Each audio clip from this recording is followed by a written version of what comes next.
everybody. Welcome to JavaScript Day 2023. Thanks so much for joining us. How about that lead-in music? It's like we're backstage doing Guitar Hero or something. I'm Paul Everett, web and JavaScript advocate at JetBrains. I'll be hosting throughout the day, along with my much more talented colleagues, starting with our kind of new JavaScript advocate, Jan Nicholas Werkman. Welcome, Jan. Hi. This is very exciting. Kind of new. It feels like an eternity, though. Jan's a coffee snob. Do you have your coffee set? Dumb question. Very dumb question.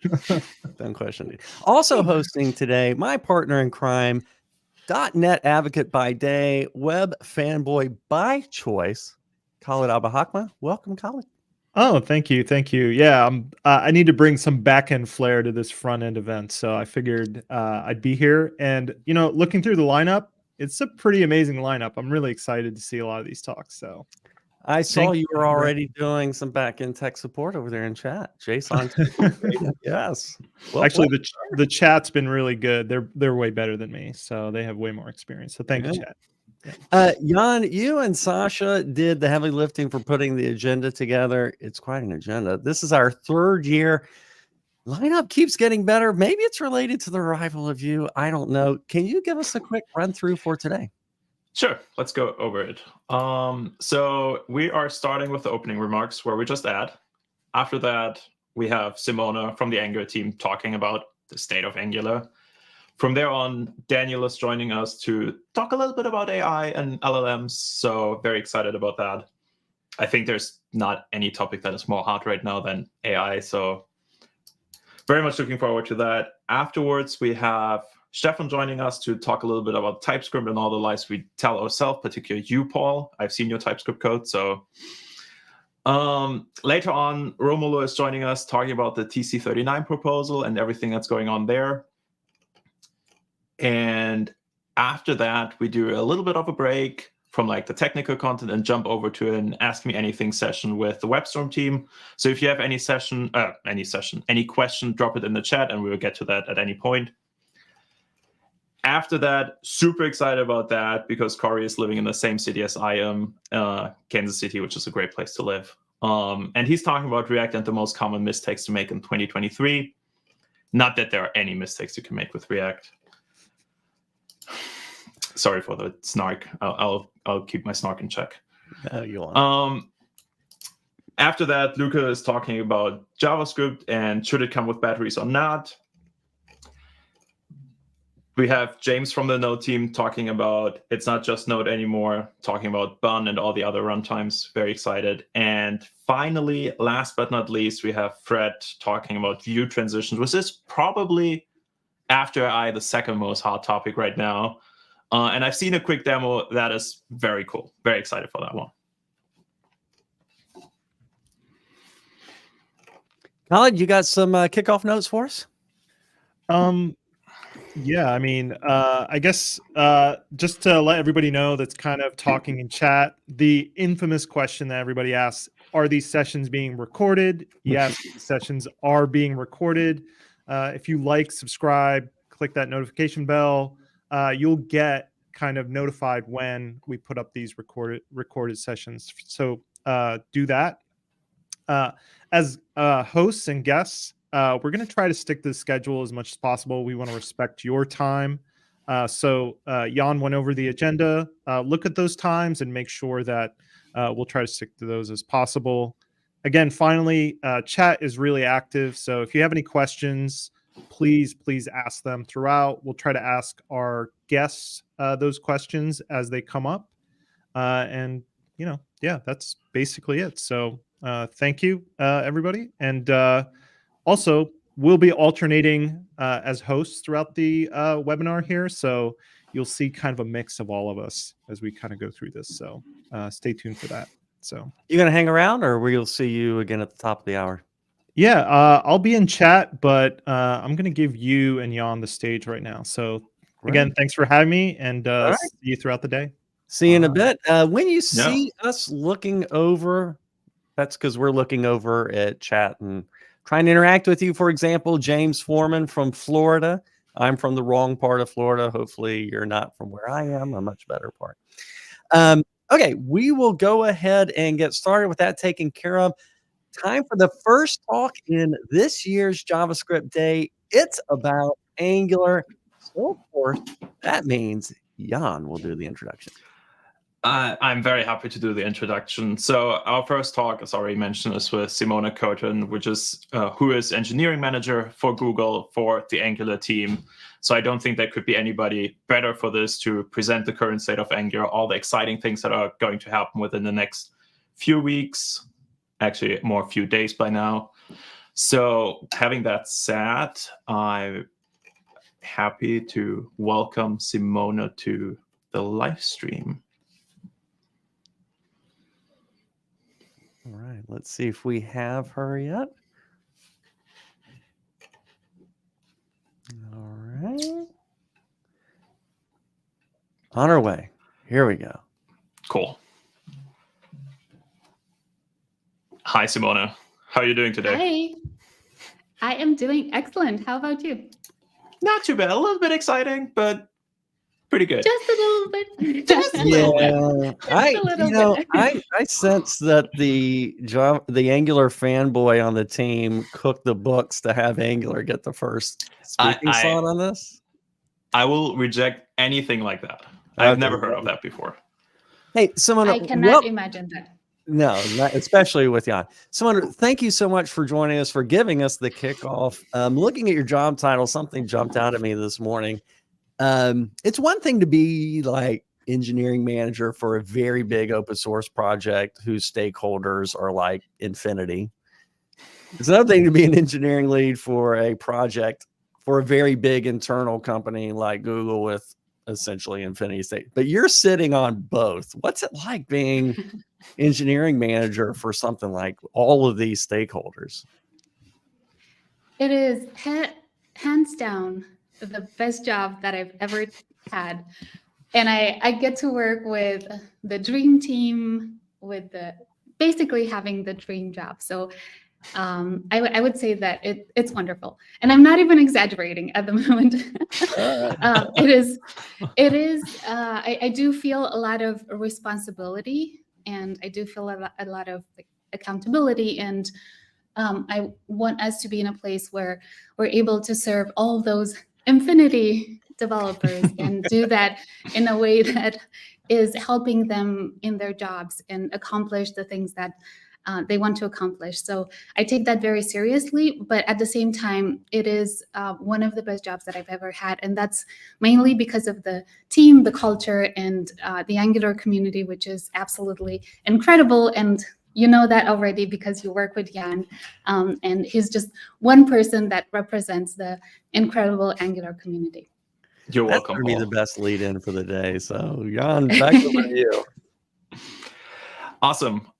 Having all that said, I couldn't be more excited about this talk. So it's just all yours, and we will see you in a bit. Thank you so much, Jan. All right. Well, welcome everyone. And thank you so much for that lovely question and conversation earlier on. And greetings, everyone. Thank you so much for joining us today. I'm super, super excited to share more about the state of Angular, and particularly because we are just days away from Angular v17. So a lot of the things that I will be sharing today are actually things that are maybe not available in production today, since the stable release is v16, but they will become in the next release cycle, which is planned for next week. So let's get started. And I want to start with a story. It's a story about the American Air Force back in the 1950s, when pilots were having trouble controlling their aircraft and incidents were on the rise. And they couldn't really understand what was going on. So they looked at the skills, they looked at the tech, and nothing was really coming up until they looked at the cockpit. And what was interesting about the cockpit was that it was created for the average person. But who is really the average person? What they discovered is that in trying to fit everyone by fitting the average person, they actually didn't fit anyone. And once they made that discovery, they actually redesigned the controls in the cockpit to be adjustable, so they meet the unique needs of their pilots. And that laid the foundation of expanding the Air Force to women and building a more diverse and inclusive workforce. So how does that apply to Angular, you might ask? Well, Angular is a very opinionated framework, and we know that that's one of our strengths. You tell us every day. But we know that each of you, like the pilots, also has a different set of problems that you need to solve, a different set of tools that you like using, and a different set of customer needs that you need to address. So just as the Air Force made those controls flexible, in the same way, we're building into the framework knobs so that developers, all of us, can use the framework in a way that it uniquely fits our needs. So we want to meet developers where they are, and we want to help them build great experiences on the web. And to do that, we prioritize making decisions that are rooted in evidence. We usually gather data through our annual developer survey. We look at GitHub issues, we run user research studies, and we do general market research. All of this to plan our roadmap and go through the prioritization process. For major features, we also collect feedback through a request for comments process. And we also meet regularly with customers and with Angular Google developer experts, which give us feedback and input on some of the major features that we're working on. So I mentioned our annual developer survey.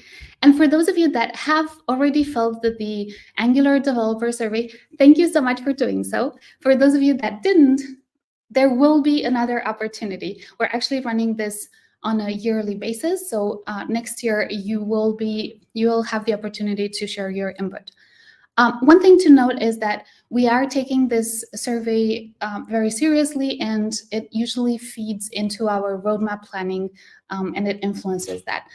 Looking at the data that we see here from one of the previous surveys, we haven't yet managed to process the data for the previous one or this year's annual developer survey. But looking at the data for one of the previous one, we see that you are quite happy with the runtime performance, with dependency injection, and keeping up to date with the latest releases. But we also see that there's opportunities for improvement. And one that stands out is initial load performance. In his 2023 Cost of JavaScript talk, Adi Osmani states that in 2023, the dominant cost of JavaScript is download and CPU execution time. User interaction can be delayed if the browser's main thread is busy executing JavaScript. So it's really important that we optimize bottlenecks with script execution time and network. That can be super impactful. I highly recommend checking out Adi's talk. It is excellent, and it's filled with best practices and recommendations in terms of how to optimize your website's performance. In Angular, we are working towards making it easy for developers to adopt all of these best practices by default. To improve download and execution time, you can defer load entire parts of your application. And you can do that by configuring specific routes to be lazy loaded.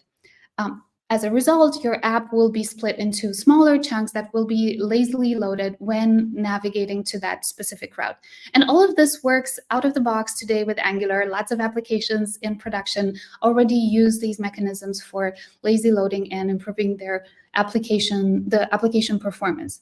But we believe we can do more. Lazy loading of individual components is currently achievable via dynamic imports and ng component outlet. But this approach can be complex, and we found that it is also error prone, and we believe we can do better. So we want to introduce an ergonomic and holistic approach to deferred loading that's part of the core framework. And that actually also works across both client-side and server-side rendering. So this year, we introduced a new framework primitive that's called defer that will enable developers to easily lazy load parts of their views. This primitive is currently under developer preview as part of v17. And you can already try it by installing one of the release candidates for v17.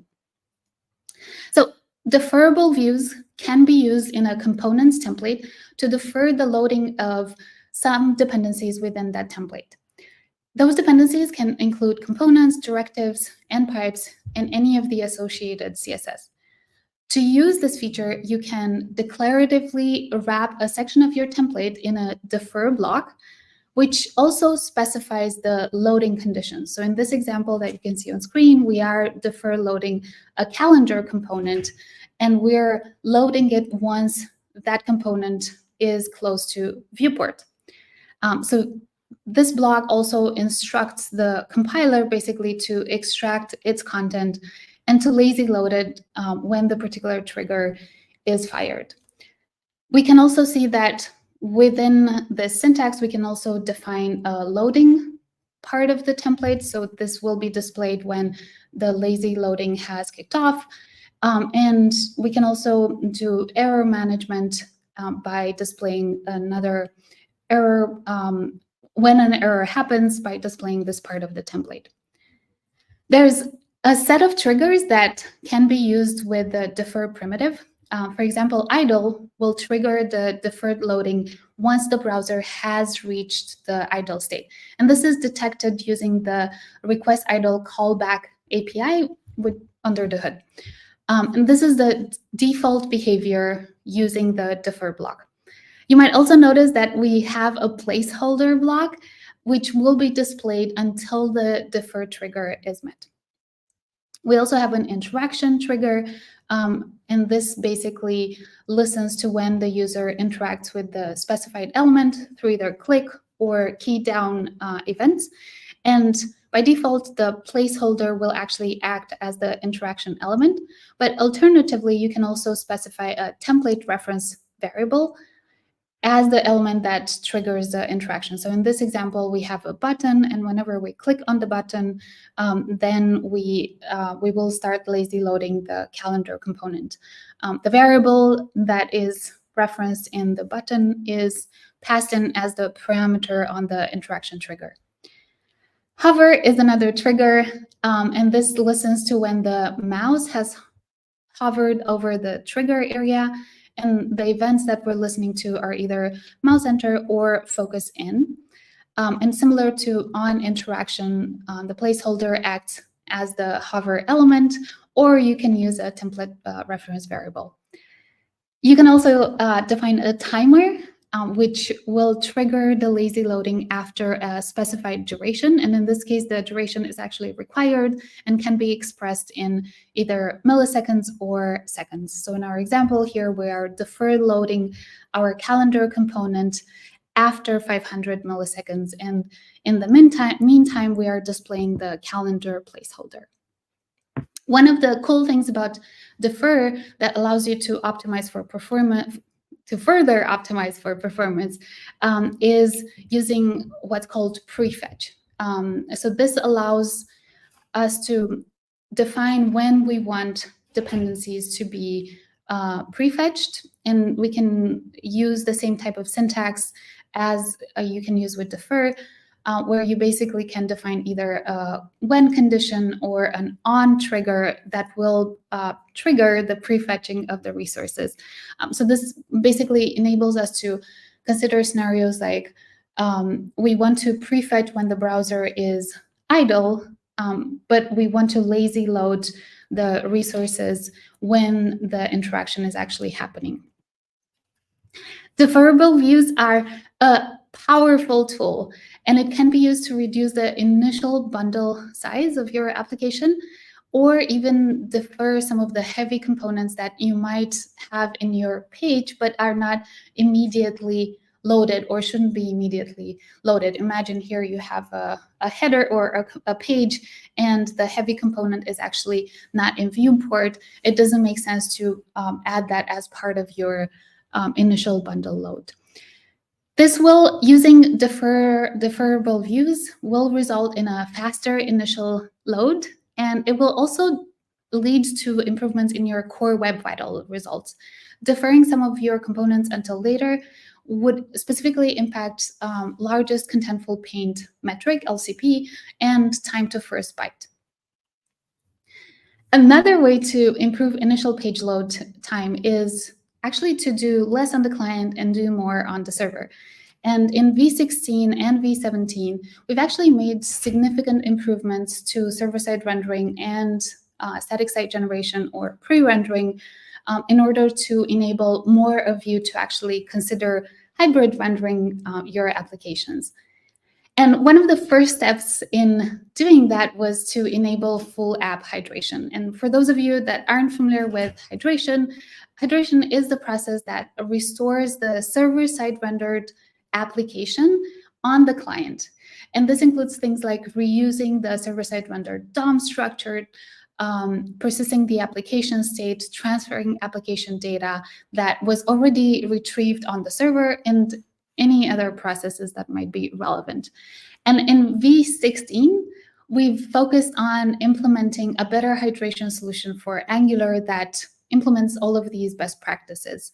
And in V17, we're marking full app hydration as stable. So we're exiting developer preview. And we're enabling hydration by default when you use server-side rendering or hybrid rendering. You can enable full app hydration in existing applications as well by adding provide client hydration to the bootstrap of your application. And as I mentioned, new hybrid apps will have this enabled by default. We also made it extremely easy to create a hybrid project. When you create a new project, you will be asked if you want to enable server-side rendering and static site generation. And the Angular CLI will do all of the work in order to scaffold the project with all of the necessary config. The new hybrid projects also come with a new application builder, which is configured with pre-rendering and SSR. And my absolute favorite part of this new application builder, particularly for the server-side rendering and pre-rendering part, is that it drastically simplifies configuration. So you can see here that I was able to delete tens of lines of code worth of configuration from my angular.json file by just moving from V16 to V17. The new application builder also reduces build and dev serving time for SSR and SSG apps, and it also comes with ESM and standalone support. And it's built on top of ESBuild as a bundler and Vite for dev serving, providing also a unified dev experience. You can see here in this graph a comparison between the Webpack builder, which is available as part of V17 and before, and the new builder, which is built on top of ESBuild and Vite. There's quite a big difference between for ngBuild, ngserve, and incremental changes to your application. And this is consistent with our findings that you would get up to 87% faster builds for hybrid rendering. I hope you're excited. This is exactly how I'm feeling about Angular V17 and server-side rendering and SSG. Please try it out, share feedback, add your issues on GitHub, and let us know how that works for you. And speaking of faster builds, in V17, we're also marking the ESBuild builder as stable, and it will now become the default builder for any new project. In addition, all new projects will also be standalone by default, but know that if you are using Webpack and you have to continue using Webpack, the Webpack builder will continue to receive full support from our team. But consider using the ESBuild builder because it does come with significant performance improvements. On the left-hand side, I'm running ngBuild in a new project that uses the Webpack build pipeline. And on the right-hand side, I've configured a new project to use ESBuild. And you can see that the first project takes about 7.1 seconds to build, while the ESBuild-based project takes about 3.6 seconds. So that's a significant improvement in performance. And it's consistent with our findings that with the new builder, you get up to 67% faster builds. It's powered by Vite for dev serving and ESBuild for bundling. And we're excited to see customers already trying out the new application builder. You can see here from Thomas, he has ported his project to use the new application builder, and he's seeing 39% improvements in build times. Also, Jay from Trellis, he's updated to the new application builder, and his results are even more dramatic, where for some of the applications that he's building, he's seeing minus 240% improvements in build time, which is very impressive. And Matthew has also reported that the build time is down by 52% for some of the customer apps that he's upgraded to the new application builder. All right, switching gears a bit, I want us to talk about another core feature that we've focused on leading up to V17, which is the built-in control flow. And if you're in the Angular community, like Jan is already, and probably many of you out there, you might know that we've recently looked into evolving the control flow syntax. And in June, we published a request for comment, an RFC, proposing the built-in control flow that uses a Svelte-inspired syntax. And our goal was really to collect community feedback on the various parts of our design, including the template syntax that we're proposing. And during the RFC, we've received significant positive feedback about the features themselves, and also significant and a variety of opinions on the syntax itself. And this is not unexpected. As developers, we care a lot about the syntax, and that's probably one of the first ways in which we interact with frameworks. And as the RFC progressed, one alternative proposal or idea emerged with a lot of popularity. We call this the at syntax, and by our estimation, the at syntax was quite popular, possibly as popular as the Svelte-inspired syntax, maybe even a little more than that. So we decided to close the RFC and go back to the drawing board and evaluate the two syntaxes and their trade-offs. As part of that evaluation, our goal was to quantify the readability, the writability, and the overall developer experience for both syntax alternatives. Over the past few months, we have collected feedback from our internal team, from Google developer experts, from the wider Angular community, as well as Angular developers at Google. We've also requested your input as part of the annual developer survey, where we had a question that was specific to the syntax choice. And we've even ran a user research study to better dive deep into those aspects of readability, writability, and overall developer experience. After doing all of that data collection, we ran through all of the results, and the data was actually quite conclusive.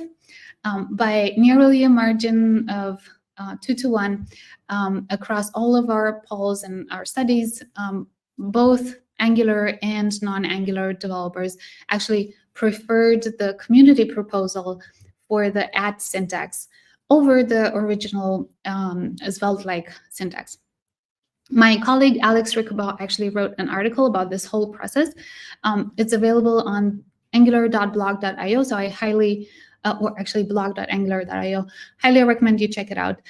But generally, we're super excited about the outcome of this investigation, and more importantly, we're very excited about how we collaborated with the community on this proposal, and we're grateful for having this kind of contribution. As we went through the RFC, we had a couple goals. One was that we wanted to have a syntax that's similar to JavaScript's control flow.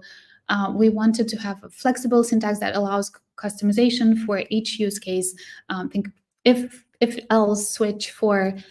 We also wanted to address some of the common pain points along last many years, we were able to collect feedback and input through GitHub issues and feature requests that are related to the ng4 syntax, ngIf, and we wanted to take those pain points into consideration. And we also wanted to make it possible to automatically migrate all existing control flow usage to the new syntax. So I'm introducing the new syntax, which hopefully a lot of you have already seen. On the left-hand side, we're seeing the old ngIf structural directive, where you can see that I'm checking whether a user is logged in, displaying some content, and also displaying content if the user is not checked in. And on the right-hand side, we see the new syntax, which is much closer to the JavaScript syntax, and it's much more ergonomic for things like else if we needed to do that. We were able to use the new syntax also for switch. So we see ng switch, and the new syntax, again, much more similar to JavaScript. And we no longer need the container in order to test the matching element as well. And the ng4 syntax, some of the areas of pain points most of the times had to do with, for example, performance, where a lot of the performance issues came from ng4 that didn't have a track by function, and the ergonomics of defining that track by function made it potentially more difficult to use and to write high performance loops. So as part of this new control flow, we are introducing what we call track, which can be used with expressions, and it is mandatory to add a track expression. In this way, we are helping put you on the best performance path for all of your applications. We've also iterated on the diffing algorithm for the loop, and we were able to see up to 90% faster runtime as measured by some community benchmarks, the famous big green table, as it's being called. And finally, one of the things that we were hoping to accomplish is the ability to automatically migrate all of the existing control flow to the new one. You can try this in your applications today by running ng generate at Angular/core column control flow. And this, both the migration as well as the control flow are in developer preview as of V17, which will be out next week. Another fun feature that we haven't really talked about almost at all, in V17, we're also adding support for View Transitions API, which is a browser API that makes it easy to change the DOM in a single step while creating an animated transitions between the two states. And in Angular, you can enable View Transitions API support with just a single line of code. You need to configure your router to use with View Transitions, and this will immediately kind of make your application's navigation much better by adding the smooth fade in and fade out animations. And you can find an example of how that looks like and how to enable that in this article that's written by NetBasil. All right, and lastly, I promise this is the last part. I know this is a lot to take in, and it's not even all of what will be shipping in V17, but mostly some of the major features. I want to talk a bit about Angular signals.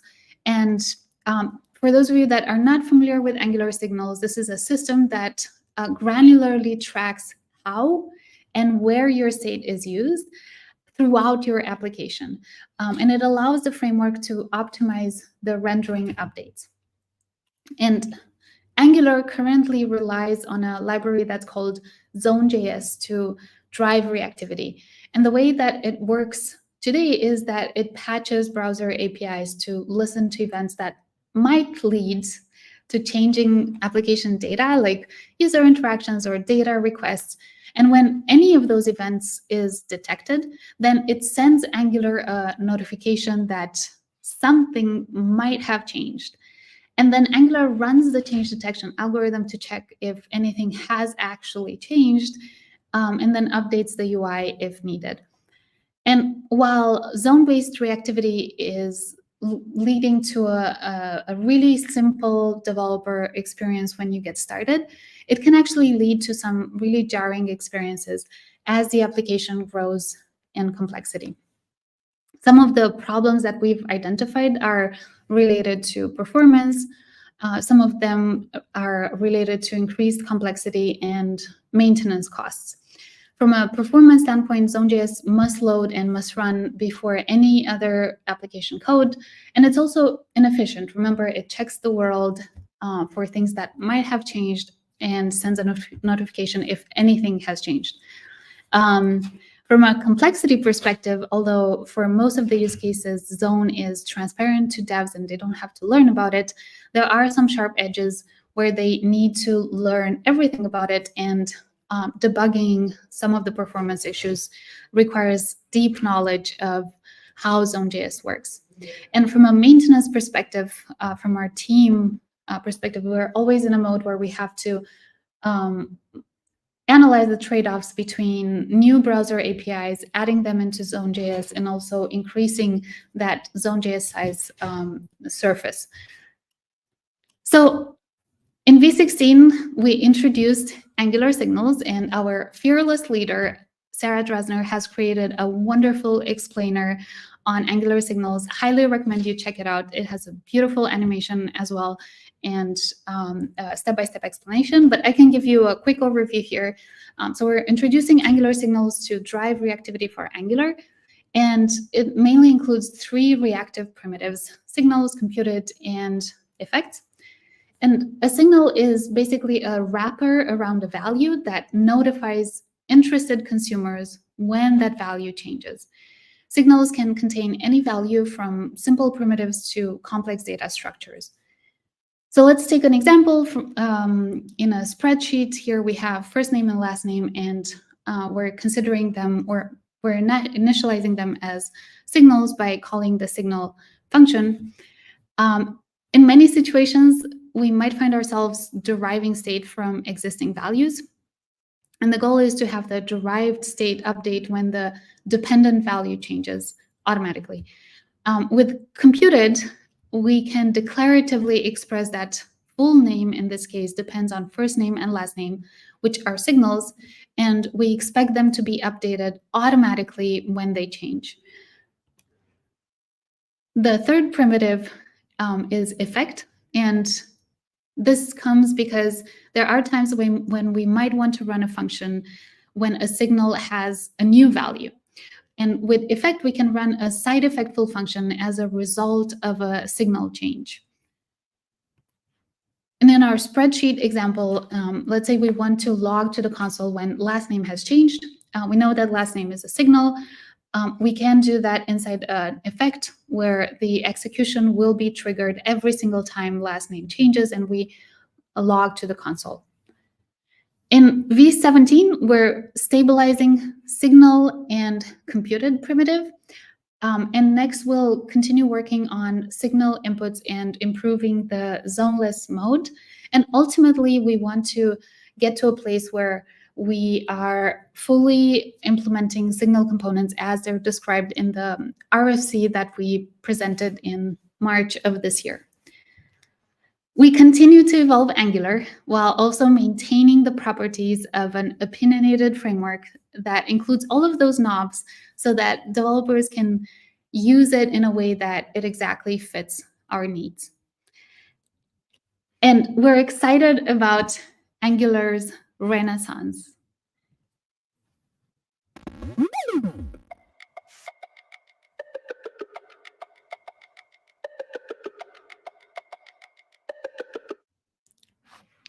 I'm also super excited about the event that's coming up on November 6th. Please tune in. I've only covered a few of the major features that are going to come out as part of V17.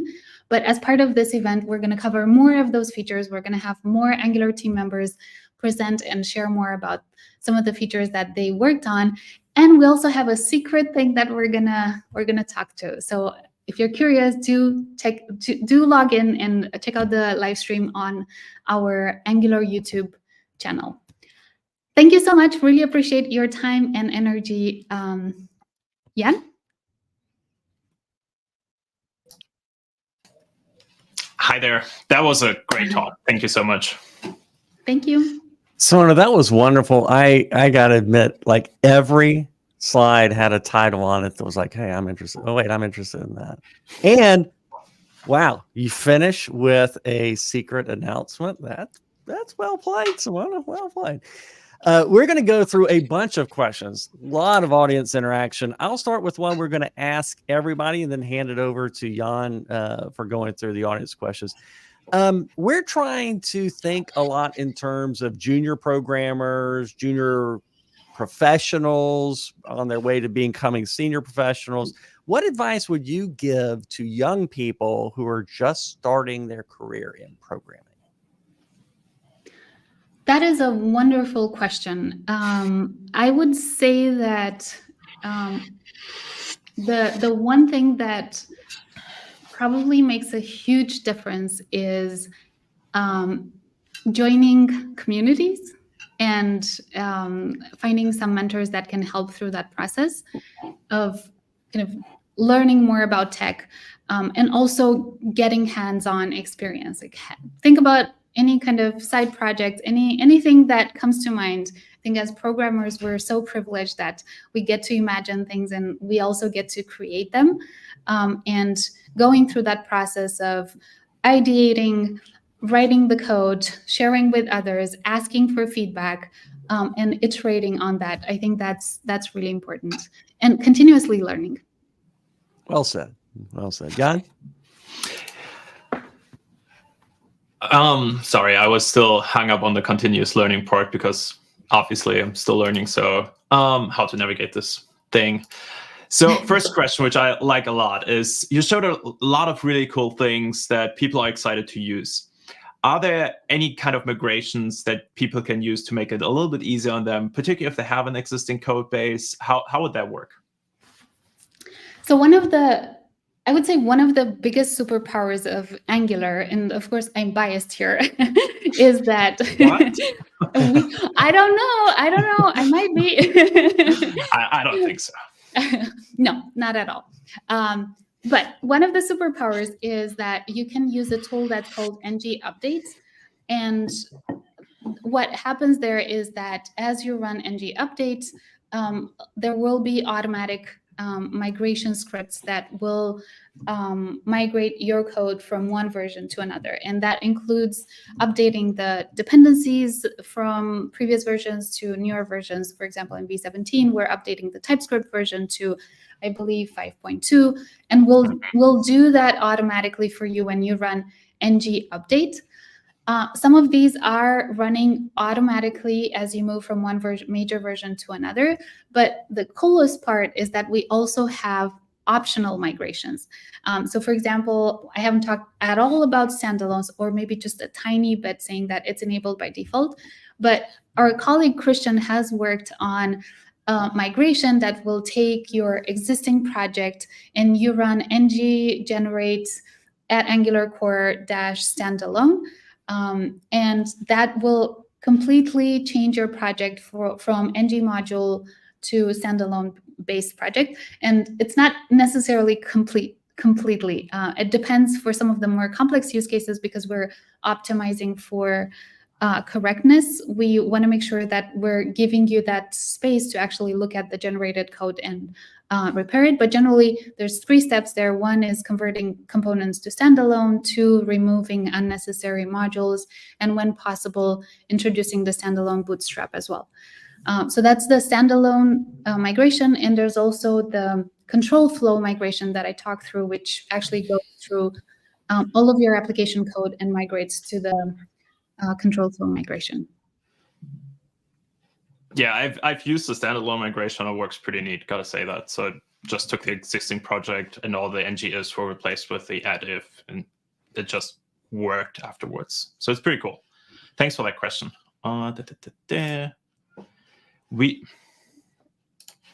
We did have another question where someone was asking when Angular will support query content children from nested ng content, which is a tricky thing, it's pretty tricky.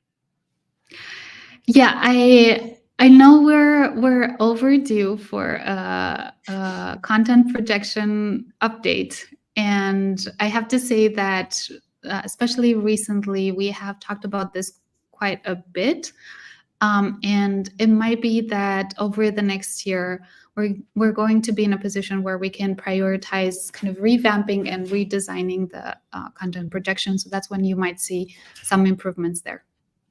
Pretty cool. Excited for that. So you did a little teaser about the view transitions. And view transitions is a fantastic API. It's so pretty. Yeah. And one of our viewers asked, are page transitions still in beta? How's the browser compatibility? That's a very difficult word. Compatibility. I agree. That is a very difficult word. And you're absolutely right. If I can pronounce Georgie, page transitions is still in experimental support for the most part. I know it's available in Chrome. And let me just go. I'm going directly to Can I Use website at the moment. And I see that view transitions is enabling page transitions. Okay. Prediction, iOS Safari is a 0. Just a wild guess. Just a wild. Paul, behave. What I can say, and I'm not able to find for some reason on Can I Use, but what I can say is that currently in the way that we implemented support for page transitions, there's a fallback mode. So if your browser doesn't support, or if your user's browser doesn't support view page transitions, they're going to have the regular transitions between navigations. Whereas if the browser supports those APIs, then you're going to see the enhanced transitions. Very cool. And I have to use this moment because at the very end of this day, we have another talk about view transitions. So if you have further questions about that, tune in at that point or stay tuned, whatever. Cool. I think we have time for one more question. So let's put this on the chat. Let's put the next question in.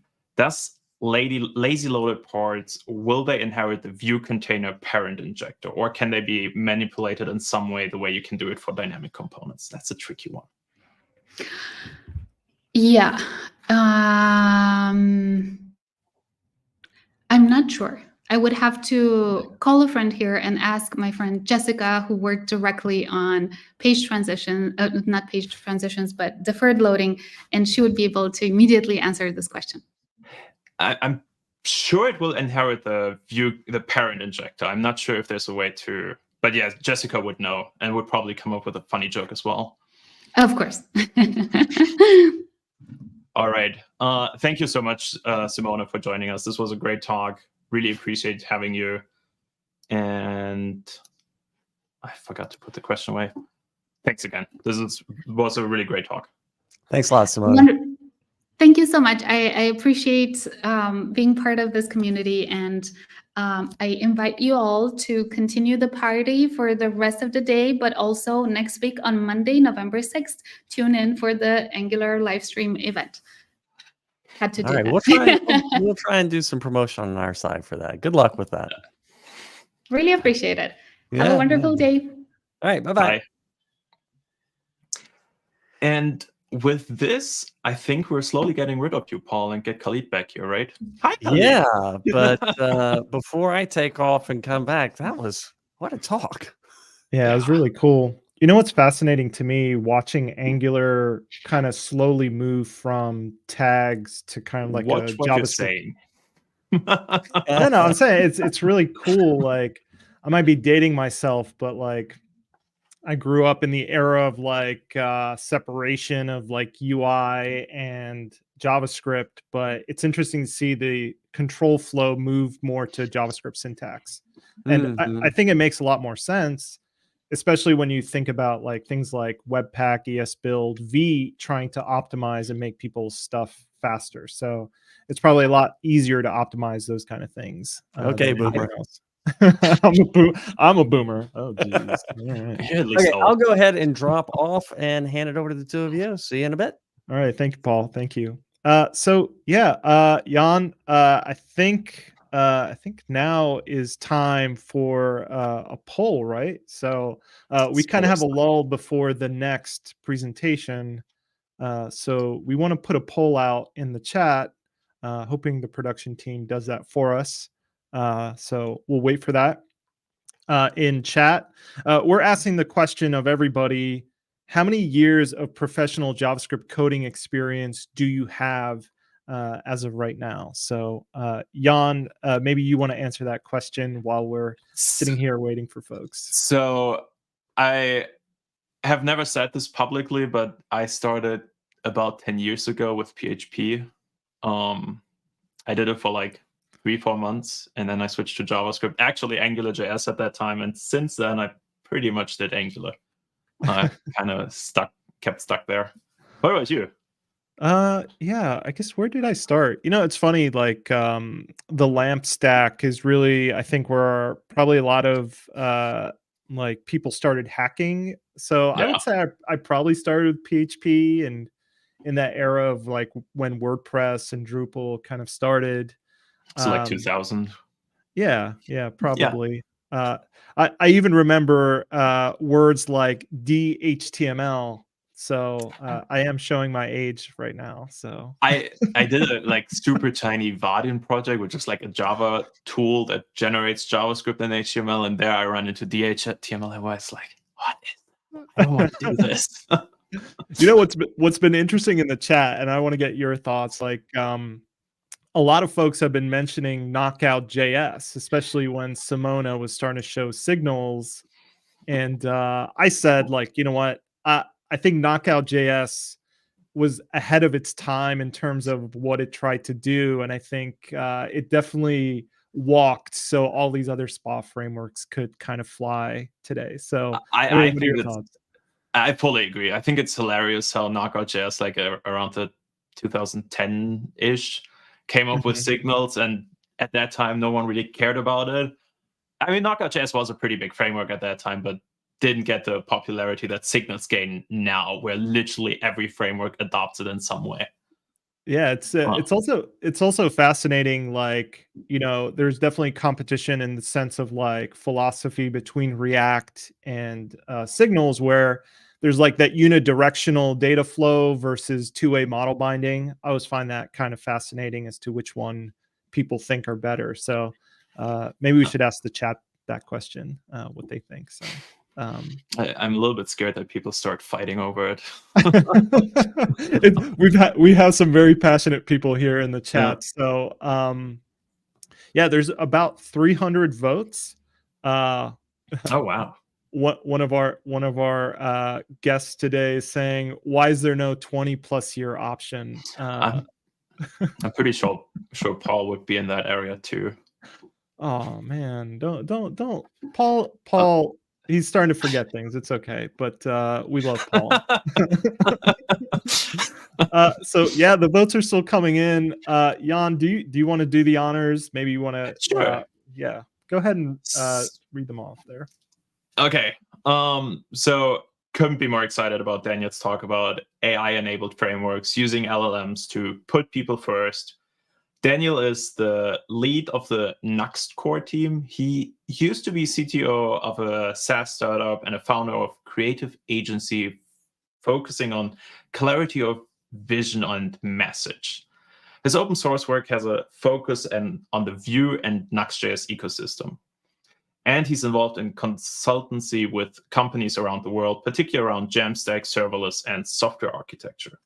He's based on the northeast of England. That's a pretty area, like a pretty region. I like that a lot. Where he lives with his family, 3 cats and a dog. Having all that said, welcome Daniel to the stage. Hello. Hi. So It is, yeah, it's a pleasure to be here. yeah, it was great having you. The poll is still going on. We are up to 370 votes. Like, how many years of experience have you had, and where did you kind of get your start in the JavaScript world? So years of experience. So I think I only really started diving back into coding probably about five years ago. So as a kid, as a teenager, I played around a lot with computers and tinkered, basically. I taught myself Visual Basic, I think. That was one of my first. Khalid is so happy right now. It was, honestly, I mean, you might think it's a really heavy layer on top of, like, it's not, you're not really touching much of the underlying stuff, but there was amazing magic in being able to drag a few things around the screen, write some code, and having an application that behaved like the other apps on your computer and could do things. Interestingly, I think that was really the bit where I thought, this is magic. And really never forgot that, even though I did lots of other things along the way, until I started diving back into code much more recently. Yeah, I think for me, the beauty of that kind of experience that you described, especially when you think about what we're doing here today on JavaScript Day, is like the magic of the web and being able to get that feedback immediately, like change a color of a button or do something like that, is kind of amazing. As I look at the results of the poll, we're seeing 17% of folks with less than 1 year of experience, 36% with 1 to 4 years, 24%, 48 years, and then 23% with 8+ years. So definitely a diverse crowd of folks here today, which is pretty awesome. So I did want to ask a personal question. How do you get your 3 cats to get along with your 1 dog? I'm sure they feel a little lonely. Well, one, I have some tragic news for you. Oh no! The tragic news is that sadly my dog died recently. Obviously after I sort of gave that background info, so I'm sorry about that. Oh, I'm heartbroken. It was I'm actually so really sad. I wasn't home, so I got on a video call with him. Just it tells you something about the modern world, but it was honestly, it was so sad. My heart goes out to you. I'm sorry. However, having said that, I can say that they got on really well. So I have got lots of photos of the 3 cats and the dog all in the same bed. The cats particularly would groom him, so they would go up and they would lick his ears, which is, he was a stinky dog. He was a golden retriever. But no one would lick those ears. Like I don't understand why they did that, but it must have been an expression of truly selfless love. So they all got on very well. Like the cats, they even make friends with other dogs who walk past the house. If a dog is out for a walk, they'll go up nose to nose and say hello. Yeah. Well, the chat is they're being really like beautiful people, and they're giving their condolences. I'm a dog person. I can't imagine that day. So, but sad, but maybe it's time to kind of move on to like something a little bit happier, which is your talk. I think it's a good time for Jan and I to kind of split to the backstage. If you need us, we'll be here the whole time talking to chat. If folks have any questions for Daniel, please put them in the chat. We'll try to ask Daniel at the end of his talk. But for now, Jan and I are going to disappear backstage and give you the stage. So thank you. Amazing. Well, I'm here today to talk about AI-enabled frameworks. And actually, it's really more of an exploration about what it might be like to put people first in this new age. But first, just a word about me. I mean, I've obviously been introduced much better than I could myself. But I thought I would say that here are a few projects that I'm involved in if you want to check them out. I won't be really getting into them today, but obviously Nuxt is probably the main thing that I spend my time doing. I'm full-time open source, but there are also one or two other projects too, like regexp.dev, which aims to make regular expressions more understandable and type safe, and totally compiles away to normal regular expressions when you build your project. Fontaine, which aims to reduce cumulative layout shift if you're using custom web fonts. Elk, which is a client for Mastodon. If you want to see when you started what your first commit was on GitHub, you can visit firstcommit.is. And do check out my website if you want to get in touch with me at any point, because I would love to help if I can. So if you've got any questions or anything that comes out from the talk today that we don't get a chance to cover afterwards, please do get in contact. This is where I am right now. This is the other view. Like if you're looking forward, I have just one cat in the room, and so hopefully she's not going to jump on my lap as I go. And I've not got my coffee. I've got some tea, and hopefully that's going to be useful. It's really cold. The heating is off in my house, and outside is pouring with rain. So the northeast of England might be pretty, but this is definitely a day for coziness. So thank you everybody for being here. I'm certainly going to hopefully enjoy myself. So I lead the team on Nuxt, which is a framework for building web applications. It's built on Vue for the front end rendering engine, and Nitro for the back end, our serverless framework, which we actually built for Nuxt, but which is now totally independent and can be used for other meta frameworks, like, for example, Analog, which is an Angular meta framework. The aim for Nuxt is really that it should require zero effort to get started. And we really prioritize developer experience. So we want it to be a great experience, and for there to be very low friction between getting going and producing what you want. I think really capturing that magic thing we were talking about a moment ago, it should feel like magic when you're in the zone and you're able to code and create something that works well. That's at least what I would want to see. And Nuxt is meant to be very extensible. So we have a whole library of modules, for example, that you can drop into your project, or you can even create your own. And today I'm going to do something that is a little bit crazy with regard to Nuxt. So I do hope that all works out well, but it's meant to be extensible. So you can do all kinds of different things, even ones that might not be envisioned by the people who create it in the first place. Do feel free to check it out. To start with, I wonder if you would be able to let me know if you have used Nuxt 3. We recently rewrote Nuxt from scratch. We released it stably a year ago, November 2022, and it's been getting going over the last year. So hopefully my WebSockets are going to work and see some results coming in if you visit those QR codes. So I'm obviously very interested to see who is adopting it, and whether or not that's something you've tried out before. Oh, this is fantastic! There are lots of people here who haven't used Nuxt at all. So I'll give you a feel for what that's like. And if you are a Nuxt 2 user, then you'll see a little bit about what we've been doing to work on a Nuxt 3, and maybe I'll convince you to make the switch. Amazing. Whoa, there's so many people. I'm not sure I realized that there would be so many of us, but thank you for listening to me so far. Great. Responses are still coming in, but I think we can safely say that most people here haven't used Nuxt, which is great. By the way, I do think quite strongly that frameworks, meta frameworks, they're useful tools. But we as developers, our tool users, were artisans.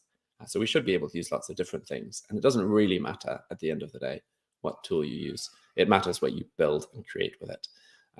So the aim is always to make something that is fit for purpose. And I'd like to think Nuxt is that. Okay, I'd like to talk a little bit about a serious problem with the web and with applications. And I think the problem, and the reason that I'm talking about malleable apps, is that I think the web and particularly web applications that we create, we have a problem with them. And that problem is not just me and what I might want, because often I find that apps are not designed perfectly for me. They don't exactly match my use and my requirements, my needs, what I want out of them. They might have a UI that I find confusing. Everything is pretty much it's very rarely a perfect match, even when you're using a really well-designed app. And even if you could make an app that was perfectly designed for you, there's another problem. Other people, and particularly, I would say, Bob. When you start thinking about the diverse users and people who might use an application, it quickly becomes very difficult to find and create an application that works for everyone. And product designers, obviously, this is a problem that they face. Building personas, deciding who your target audience are, what features you need to meet that target audience, and at the end of the day, recognizing that your app is not going to satisfy everybody. So you have a sort of a Venn diagram of different needs and wants for users, and we have basically come to accept that the applications we build are not necessarily going to meet everyone's needs. So they are, or at least not perfectly. Or we're just going to accept that some users are not going to be the target audience for our apps. Now, for that, and speaking into that particular problem, which I think we don't talk about a lot, we talk about building an app that's well designed, we talk about making it intuitive, but we don't talk about the fact that it is impossible often to satisfy everyone or to build an app that is intuitive for everyone. We're always leaving people out, and we are, in general, okay with that because it seems to be a necessity for us. Now, there is the concept of malleable applications, the idea that you can build apps that are user-centric, apps that change based on users' needs. And there's been a whole body of research. I'll give a link at the end with lots of details on some of the research that's been done. There's been a lot of research at trying to find out how we might be able to create applications that are user-centric, that actually enable the app to take on different shapes for different users. So there are a number of ways that you can even do that today. For example, you can manipulate an app externally. I'm actually displaying my slides here in Arc. And Arc has a feature called boosts. So I can actually create a boost for this site. I can say that I want to make a change to it. So I'm going to, for example, zap something. I could select a part of this slide and I can manipulate it. I could say, I want to get rid of this user-centric thing, and I can just zap it like that. So that's my boost. I've created it. Actually, it's probably not a very good zap because this is pretty much this pretty part of my slide. But anyway, I've done it. I've zapped that particular bit of that website that I'm displaying for my slides.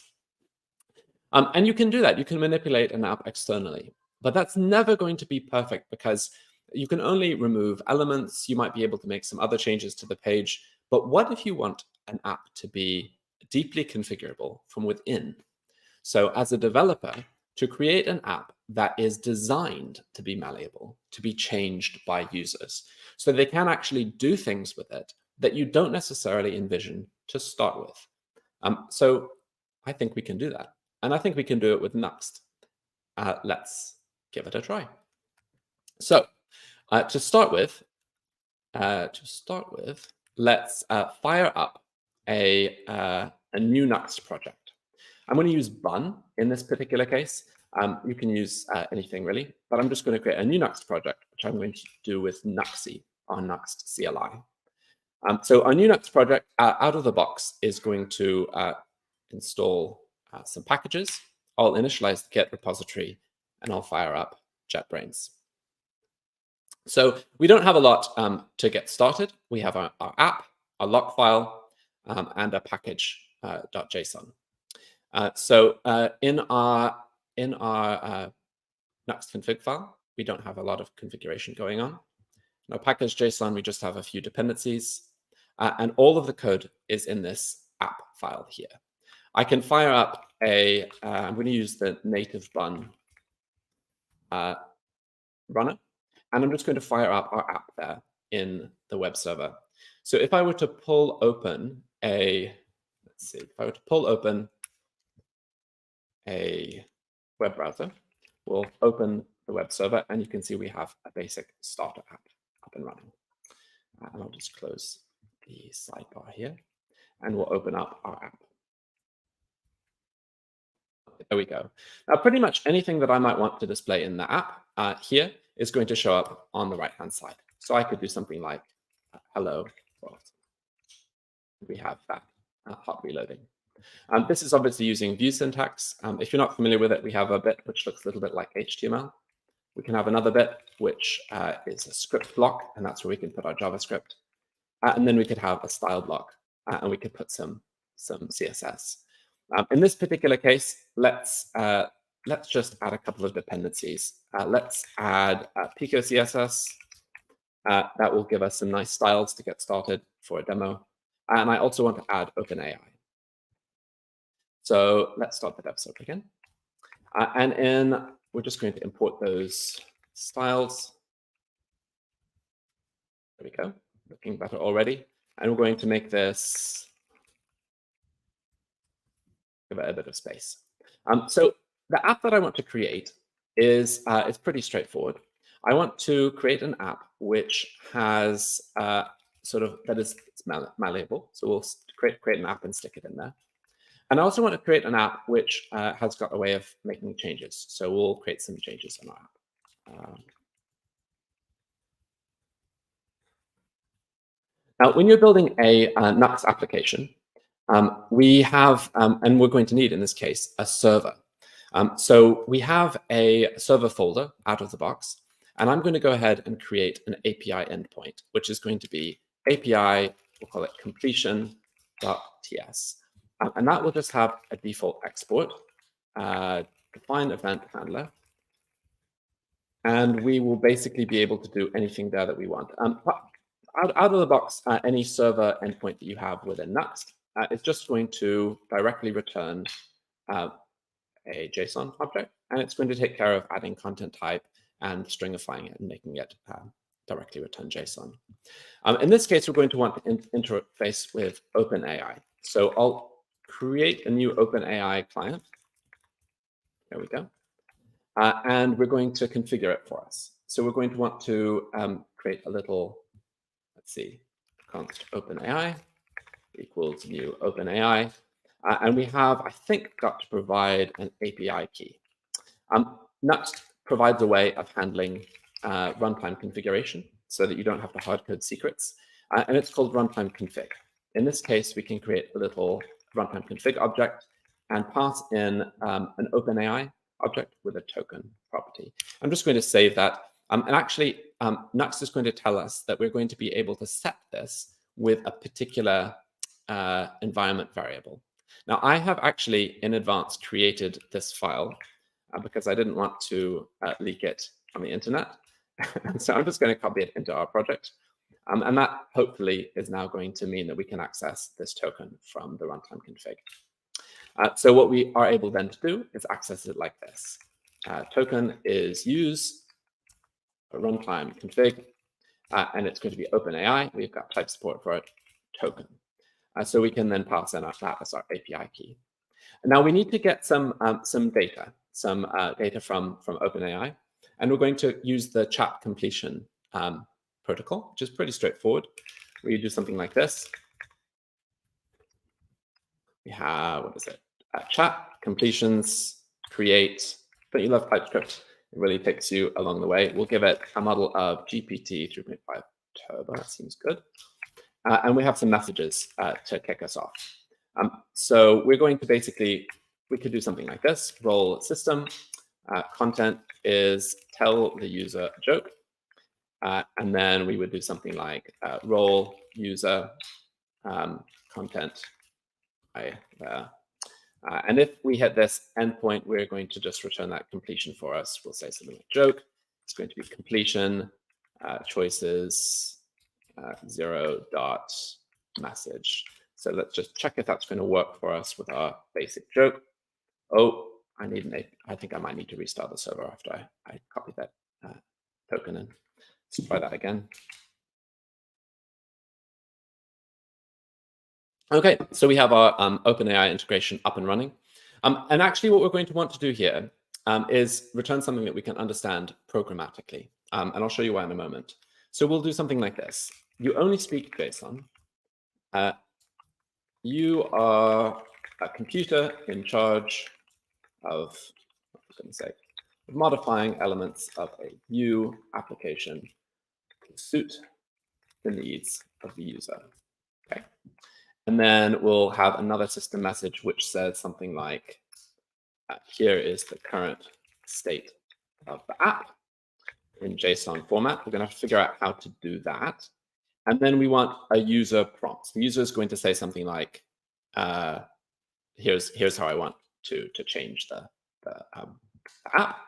And then we can actually just get the response. So role system content, provide the new state of the app in JSON format. Okay. So these two bits we're going to actually have to take as an input. And Nuxt provides a very convenient way to access inputs from a request. So we can actually just pull them in from the body. So we do something like const body is await read body event. You'll notice I'm not importing any of these things. Nuxt makes everything available from an auto import point of view. We expose all the data via TypeScript to let your editor know that these are available to you.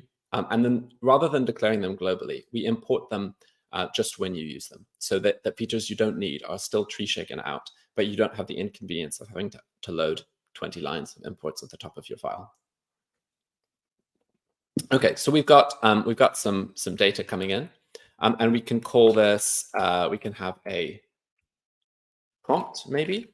We'll call it a prompt. We require a prompt to come in, and then maybe this can be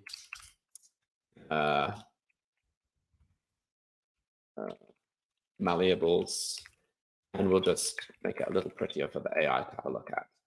And so if this is coming back without any data, we'll just throw back. We want this to be, I guess, the malleables. And if there's none, we're just going to throw an error. JSON parse content. Not content, throw create error. And we'll give it a status code of 42 and a message of not parse response. This is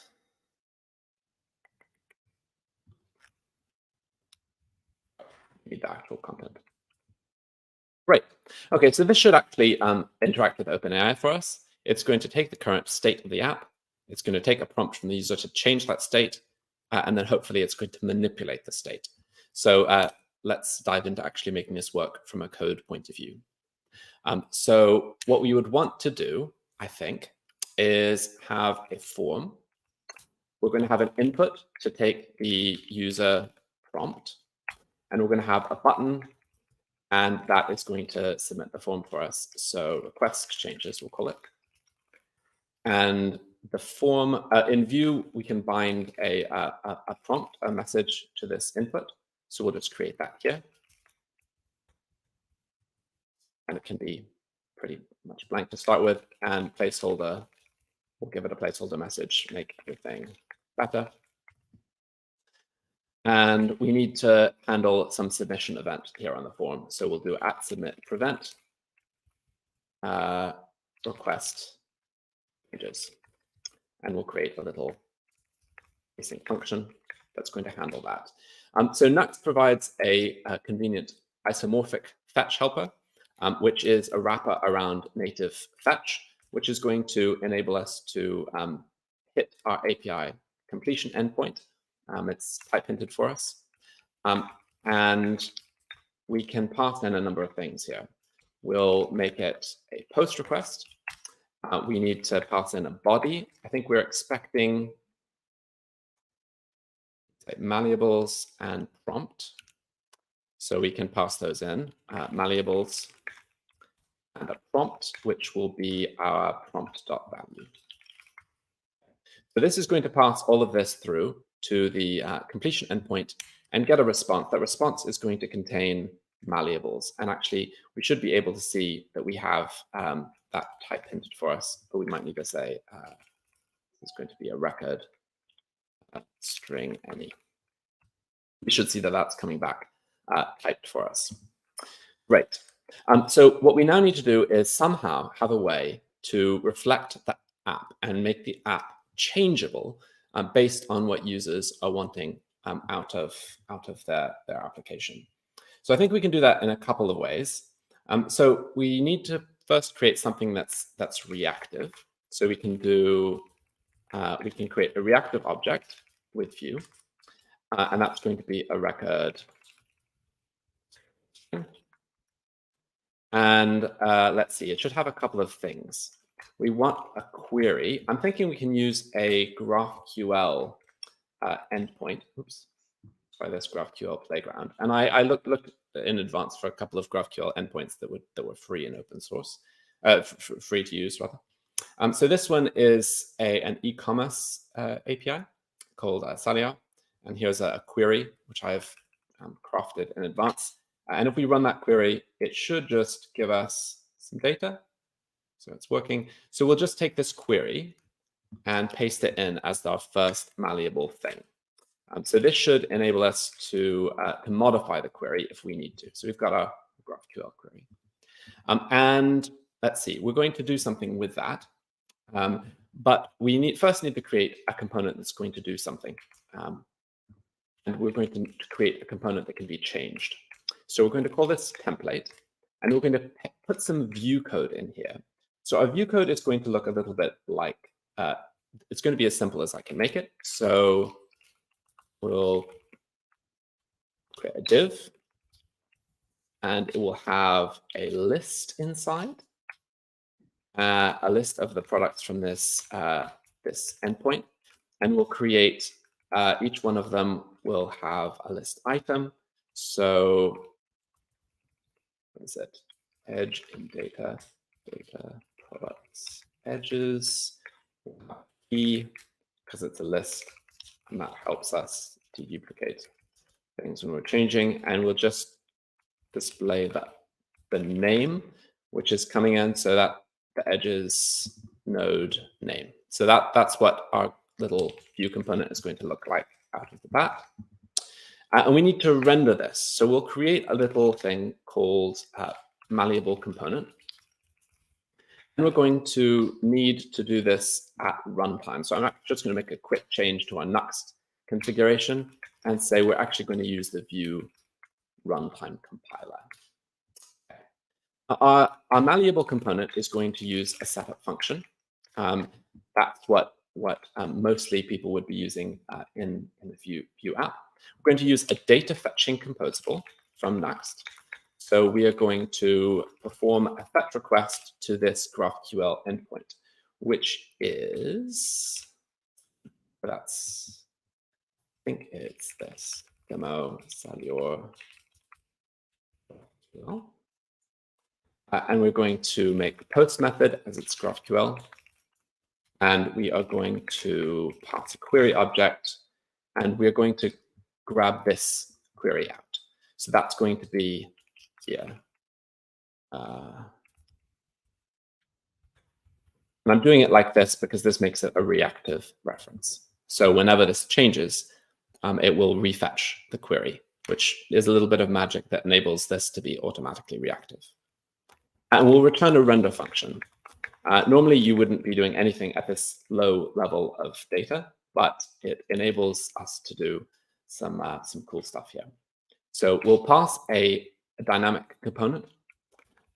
We are going to expose all the data from this fetch to the template, so we can reference it like this. And then we are going to pass the template itself, which is going to be And that is all that we need to do to make a reactive component that's going to change when we make changes to it by interacting with it, by interacting with our app. So we can just insert this here. So malleable component should be immediately usable in the template for us. And what else? Let's indent that so it looks a bit nicer. Let's see. Malleable component, request changes. We can make this a little bit nicer. We'll create a status of idle or pending. And we can add a little bit of handling here. So we do status.value is pending. I'm not going to add error handling for the moment. We'll reset it to idle afterwards. We can also, we need to do something with data malleables. So we do something like this for const key in data malleables. Actually, I think we could probably just do an object assign. Or we could do this. We'll say malleables.key is data malleables key. I think that should be fine. Look right to you. Let's see what's going on. This probably won't work, but we'll try. Okay, localhost. Oh, do I need to restart this? If I do, what's happened?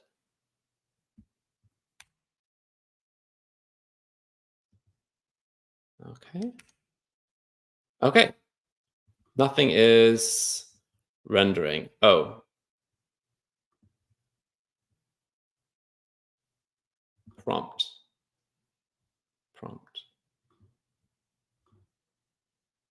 What have I done? I need this to be a script setup. That's also why everything was. Try this one more time. Okay, so we have an app now. It's pulling in everything according to our query, and it's displaying our initial rendering. So let's see if what we've done works. And honestly, at this point, I've got no idea if it will. So no errors. Let's say, what else do we have to play with? We've got display as a table with product name and price. I assume that's doing something in the background. That is the other issue with sort of prompts. It can take some time. Is anything happening? Let's add a little pending. Nothing seems to be going wrong, but also nothing really seems to be happening. So let's just do something with the status. We'll add it to our button and say area busy is status equals pending.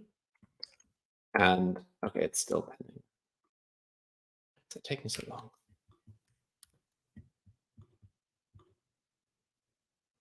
Network. The page and say display product names and prices as a table.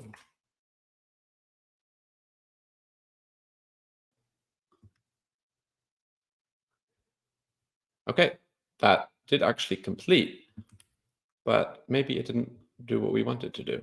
What was the response? Oh. Are we not sending anything in? Of course, we're not sending our app state. Let's send like this. Try one more time. Display as a table with names and prices.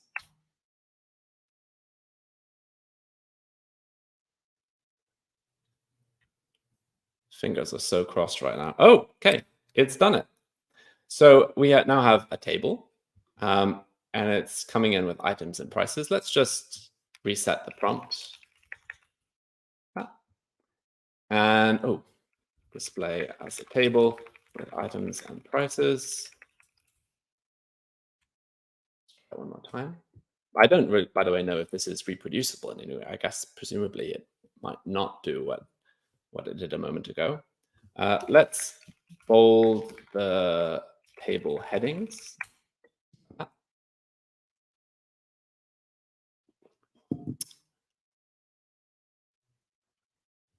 Okay, nice. It's bolded. Let's see, display currency symbols.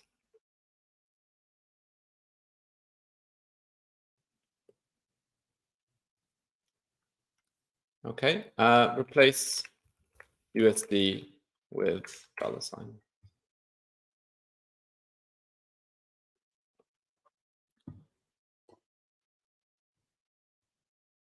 Beautiful. Okay, add thumbnails in first column.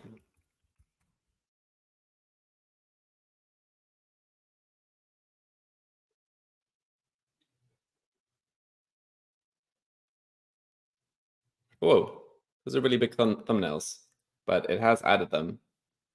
I guess just above the title. Well, I'm not sure this is the final UI that we're going for, but I do think it's interesting that we can actually do something like this. We can actually have a look at an app that is designed to be changed by the user at runtime. And we've built this in not very much code. I would like, in fact, to explore making this a module so that people can just add it to their next applications and use it. But anyway, for the moment, I will put the code up on a Git repo. It's not up there yet because I have just coded it, but I'll push it as soon as the talk is over. I would like to think that malleable applications and the idea of building apps that use AI to redesign themselves to fit the needs of the user and what their users want is something that we might all want to explore and play around with a little bit. If you are interested, check out the talk AI, GraphQL, and the Rise of Malleable Applications by Alexandra Sikora. It's a really, really interesting talk. And a lot of what I've been talking about today she'll go into in much more detail, certainly from a practical point of view. So have a look at that. If you're interested in Nuxt and want to build something like this yourself, feel free to check out nuxt.com on how to get started. And feel free to follow Nuxt on Twitter or on Mastodon.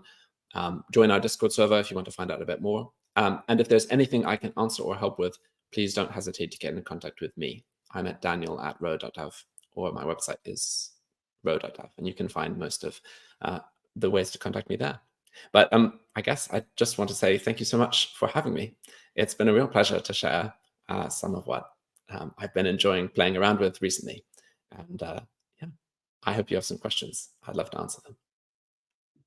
Yeah, it was a really, really cool talk. Like, yeah, we always think of applications as kind of these rigid things, but having AI and LLMs at your disposal can kind of like open up a new world of possibilities. So I really appreciate you showing us something like that.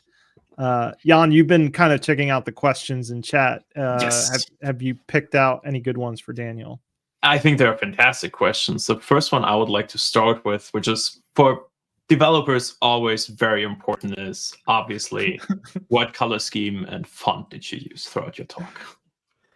So I'm using, I felt bad not using JetBrains Mono, which by the way I do also really like, but I'm using Dank Mono, which is I'm a big fan of.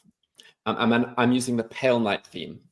So there should be, and I've sort of tuned my JetBrains settings to be as minimal as possible. So it looked really nice. We got to talk about the ligatures at some point, but it looked really nice. Are you not a fan? Do you not like ligatures? It's a worse. Yeah. Jan and Paul are not team tabs. They hate tabs. They hide literally everything. No. I like tabs a lot. It's good for accessibility, and tabs are a good thing. Ligatures are the worst, though. No, I meant I meant like visual tabs, not spaces versus tabs. Like some people just like hide literally everything in WebStorm. Oh, I see what you're saying. Yeah. So but yeah, well, what are some what's the next question, Jan? What do you have? Yes. I think this is a good thing to set the mood a little bit. What problem does Nuxt.js try to solve? So the key problem is best practice built in. So if you're getting started and you find yourself with boilerplate to make things work in the best possible way, that is what Nuxt aims to solve first. And the second is to get rid of friction, which I guess is the same thing. in some ways. But a lot of friction we just sort of accept as our default. So yes, of course, I've got to import things. Of course, I've got to declare my types manually. So for example, we infer type the type of your API call from the actual API endpoint that you create. And we just do that by telling TypeScript that that is what it's going to be, as in we just connect the two files. We don't sort of process it at runtime. It's just TypeScript doing that. And that kind of thing, if you had to do that yourself, it would be both really tough to do and also a lot of extra work. So getting rid of that friction and putting best practices in to start with. So I also very much like this auto import feature. That was a cool thing to see. I've not used Nux before. I was one of the 100 people not using it. But that was cool to see. I like that because it's usually something that I always hide in the IDE because you don't care about it. Yeah. Well, it's yeah, exactly. It's, yeah. I was not a fan initially. When one of the team came up with the idea for auto imports, I thought I don't like this. I would much rather be explicit. But the more I've used it, I really think it helps. In the same way that the script setup block in Vue, if you use Vue, basically serves to unwrap your code so that your logic is front and center, and that's what you see when you look at your component. I think auto imports do the same thing because actually they are relevant. Obviously, you need to know where the things are coming from, but you don't need to know that all the time. So if you see your logic and then you can just command click to go through to the actual source of that auto import. Or just hover and see where it's coming from. That's actually maybe a better choice in terms of it's just as transparent, but it takes up less visual space. It gives you less noise when you're looking to write. Yeah, the whole time you were talking, I was thinking about noise to signal ratio, and you're absolutely right. Shameless plug. I think that's kind of what good tooling does for people, right? Like you can kind of trust your tooling versus needing to like spell everything out in code. So we did see a really good question from a Michelle Jan. I think that one is definitely worth bringing up. Yes, so I got that right here. Boom. Easy. The question was, how can we validate that the data we're getting back is correct? For instance, if you're integrating a chart framework, how can we validate that the chart is correct? So there are a lot of things, by the way, that I did in my demo just now that I wouldn't do in an actual app. But one of them is obviously validation, because I'm just randomly passing the data, and thankfully it did all come back as valid JSON. And the prompt does seem to work. And I've tested lots of different things with it, and it just seems to be fine. But you could use a library like Valibot or Zod to validate it, and I would validate it on the server. Because you're in charge of your own server, so you can validate it there and trust that what's coming back to your client is right. So we're passing it already, so you could create some custom errors for pass failures, and you could do a little bit more testing if you wanted to. For example, you could actually pass to make sure it's a valid Vue template. That would be something you could do. You could also pass the query to check that it is in fact a valid GraphQL query, things like that. I would also I just created a query. I didn't pass any schema information on, but that's maybe something you would also try. I would probably enable the completion to be more accurate in terms of possibilities that you might, because obviously it sort of only knows what I have in my initial query and the initial state of the app, and it can manipulate that for me. But actually, if we gave it a schema, it could probably come up with new queries and GraphQL sort of amendments that I might not even have known to start with. So yes, I would be looking to use Valibot or Zod. Cool. I have a personal question. I know we've been asking audience no question questions. allowed. No, I'm not allowed to ask no. it. Oh no. Well, I wanted, but I want to get Daniel's opinion about, chat seems to kind of be the de facto UI for folks doing what you did in your demo. Like, can you imagine what the future of interacting with like an AI or LLM might evolve into? Especially you talked about bringing that as a component or module into Nuxt. Can you imagine other ways of exposing that to folks? Yeah. So the thing is that a lot of what you want to do in terms of exposing things to people is foreseeable in advance. That's fine. So you can do that, and we already have ways of doing that with settings. For example, you can have lots and lots of settings. At some point, though, you run into two problems, and one is that the things that users might want to change in an app are very many, and so if you actually have explicit settings for all of them, you have usability problems. How do you find the specific setting that's what you want? It becomes very difficult. Maybe you use AI or something like that, or fuzzy searching to help users find the setting. But now you have another UI problem. And the second issue is, what if people want to make changes that you don't foresee? Because if you're restricted to only the changes to your app that you actually foresee, it's actually not working to include people who are who have a very, very different point of view from you. You actually still are now a gatekeeper to your app. And so, I mean, obviously that's something we accept as, of course it's like that. Of course, we expect you to be the gatekeeper to your app. But I guess my thought experiment is, what if you're not? What if you actually somehow aren't determinative of how your app can be used? Yeah, it's interesting because for me, I think like the security implications, like, you know what I mean? Like, how do you sandbox people and make sure that they don't do? It's fine them doing unexpected things, but not like malicious unexpected things. And I think that to me is kind of the part that makes me nervous, at least.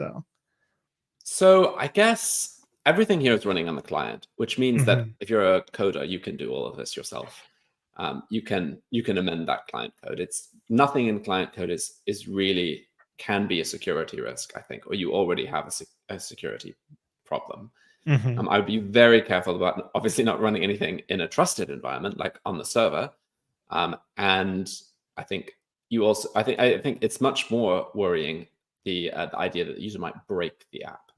So in this case, we have a Vue template that we're using a runtime compiler to create. What happens if that breaks? What happens if you have a syntax error?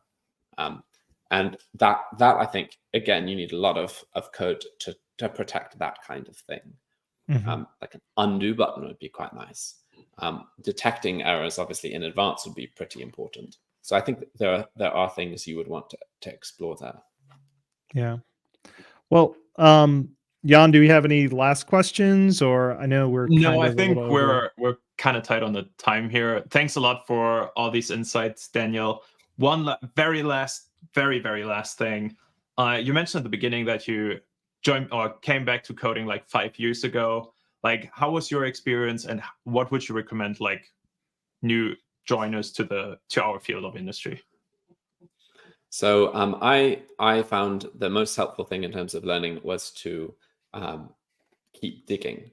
So it's very easy to hand things off. Oh, I found a bug, I'm just going to report that issue. But sort of digging in node modules and why is it doing this? And I want to put a console log here. Is that, what is it actually doing? And that kind of exploration I found was really helpful for myself in discovering how things worked, particularly when I had no idea how something worked. So I'm a huge fan of console log. Obviously, you can use a debugger or something like that, but just looking deeper, I think that kind of curiosity is something that helped me a lot, and I think it would help anyone. Cool. Thank you very much. Thank it was you, Daniel. a great talk. Very brave of you to do basically just live coding. Great job. Yeah. Thank you. It's really kind. Thank you, Daniel. Bye. Right. As part of our JavaScript day, if you want to have like a fancy themed IDE like the one that Daniel used, we have a promo going on. There will be a promo code popping up in the chat any second. I need to double check my notes again. JS Day 2023? JS Day 2023. I knew that. Like, who would forget that? So if you want to play around with WebStorm, go check out the promo code. It gives you 3 months free access to the tool. You can play around with it, get a feeling for it, and install some fancy themes. Yep. Yeah, and a lot of people are asking also in the chat, like, is there a difference between all the JetBrains tools? funny enough, and as someone who uses Rider on the .NET side, WebStorm kind of ships inside of all of our products. So if you use any of our other JetBrains products, you're probably already a WebStorm user, which is pretty cool. But if you want a standalone IDE for your kind of web and JavaScript development, definitely check out that promo code. So on that note, do you think maybe it's time for our break to give people a chance to maybe get some coffee? I know you're gonna make your own little espresso coffee. Yeah. I can't grind it, and oh man, that's what you do. I'm just a Keurig guy. I'm just simple. Oh Jesus, that Keurig is the worst. It's fine. It's fine. So no, it's not. Come on, man. No. All right. But yeah, I know Daniel's still hanging out in the back room. People were just kind of amazed by his ability to live code and how quick and capable he was. So if he can hear us, I think kudos to his coding style. But on that note, check out, I put a link to his non-existent GitHub repo right now. So if you check out the chat, hopefully by the time you go click that link, he'll have pushed up the code. I think you will need an OpenAI account to get that token. So be sure to sign up for that to try out his code sample. But on that note, check out the promo code, take a break. We'll be back with Paul and Jan after the 10-minute break. So see you then. Make it more like a 5-minute break, but yeah. Bye, everybody.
Hello, everyone. It's been a while, like 4 minutes. Paul, how have you been? You know this mute thing that happened to you in every webinar? Like, yeah, exactly that. Yeah, that. Good job. You mean the thing I said in Slack an Yeah, hour yeah, ago yeah. that I would do and we'd all laugh about? Yeah, That one. that one. Yeah. Yeah. Did you have time to make a fancy coffee? No. How but I about still in have, that like, previous? How about in Daniel's talk? Was that a fancy looking IDE or what? that was pretty cool. That was pretty cool. I think I'm gonna have to Except reverse the liquor engineer shows. this setup. Okay, we'll go ahead and get started in our next talk slot. Lies we tell ourselves using TypeScript. Most provocative talk title ever with Stefan Baumgartner. Stefan is a architect and developer based in Austria. He's the author of TypeScript in 50 Lessons and the TypeScript Cookbook, an O'Reilly book, 2023. So it's maybe up to date or something. In his spare time, yeah, sure. In his spare time, he organizes ScriptConf and Rust Lens. Stefan enjoys Italian food, Belgian beer, and British vinyl records. Didn't see that coming. Unfortunately, Stefan won't be able to join us in person today, but we appreciate him taking the time to record his talk. So we will play the recording in a bit here after some chit chat. And Stefan promised to be in the chat. So Stefan, if you're there, maybe a sign of life would be nice that I'm not just talking to the void. And Paul. There he is. I at least assume that S-Baum is Stefan Baumgartner. That seems about right. So again, thank you for joining us. Really appreciate that. And Paul, your TypeScript experience is so-so. I've seen your code. So how is it from doing Python before, doing now TypeScript and all those things? I think what you really mean is you've seen my TS ignore comments. Yeah, that's what I meant.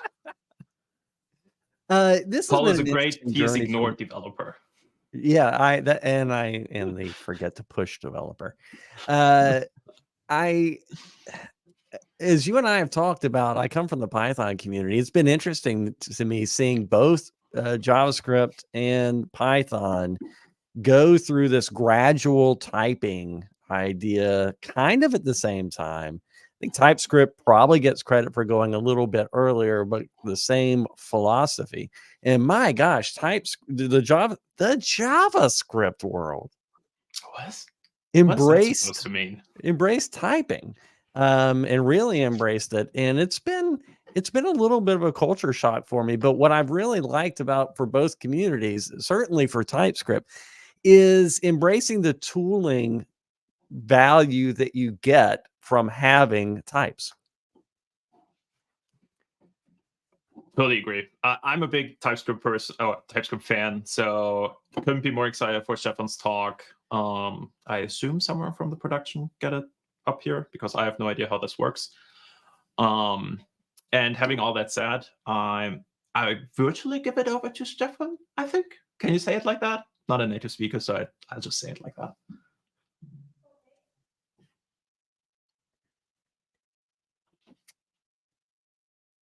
All right. Are we bringing up the video? Hello, everybody, and welcome to my talk, Lies We Tell Ourselves Using TypeScript. So if you can see this, it means that I'm sadly not able to be with you live in person to talk to you live, but believe me, I'm with you in my mind and hopefully in the chat. And I still want to give you a great experience with this talk, even if it's from the can. So let's get going. And the best way to do that is by saying, hey, I'm sorry. I'm very sorry. You have seen probably a lot of fantastic talks today. I've seen the lineup. It's brilliant. It's actually people that I long for to meet in real life again.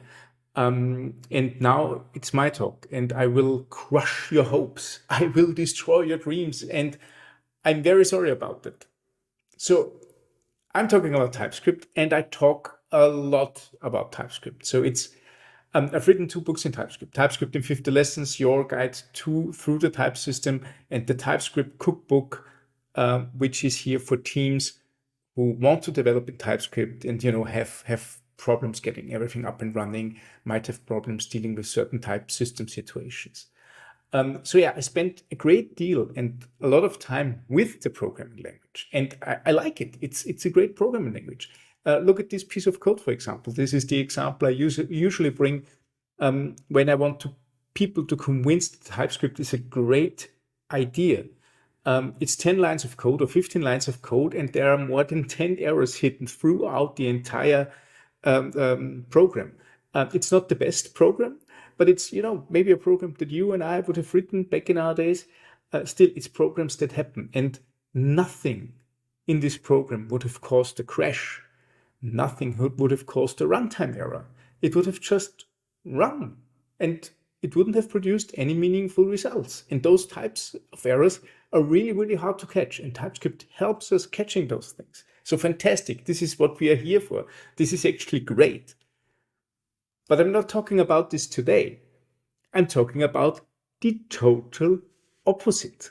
Look at this piece of code. Some TypeScript code, it's very well typed, it's complete, it compiles, it runs, and it might throw errors at runtime. Actually, it might throw a lot of errors at runtime. Those kinds of errors TypeScript is supposed to prevent.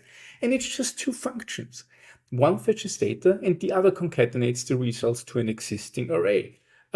Parsing it right off the bat might be a bit much, so let's go through it step by step. First, we have some function overloads.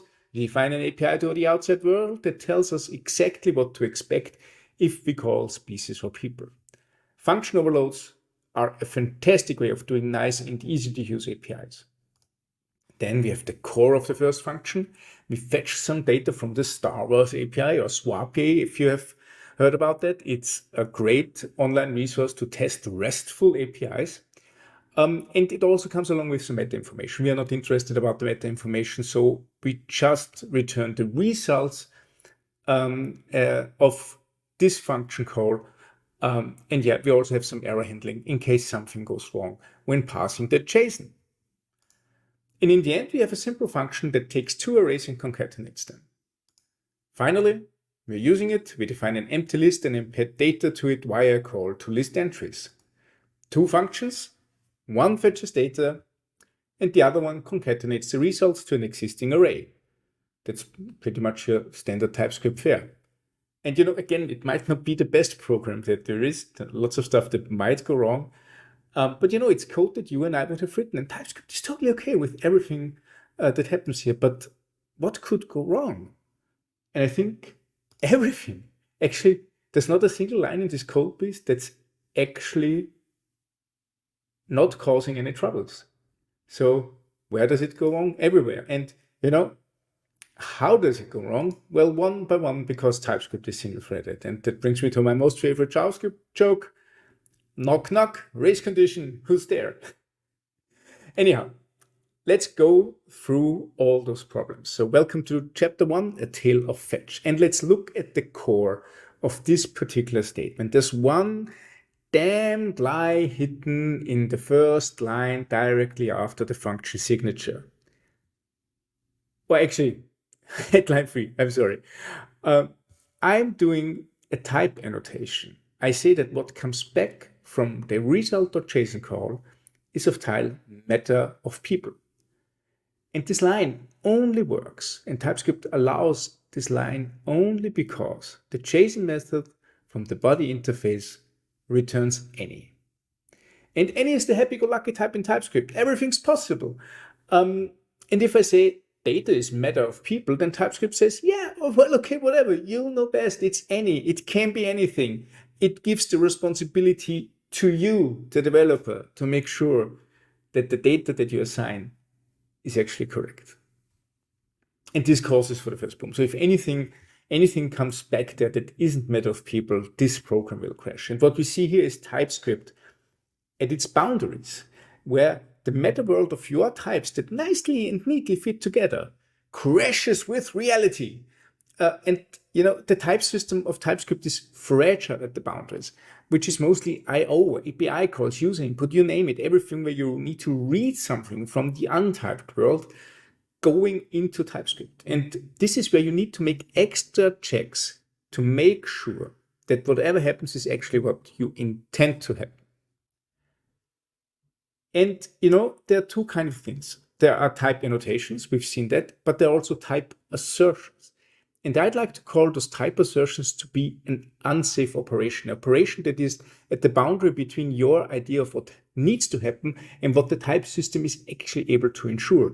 And those things actually happen quite a lot in TypeScript. So let's look at a couple of those indicators for unsafe operations. We have as for a type assertion. It's for type predicates. Is for type predicates, and asserts X for assertion signatures. All those keywords tell us that something is afoot in the type system. They show us potential breaks because they assume certain types are dependent on what's happening in JavaScript. And TypeScript can't figure out those things are correct. So if you look at the isDice function, here we tell it that, if the number that we get in is in the array of 1 to 6, so is one of those 6 numbers, then, well, dice is a dice. So if this evaluates to true, then we can make sure that the number is actually a much, much smaller set of numbers and of type dice. But we could as easily return true in there or anything else. It doesn't matter as long as it evaluates to a Boolean. So it's just good as our programming. But one thing is important about this, that we spot those unsafe operations through a keyword, as or is. So if you look at those two lines, they basically do the same. Line 1 is a type annotation. We say, well, we are waiting result.json, and whatever comes back should be of type meta people. And the second line says, well, whatever we get back here, we want to treat as matter of people.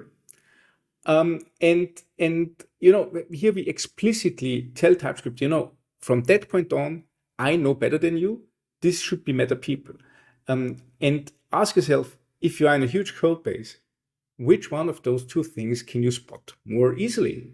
I'd argue the last one, because type annotations happen everywhere, even if you have proper type checks happening.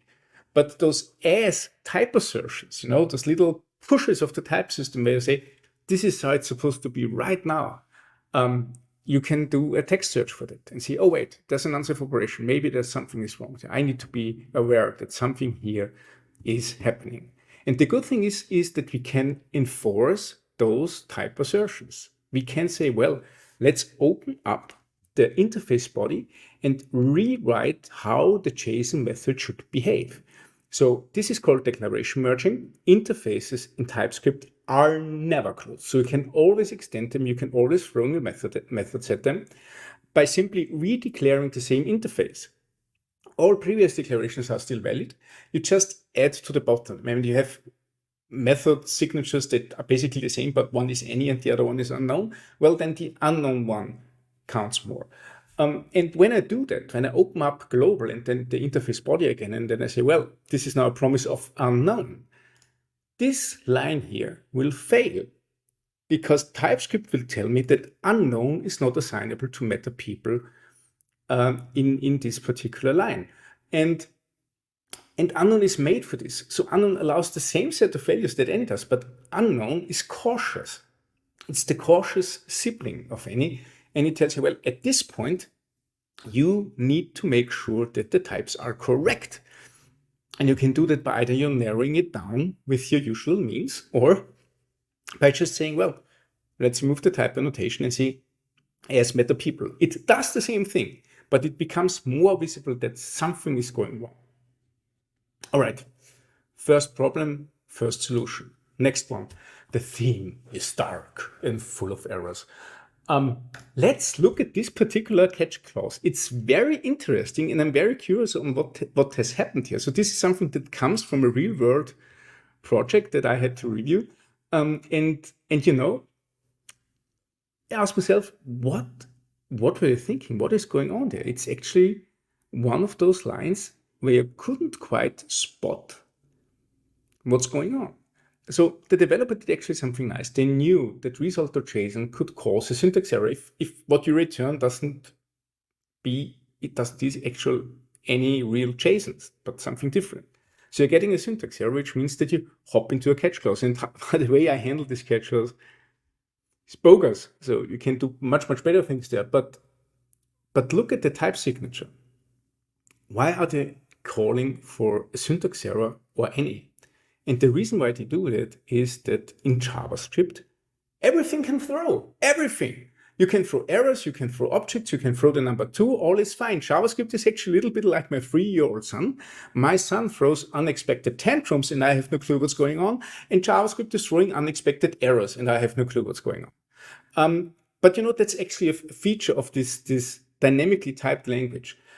If a type error happens, or if a synchronicity error happens, or if some syntax error happens anywhere in your code that's being parsed lazily, then this stuff can error, and you get those undefined, it's not a function calls, you get those type error calls. You have seen that in your console, in DevTools, you have seen those things. This happens because in JavaScript, anything can break.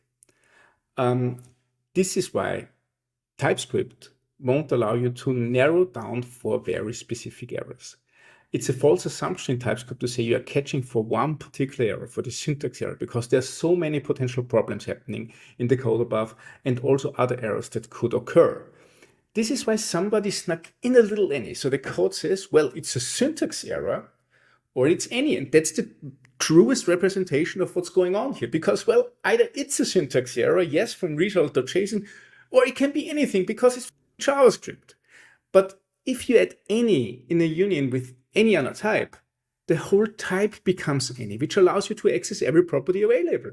This code didn't blow up at runtime is mere chance. And in TypeScript, we are not here for chance. We actually want to know what's going on. The only mitigation for that is, again, going for unknown in catch clauses and doing instance of checks. So if we activate the use unknown in catch variables flag in the tsconfig JSON, your E becomes unknown by default. You can't put it in a union because it stays unknown. And you would have to explicitly add any to make that work.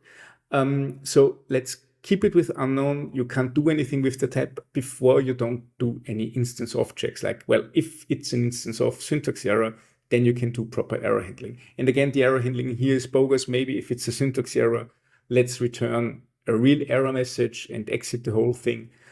Otherwise, maybe return an empty array. So it totally depends on the semantics of your application. Okay, second problem, second solution. Let's go into the next problem. And this is maybe one of my favorites, the matrix overloaded. I want to turn your eye to the function overloads. Personally, I'm a huge fan of function overloads because they allow you to design APIs like this. They tell me that I get species for the key species, for the literal string species, and I get people for the literal string people. This is what the two function signatures at the top tell me, and then I have the implementation signature. I get species with species, I get people with people. But in the code, I only return people. So again, in the signature, it tells me I get species. But in the code, I only return people. So in the signature, it tells me I get species, but in the code, I only return people. What's going on here? And this is one of the biggest caveats in function overloading. So those are all the function signatures that we have. And let's see what they mean. Let's pull them apart a little. I have two function signatures that expose the usage API. This is on the top. This is what you see when you actually call the function. And the other one, the one right before the function body, is the implementation signature. This signature is hidden when you call the function. This is just here for you to actually implement stuff. And TypeScript does a couple of type checks. The first type check that it does is that all the usage signatures are somehow mirrored by the implementation signature. So you can't define anything in the usage signatures that isn't defined or capable of being called in the implementation signature. This is why a lot of them are just defaulting to any, which is a very bad idea, but that's what's happening here. And the other type check that's happening is that if you are doing an implementation in the body, it checks if everything that you return actually is valid against the implementation signature. And the problem is that nobody tells you that everything that you covered in your overloads is actually being covered in the body, because the check goes usage to implementation and implementation to body, but not usage to body. This is not happening. So nothing, absolutely nothing keeps you from returning absolute bullcrap that doesn't make any sense at all. You can say, well, oh, it's if kind is species, then return people, and if kind is people, then return species. You can do that because the implementation signature says, well, that's valid. You can do that. But the usage signatures tell you something entirely different. And nothing, absolutely nothing in TypeScript is preventing you from doing wrong to this date. One possible mitigation are conditional types. With them, you can offer the same type of parameters in return types as overloads. But since they are complex, TypeScript can't figure out what you're returning is actually what you're supposed to be returning, like here. So I'm doing here a type assertion where I assert that it's meta people or species, because otherwise TypeScript would not allow me to do anything. I would get an error and it would tell me that people or species are not assignable to type return of t. So you would need to do another type assertion here as well. You would need to act. You see an unsafe operation. You know that if something would be problematic, it would be here. Again, we are not only here to see if TypeScript has a sound idea of what's going on in the application, but also if you can spot the problems that TypeScript goes wrong. One more, last one. The unexpected virtue of ignorance. If you know what movie this is, tell me afterwards in the chat. And this is arguably one of my very favorites, because it's so simple yet so painful. And we endured a lot of pain already, didn't we? So in the second function, I have a function called append entries. Append entries takes a list of people or species and you concatenate them with another list of people or species. Fair enough, since the parameter list is passed per reference, it mutates the list, but look at the actual usage. I create a list of people and I append entries of type species. So the type of list before I call append entries is people.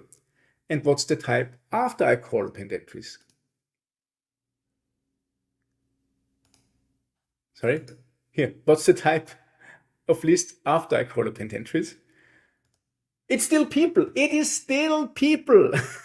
And the reason for that is that all the contracts for TypeScript are fulfilled. You are getting people in there and you're getting species in there, and the function accepts people or species. So, well, the types check out. Everything is okay. But the problem is that TypeScript can't react to object mutations that happen if you pass something along by reference, which you can argue is actually a problem of JavaScript itself. But still, it's something that we need to deal with. And one thing that you can do, how you can deal with it, is by adding generics. So in generics, you instead of the broad type that you have here of array, people, or species, you add a generic parameter of the same type. So you say, well, whatever we put in there is a subset of people or species array. And then you set the list and from to the same type. And the moment you call this function, TypeScript locks t to the concrete type of the first parameter and tells you that you can't mix and merge as you see fit. Now you need to act. So here it says, well, the argument of type promise species is not assignable to the parameter of promise people, because with adding list at the first parameter, t becomes array of people, and because of that, from also needs to be of promise people. All right. Everything mitigated. 4 problems, 4 solutions. Let's enter the final chapter. Lies, damn lies, and TypeScript. So the story so far. We found 4 mitigations to 4 problems. We used declaration merging to patch assumptions, used here as reset by Matt Pocock. It's a fantastic library doing exactly that. You are doing instance of checks and unknown in catch clauses to work with error types. You use conditional types instead of function overloads to provide a similar API and highlight unsafe operations. And last but not least, you add generics to allow you to narrow down to specifics to make those type parameters concrete with usage. So far, so good. More lies, more damn lies. Every solution that I told you just comes with more damn lies. Here, declaration merging. I declare an interface that is called form data. And the moment I use it in handle form, I can access APIs that I haven't defined. Where are those APIs coming from? It's because form data already exists as a global type, and I merge with the global type. So declaration merging is fun until you accidentally merge with globals and say, don't say this is artificial. I know so many people who had exact this problem, and that's why. This is my favorite, undoubtedly. So instance objects, hooray. I have two classes, class A and class B. Both have a very distinct property. Class A has the property A, class B has the property B. Then I have a doSomething function that accepts both A or B as parameters. To access the correct properties, I do instance objects to get the right type in the control flow. So after P instance of A, TypeScript knows that P is definitely 100% of type A. Right? Right? But hey, TypeScript is a structural type system, which means that I can just pass elements which have the same shape as A, and this will compile. But you know, it's just of the same shape of A. It's not an instance of A. So JavaScript only allows the instance object to happen if you actually constructed the class with new, not if you pass something that looks and feels like A. So TypeScript allows that, JavaScript instance objects don't. But TypeScript instance objects narrows it down to the wrong type, which means that in the else branch, I would access B, which isn't there. It would be undefined because I have A of 42. Okay, this will cause this function to log undefined, but think about, calling this parameter times 2 or something. You will get an error at runtime. So yeah, instance objects are great until you realize that TypeScript is structurally typed. Conditional types. Yeah, I'm sorry. Anybody knows what's going on there? I don't, and I should, because I've written this February, and I've even a 5-page explanation in my book, the TypeScript Cookbook, and I couldn't tell you what's going on there. So conditional types are powerful. They are incredibly powerful. But, it's like from the creators of regular expressions comes the sequel nobody wanted. They are complex, and you really need to think about if you want to add this kind of complexity to your code base. So they are hard to pass. They are hard to write. They require documentation. Use them wisely or don't use them at all. Ask yourself if the complexity is worth the benefits. That's all I'm saying here. And last but not least, generics. Generics are great, but they can be explicitly annotated, and then you have the same problem as before. So be aware that generics are a solution and a very great solution. So I use them a lot, but they are not the solution. And with that, all of our solutions debunked again. More problems, more solutions, more problems. Let's go to the end. Again, I'm sorry, this was not a nice talk. I hope I didn't crush your hopes or destroy your dreams. You are here to learn something, to get excited about TypeScript, about JavaScript. You have seen so many great speakers, and I adore all of them. They are fantastic. And now you hear a grumpy 40-something talking about stuff that goes wrong with his computer. And you might ask yourself, so after all of that, I've written 2 books on TypeScript. I've given countless talks on TypeScript. What do I think of TypeScript? Well, I fucking love TypeScript. It's still the second best language I have the pleasure to work with. And I wouldn't want to work without it. Seriously, TypeScript is actually not about a sound type system. It's about making you productive. And I just can't argue with the fact that TypeScript makes me tremendously productive. And you know what? This title is not called The Lies TypeScript Tells Us. It's called The Lies That We Tell Ourselves as Developers. And there are a couple of lies. There are lies that, well, our type system should be sound. That's a lie we tell ourselves when we use TypeScript. And another lie is that we are here to write code because we are not, in reality, software engineering, and you all are software engineers, is about decisions and trade-offs. That's our job, and that's what we are supposed to do. Code can be written by Copilot. My code is written by Copilot plenty of times. But the code that I commit to our repository, that decision was made by me, and I need to understand what's going on. I need to understand what's going on in the code, and I need to understand the caveats of the tool. Only then can I make the decision if one line of code enters our repo or not. It's about the trade-offs of the tool and the decisions I make. And you know who knows a lot about decisions and trade-offs? TypeScript and the TypeScript team. Look at that. It's an explicit non-goal of TypeScript to be proofably sound, which is a very bold statement for a type system. But what they want to do is strike a balance between the correctness and the productivity. It's a goal to make you productive as hell, making all the little trade-offs that come with the type system that sits on top of JavaScript, and that's okay. The TypeScript team are some of the smartest people I had the pleasure to meet. And it's tremendous what they do to formalize a programming language like JavaScript that's supposed to go haywire if you just look at it. But that's software engineering, and that's, that's my point. My point.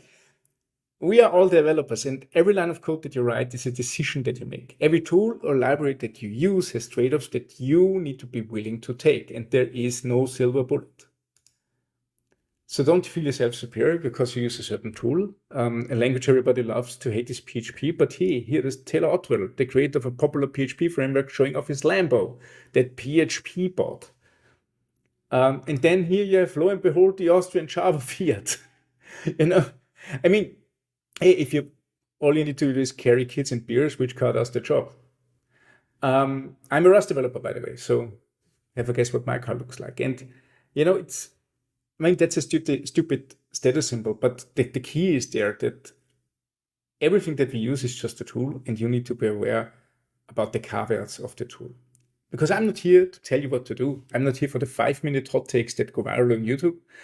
I'm here to make you aware that nothing is without its caveats. It's about trade-offs, it's about decisions, and it's about productivity. And with that, I want you to be pragmatic. I want you to be aware of the trade-offs you make with the tools you choose, and use this information to find and choose the best way possible for you and your team. No solution is the best thing possible. It's just a solution.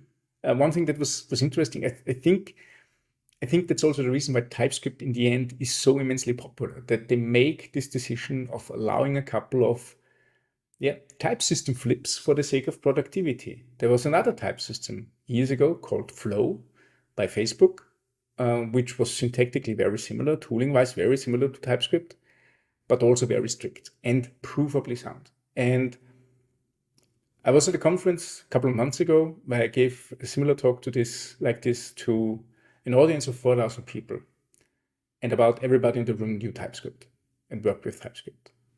3 people remembered that Flow even existed. And I think this is because of the decision that the TypeScript team made in the past to allow the type system to be a little bit wider and not provably sound for the sake of productivity. So it's just a solution, and it can work for you, maybe it doesn't. Don't go for hot takes or dogma. And I know that this phrase on the slide is also very dogmatic, but beat me. And with that, thank you again for having me. Again, I'm sorry that I can't speak to you in person. As you might have heard right now, I like to speak a lot and I like to talk a lot, but something is preventing me from doing so. I still hope you had a great time. I still hope that I will be around in the chat to take your questions and to hang out with you a little. And with that, I want to thank you very much for having me. And if you want to know more about TypeScript, I've written 2 books. They are out. Both are fantastic, and I can highly recommend them. But hey, why wouldn't I? Right. See you. Bye-bye.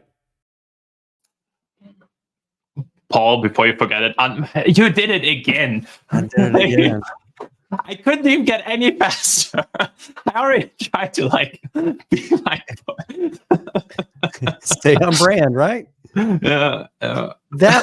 That was a great talk. Look at all of the comments in that talk. Was that great or what? That was a fantastic talk. It makes me want to ask you, Jan, do you like TypeScript or do you really like TypeScript? I really like TypeScript. I've written, at the very beginning of my career, I've written 2 big JavaScript projects. And it was just such a shit show. It was so bad. And we were just 2 people working on it. This was still terrible. We'll get into some audience questions. As a reminder, we have a promo code in the channel for 3 months of WebStorm. We already have a bunch of people clicking the link using the code. That's pretty good.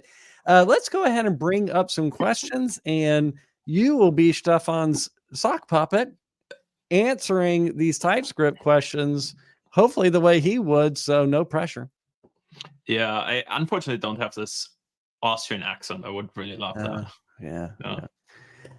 Okay, so first one is one you commented on in the channel. A bunch of other people commented. Thank you all, everyone, for providing some insight on this one. Maybe you could wrap it up, Jan, what was discussed? Yes. So the JSON method of the fetch API returns any instead of unknown, which is a little bit tricky because you still need to manually, or you should manually type check, and unknown would force you to do a type check. So the problem with unknown is I think it was introduced fairly late in the game because TypeScript is around for longer than my career goes on. So I haven't used it that long and I didn't know about it, but it is around for a while. And sometimes it's just not worth breaking the world for fixing a small thing. And I think any and unknown for the JSON API is one of those things where it's like a trade-off to say like, okay, this is just something we have to live with now. But as Stefan mentioned in the chat, TS Reset is a great library that provides improvements for those kind of things. But then you're actively acknowledging this and not just breaking the world for fixing some types. Good point. Okay, on the next one. Yeah. There's a little bit of a discussion, so you might have to thread this back together for people to just pick it up here. Yeah, so Stefan mentioned it in this talk very well, but the TypeScript type system is very complex and it's more structural than like other type systems like Java or, just to make Khalid happy in the background, .NET. So it's more a structural type. It's comparable to like the way Ruby works in that sense. So it's not checking a type, it's really just checking the shape of a type, basically. And any is literally everything. Not a native speaker. I'm pretty sure that's what any means, though. So any will let you access any property that you can imagine. It doesn't force you to double check that, while unknown allows you to do that too, as long as you do a proper type check. Meaning like something like you do an instance off check, something like that, that lets TypeScript know whatever you're dealing here is not unknown anymore. You know what it is at this point. Sure. In Python, we have a type check. You can say any, but if you want to be a little more specific, you say object. Okay, let's bring up the next one. This, by the way, this doesn't go in Java and TypeScript. The object type is not that cool. It's not really that more specific. I think in operator is the solution for instance of problem. That's true. I would need to double check. I'm not sure if I would assume that TypeScript does infer the type based on the in operator. I rarely use in. I don't know on top of my head. Stefan probably knows though in the chat if he's still around. Nice move. Right? Well played. All right, you've got this advocacy thing figured out. Well, that's what you do as a consultant as well. Like you don't know, you don't need to know everything. You just need to know who to ask or what to point to. You just got to know the billable things. That's okay. Also do you want to give a comment on this? Because I think this is also reflected in some of the code we write, or I should say I write incorrectly. So I think conditional types are a great concept because it allows you to reflect the dynamicness that JavaScript provides in a type system. Having that said, conditional types are also terribly to read, and you can easily overdo it, like I did in some of the code we are working on, Paul. It's a matter of trade-off, as Stefan mentioned. Like if it's something you barely touch but provides you great type safety for a method that is called regularly, I would go with it. I try to limit the usage. And I'm also not as an application developer, I rarely do method overloading. It is totally more common in libraries and stuff. You basically cannot navigate around it. But as an application developer, I try to mitigate that. And then the instances where you use conditional types should be as limited as possible, I would recommend. Before getting to the last question, I'll ask the distant Stefan, who's all the way over there, answer in chat. Do you have any advice for junior developers who are just getting started in programming, JavaScript programming, etc., but specific to the TypeScript aspect? If someone's kind of new to programming, any tips on gradually introducing TypeScript? I'll go to the last one just for fun. I think that Stefan really resonated with a bunch of people with his kind of pragmatic, non-dogmatic take. Jan, do you kind of sync up with him on the flavors and taste that you would put into TypeScript coding? I watched like a talk from Stefan at a meetup like a couple of years ago, and he had some tricks like how you can reuse type, and that was very like eye-opening for me because I never thought about TypeScript in like the structural system before, and that helped me a lot sharpening my TypeScript skills. So I fully co-sign the statement that Stefan is TypeScript Patronus. Okay, well, we'll wrap that up. Thank you very much, Stefan, for the talk, for the tone of the talk, the way of the talk. You really struck a chord with a lot of people. Really appreciate it. With that, let's bring Khaled back. It's been a while. Yeah, I'm back. Patronus, is that a Harry Potter reference or folks Potterheads? Is that You what's just happening? lost your geek card, man. Oh, Yeah. man, I don't know what's happening.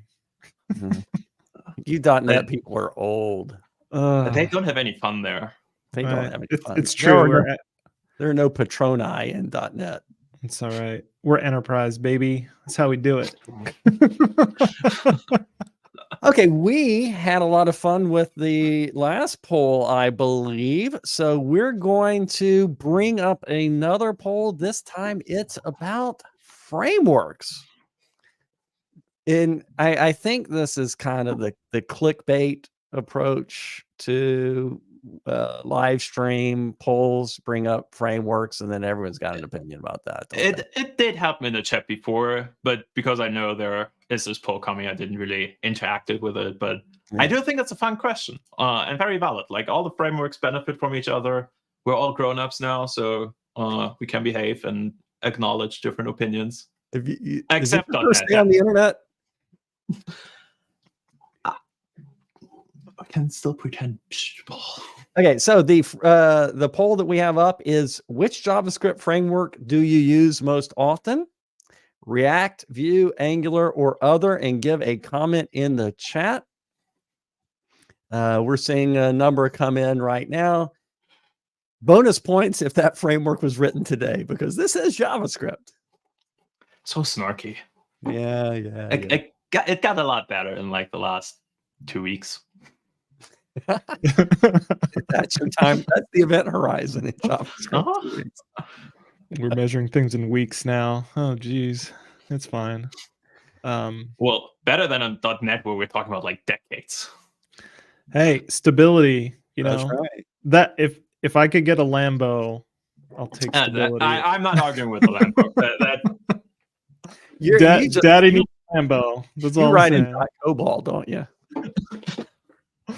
I'm just waiting for that TS-ignore library that Jan kept mentioning. I think that's going to be super helpful for a lot of people.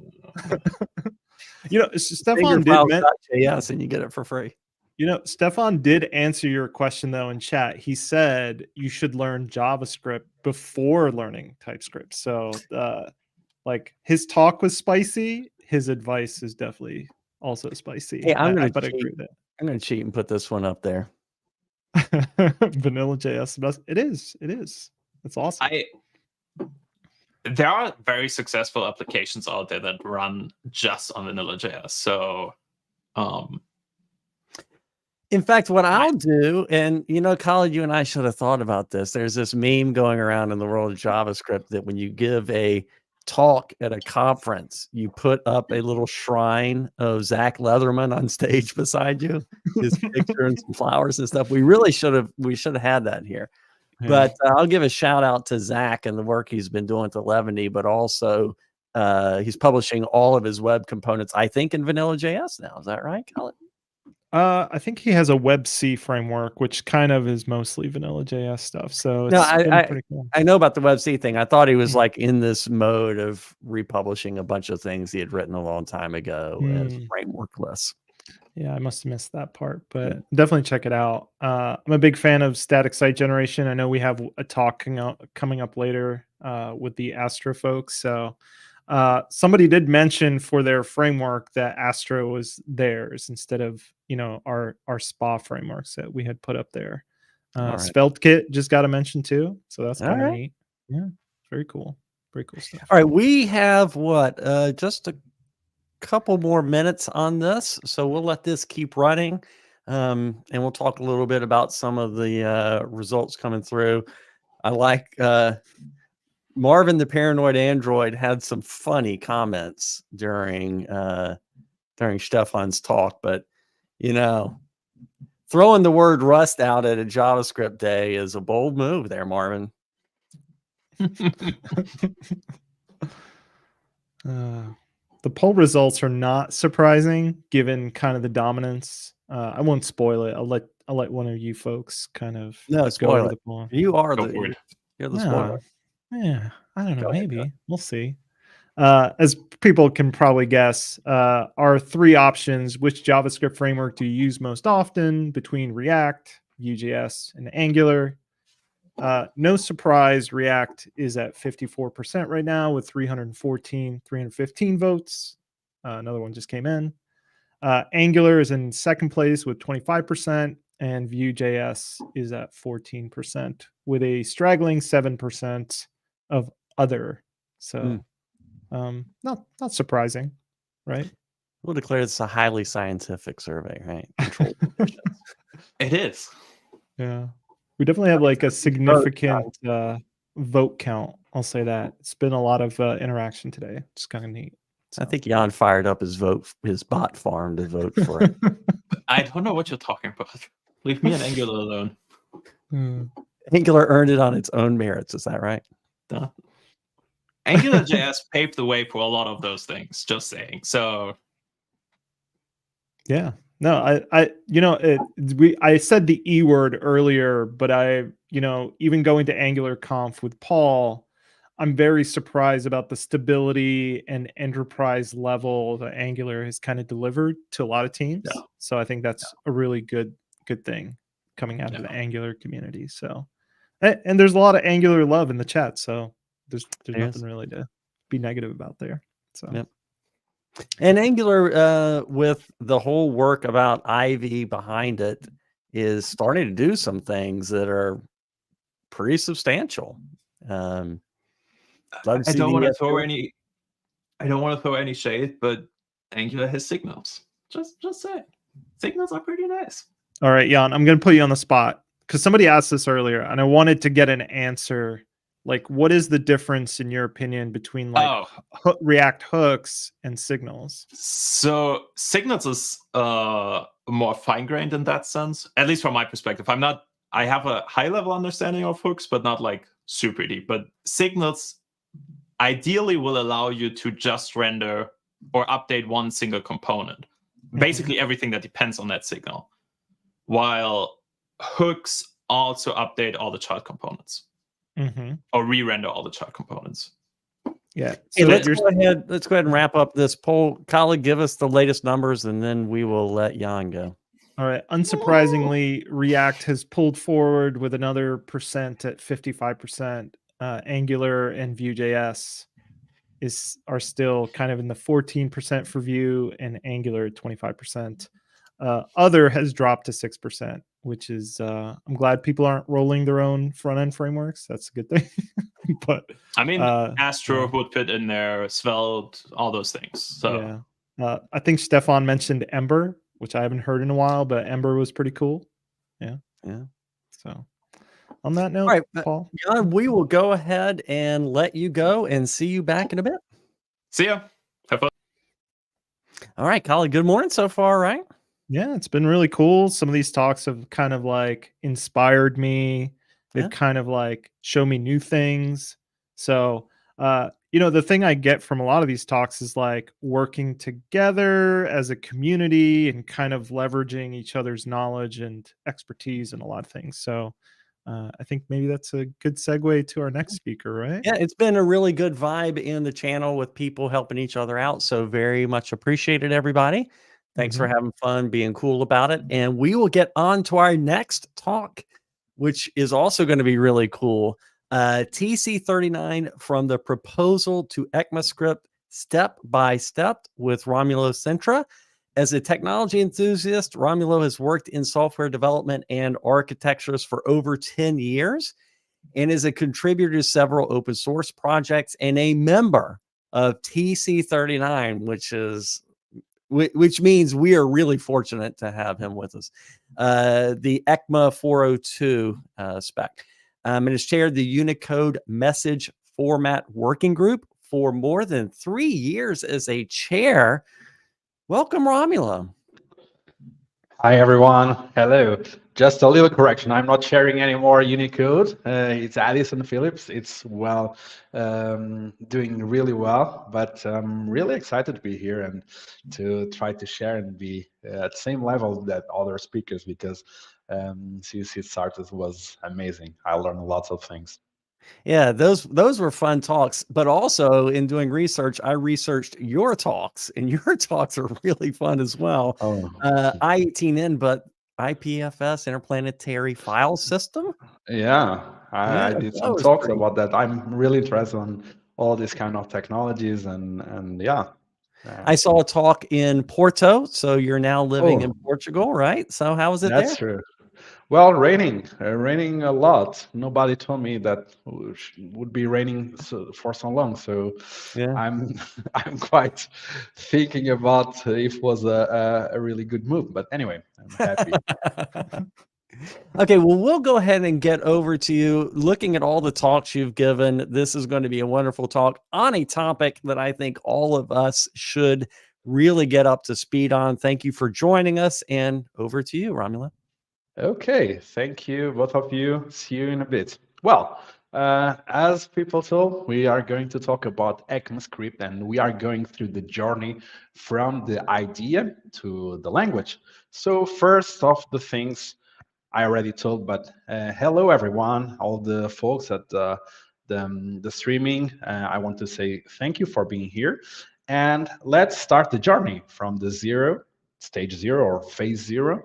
And as I already introduced, I'm Romulo. I'm working at Igalia. We are a company that do open source software consultancy. We focus on the browser implementation, engines, standards. So I guess you heard from us or from projects we are working with. So step one, stage one, phase one, what's standard body or body of standards, and what's TC39? Well, before we start, standards are really needed. I'm not sure if you remember that big issue that happened time ago with the hamburger, where the cheese should go, or should have cheese or not. Well, if we use a standards body or avenue that help us unify and standardize how the recipe of hamburger should be made, all of these never happen, because you follow the spec, you follow the rules, and you write your own implementation of the hamburger icon or emoji of the hamburger. So just to summarize, a body of standard or standard body, as you probably know, what WG, W3C, ISO, ECMA are just places or avenues where you unify and do uniformization. It's the place where you have some doubt or any doubt you have about something, about the recipe of hamburger or about how number format is implemented. You go to that standard and you just read the recipe that normally is in form of spec or report or paper, and you just follow all the steps there, and you can have implementation or a recipe as it should be, or the canonical version of it. Of course, you always can vary or can do different, but the main recipe is there. About TC39, lots of people think that TC39 is like this, the guardians of the JavaScript, the people that is behind the language, and they are trying to fight against all the world to make the language a standard. But no, they are just few folks that trying to make the best for all the people watching at home this stream, use the language in the best way they can, with the best performance, and giving the best experience for them to work and build beautiful applications. And the group behind this we call TC39, the technical committee that works on the definition of the language, the ECMAScript or JavaScript, as we all call. And before going much further, I'm doing a kind of a glossary for the terminology we are going to use today. I guess you understood at the beginning that standard avenue or standards body would be, in this case, ECMA. That is the place where we are hosting a specification with the number ECMA 262 that casually is the name of the language that he kind of describes, that we all call JavaScript. And the group of work TC39, but could be TC55, 45, depending of the specification that you are running as a technical committee. It's the people that are working towards specifying and defining the new features and trying to fix things on the language. So we are at phase 2, stage 2, how TC39 works. We already know what is ECMA, that is the host of the TC39, that is the technical committee that works on our loved JavaScript, ECMAScript. And now how it works? Well, this works how every house works, on consensus-based decisions. The group tries to decide on the future of the language based on objections, based on feedback, and trying to move forward always with the consensus of every peer on the group. This group is composed by diverse people. We have implementers that normally are the ones that are behind of the engines, could be people from V8, people from other engines, people from engine 262, or any other that you can imagine. We have the practitioners, they call, that are people like you, like me, that use JavaScript every day to build new functionalities. We have community experts, we have members from organizations, universities, and companies that wants to contribute for the good of the language. Normally, the steps are based on stage, is why I reinforce every time I move from the slides, stage 0 or phase 0, stage 2, stage 3. Well, we have +1 + 4 stages. We start on stage 0 and we end on stage 4. And all these steps are the travel from the idea to the language. So let's do this travel all together. When these kind of things happen, well, when we work, we normally have between 4 to 8 plenary meetings all the year. Some of them are in person, some of them are online, and we try to always work between all those sessions, having several meetings, having TG2 that is focused on internationalization, TG4 that is new working groups focused on source maps. Everybody interested on participating on those groups, either editors outreach or educators and tools calls, just ping me or I will give the links at the end, because all of you can participate, give feedback to the language and help build the language we work with every day. We know how it works. We know which parts are the composition of TC39. So let's try to iterate over the stages towards the creation of a new feature in the language. Imagine that we have an idea of where to put the cheese on the hamburger. Well, we have to pass through different stages. The first stage is the 0 stage, that is the straw person stage. That is when you have an idea. Well, I have an idea that a hamburger should have cheese and the cheese should go there. Well, I try to reach out to some people that belongs to the committee, people that are experienced on the JavaScript world, and just trying to get some feedback, ideas, and build an explainer or a store person proposal that I can just try to get to stage 1. And here is a list of lots of proposals that's still on stage 0, mostly because they didn't get to stage 1, but doesn't mean they are not proposals that in future could reach out to the stage 4. But at the moment, they still on stage 0. And some of these proposals still being an inspiration for future proposals, because people, it's not the right time for that proposal to go ahead. Perhaps in 2-3 years, there is some things on the current language that blocks the evolution of some of these proposals. But yeah, there are lots of ideas here. I will share the slides at the end. You can see all the links there as well. And when we have the stage 0, we need to go stage 1. Yeah, we have the idea. And when you end the stage 1, or when you go to stage 1 in this case, this means that when you call stage 1 and people say yeah, or don't say nothing, and you have consensus, this means that you are devoting some time as a champion of that proposal to make this proposal a reality. You have some rough ideas of what you want to do. You have some ideas in your head. Some of them have some demos or polyfills, but we expect to have major changes here. And as an example of this kind of proposals, one of the proposals, and kind of aligned from what we spoke, people were speaking before about TypeScript. Well, type annotations proposal, that also I'm one of the champions. Well, type annotations proposal just want to bring the space for everybody use types, the language we love. So this kind of code nowadays throws an error when you run on the browser, or when you have a type checker like TypeScript, Flow, Eagle, or others. This code just kind of give you this type error, because as you probably know, string and number are different. What we want with this proposal? Well, we want this proposal, when you run this code on the browser just understand this code as a comment and not as something that should be runnable or should throw.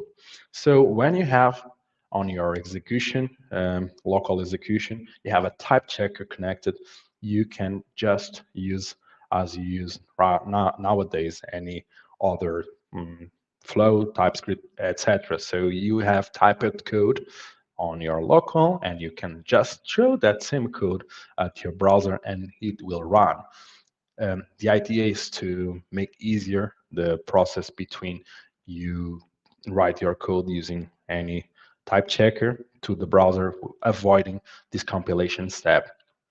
Anyway, you can always do as you do minification, you just can strip these type annotations and they don't exist. But nowadays you are not able to do it. So this is one proposal that wants to bring this space of the types to the language without having any costs, any runtime cost.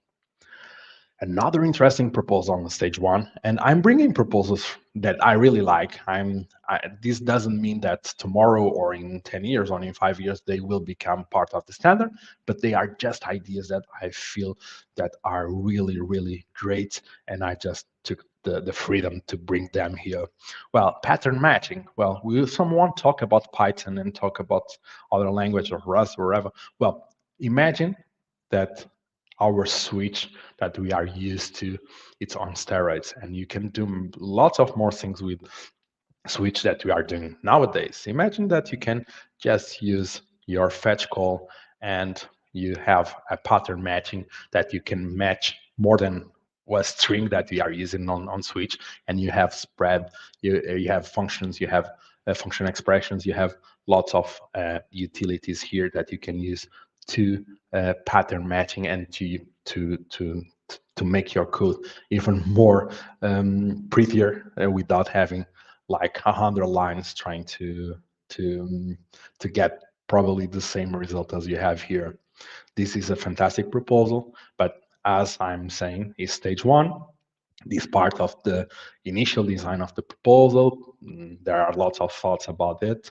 And as a community, as a people that wants to also help and give feedback, feedback is always important. Sometimes we have to evaluate the cost of learning all these new things on the language. That also could be a burden for the end user. The complexity of implementation in some proposals. I'm not talking directly from this one, but these are the things that people has in consideration when they vote to move stage the proposal. And sometimes when you have a proposal that it's bigger or more complex, some of the advice that people give is strip it into different parts, and so we can kind of have 3 or 4 small proposals that can evolve independently, and at the end, when it lands on the language, also gives more learning time for the people in the community to kind of gradually absorb the new things on the language, instead of having a huge big thing into it that probably will also difficult the evolution and learning process. But anyway, this is a side topic that I don't want to sidetrack on this. Well, go to stage 2. Let's move to stage 2. In this case, when you go stage 2, or you already have, or you navigate through stage 2, you already have a formal spec. So this could be already something that it's becoming a reality. You have all the semantics and the APIs covered. It's not complete at all, but it's already in a good shape and probably will look like the future of final proposal, but still ahead, waiting for feedback from you, from people on the committee, and this starting getting serious. So things are having the spec as here. This is an example of the spec. The spec, it's simply kind of a recipe using the format that ECMA uses. And in this case, we use a TC39 for writing the spec, and just a recipe of each steps you have to do to create your hamburger with the cheese in the middle or on top of the hamburger.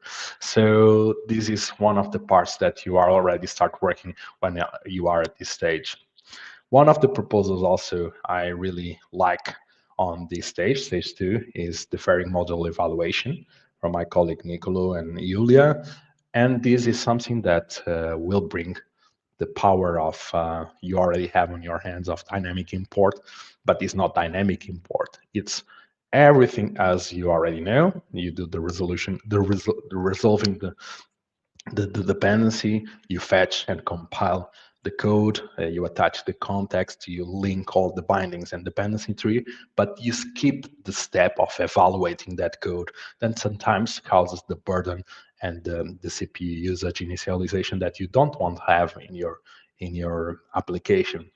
This is a different way to solve the startup performance, because sometimes when you dynamically import, you have the cost of network, but sometimes you don't care about this cost of network, as the initialization process and the cost of network is not a problem, and you already have the code there. If the code is there, he will be evaluated and executed independently. So in this case, we are trying to avoid this evaluation. So the code is there, ready to be executed, but it's a kind of a dormant status. So application, it's fully prepared, but you avoid that initialization cost of the module you are loading at the beginning. This could be something really interesting for lots of different use cases and lots of different architectures, because sometimes you have to change the way you write your code to accommodate these kind of peculiarities.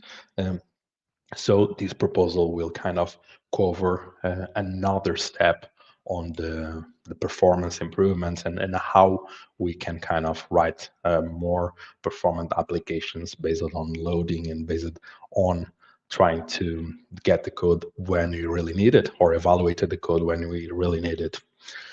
When you get to stage 3, well, when you navigate this stage, you have a spec almost complete or even complete, as changes on this stage are likely not to be done. Sometimes happens. You already have reviewers that might sign off the spec. The test starts on the stage 3. You need to have all the tests that makes your spec compliant.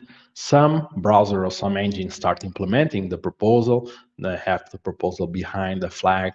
So it's kind of, well, it's almost there. If it's not this year.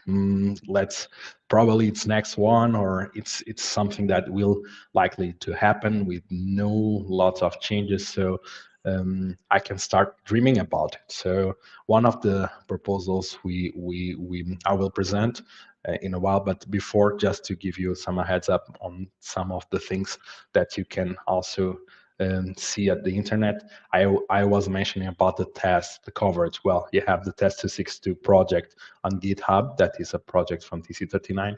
That is the project that holds the test harness that runs against the implementations and tests the completeness against the specs. So you see the test 262 for FY website where you can more graphically understand the level of implementation and level of coverage from the engines or the libraries that implement the spec, because we talk about engines, V8, SpiderMonkey, JavaScript Core, but there are lots of other engines or libraries that also implements the specification we call JavaScript or ECMAScript on their own runtime. So this is really interesting. Also, Babel that I think almost everybody uses as a partitioner to also fulfill some of the features when you are not using TypeScript or others. Stage 3 proposals I really like. Well, Intel duration format from also one of my colleagues, Usual, is the champion. Gives you the ability to calculate durations using the Intel API. Sometimes people don't look much on the Intel API because I think is the least well-known part of the JavaScript, but there are lots of functionalities that you can rely on the Intel API, in this case, the calculation of durations. And this is amazing because nowadays, on the past, doing this kind of calculation requires more libraries, lots of code, and this is all internationalized. So this also saves lots of size file and different and the need of loading property files and language files, etc. So on the duration format API, you just can write in French, English, Spanish, and you have your duration formatted as it is here on the slide. Another proposal that I really enjoy and really like, and it's one of the biggest proposals on the language, is temporal. Temporal, it's kind of replacement for all the libraries you used to use, like Moment.js or DataFNS, where they were amazing, but we should have these features at language, and temporal bring these features at language. This brings the capability of calculating dates, of having time zones, of do all the arithmetics that we were used to do with Moment.js when we need to calculate all and to manipulate dates, with the benefit that it's all internationalized, not extra cost on library size, and it's part of the language. So this is one of the most amazing proposals that I'm aware of, and I'm really excited and hope this lands really soon in all the browsers. And when we talk about the proposals and talk about ECMAScript, we have all these stages, yeah, with 0, 1, 2, 3, and when we finally got to the stage 4, means that on the stage 3 we have all the tests, the spec it's finished, no more touches, and we are ready to say, well, win. And for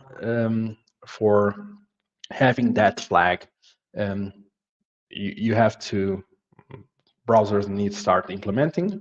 At least 1 or 2 implementations should be available and pass all the acceptance tests. When you got to stage 4, the next year, your proposal will be part of the main spec. So these will be merged on the ECMA 262 spec.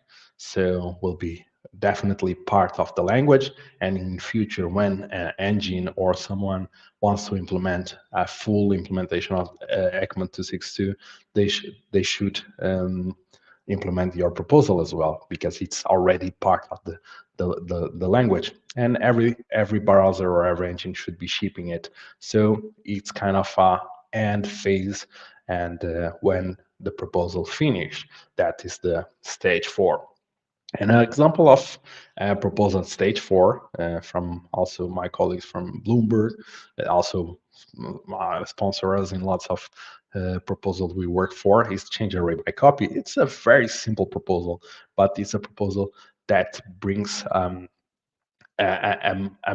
new array, changing it by copying it, and giving all these utility methods that you can reverse the array, or sort, or splice, or even with replace the index by the number you want. In this case, like you see here, it's something that it's a utility, a small proposal, but also gives us a lots of new things, and all these methods and new functionalities that sometimes we think are small, are things that help the daily practitioner or daily user of the language, avoiding them to use libraries, as you know, Lodash, etc., that I really love. I also use, but if you already have on the language, it's even more easier.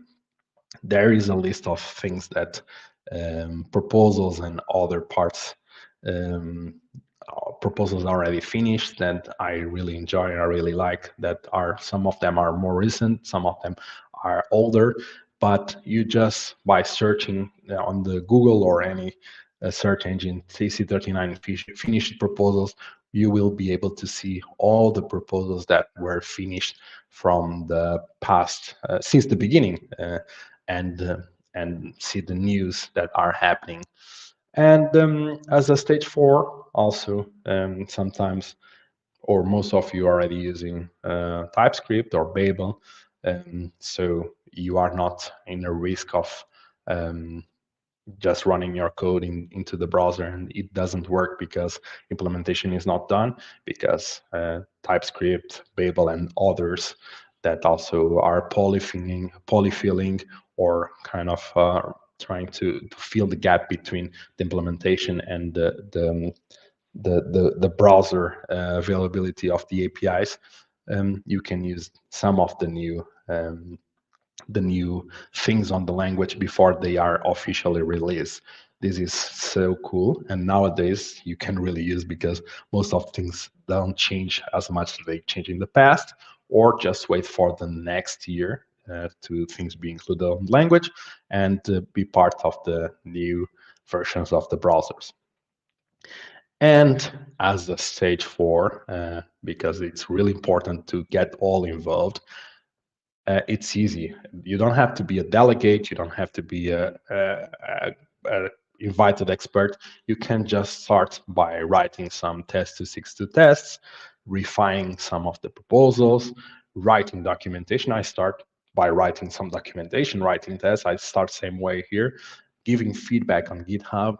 I leave you here a gist of some links I have on a list for you to get onboarded and to learn a little bit more how to become part of this community, because we are welcoming you. And as the last but not least, just want to thank you. Also, you can find here a small few questions about this presentation and slides here, and I just welcome and want to say thank you for everyone.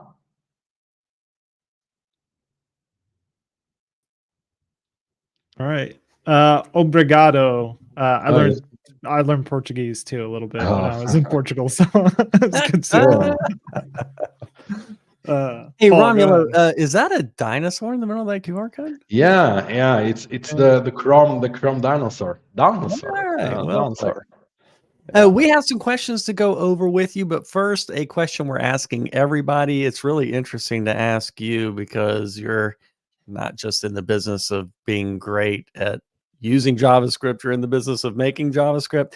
What advice would you give to young folks who are just starting their career in programming? Well, I think the most one of the things they should do is try to belong to a community, try to engage with open source, try to learn new libraries, but instead of just using, try to dig into the source code, answer questions on GitHub issues. By doing that, I think they will become even more experts on that library, but also part of the community.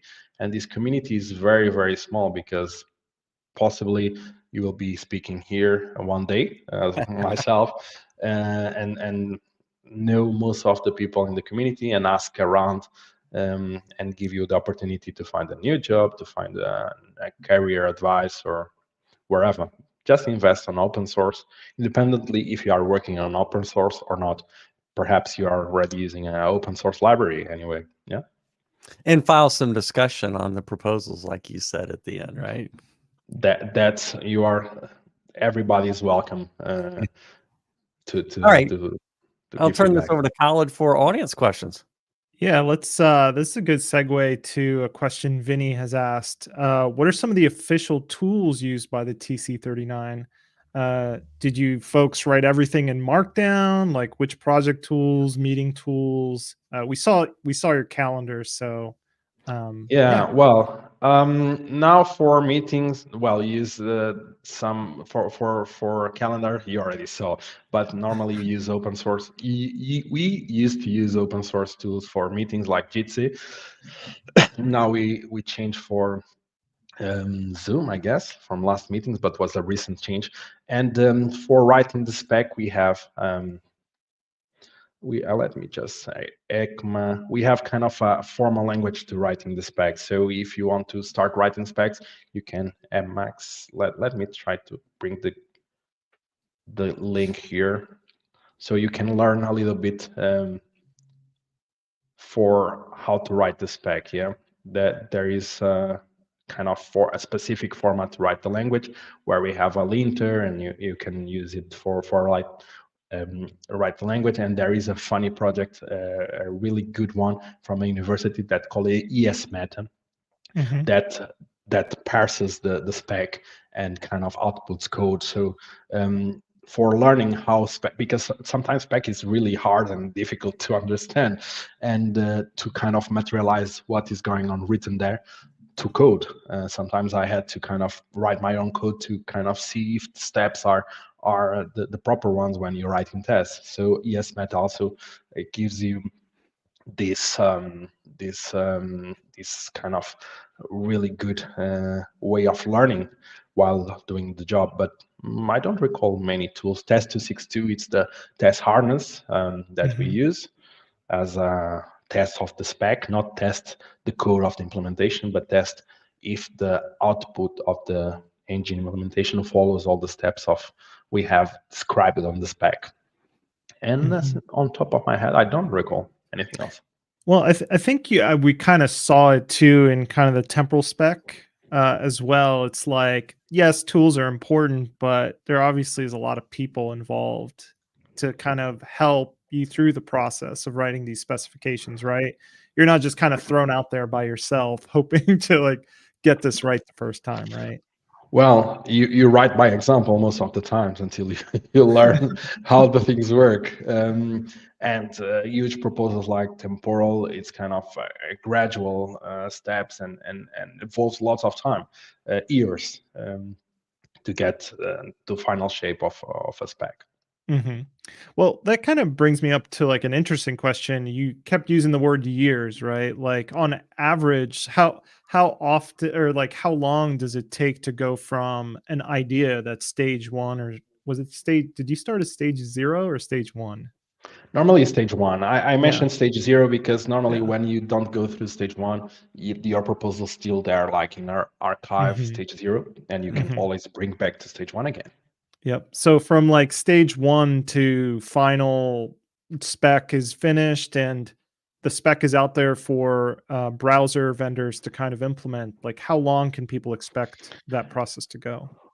Well, I have two answers. One is the most honest one, and one is the political. No, I'm not giving either. Well, it depends. It's the right word because a small kind of addition the language that is kind of it's really obvious. Oh, um, like the dot at oh, this is really obvious, we need this. It is a very small thing, can go through the language in less than 1 year, or 1 year, let's say, because every year it's a new edition of the ECMAScript, so can be out in 1 year, because we have 8 plenaries a year, 6 to 8.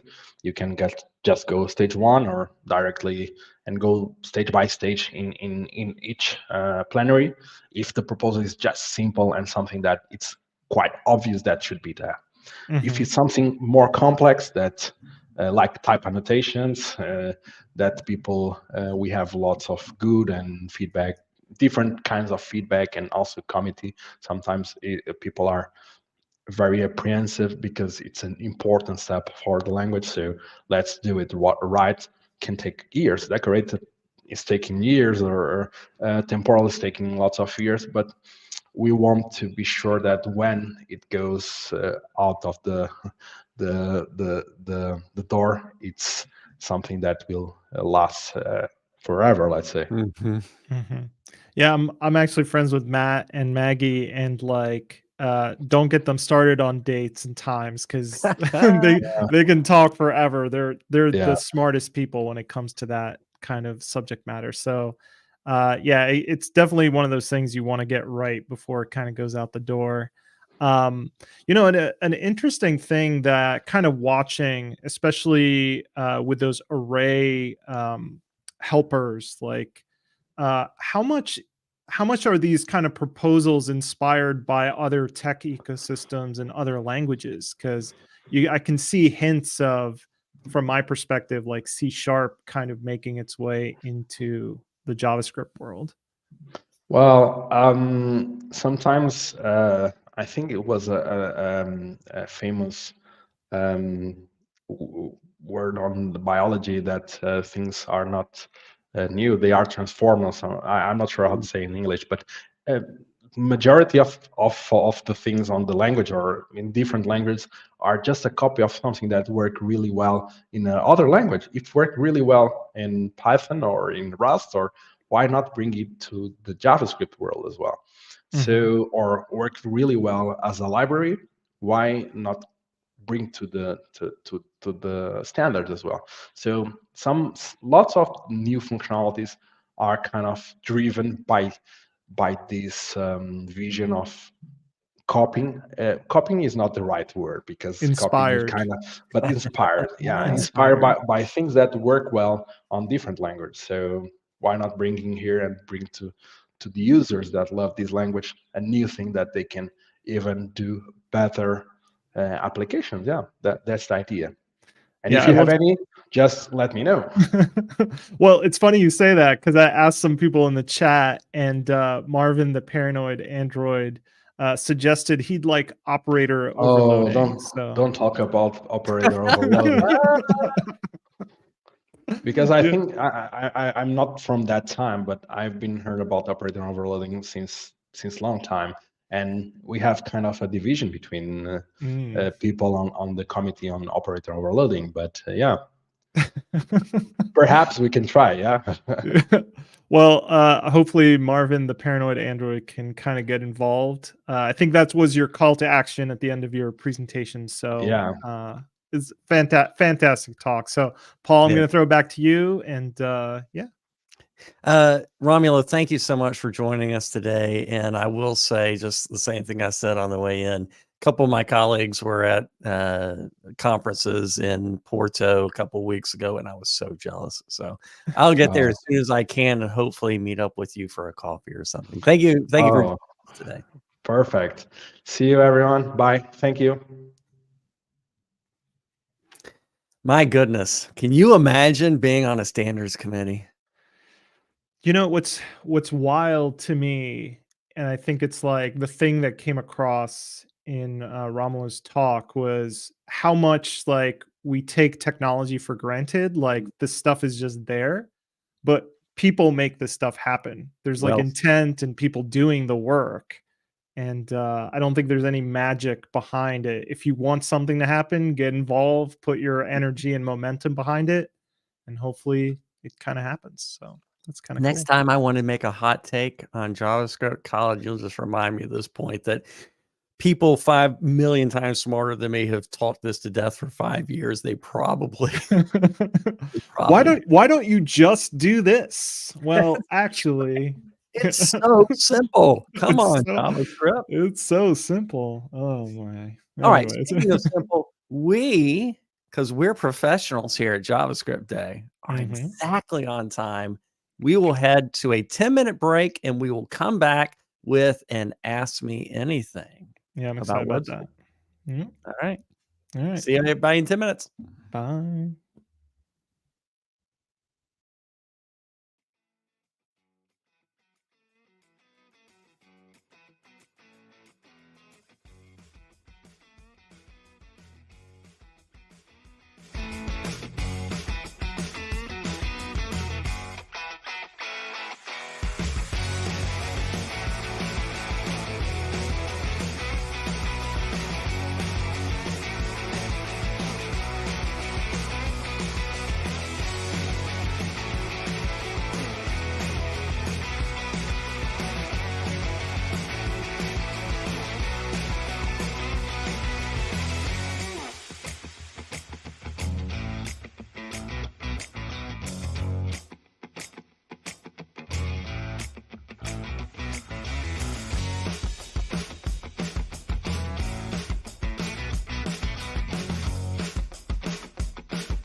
Paul, you got this. I believe in you. You can do it.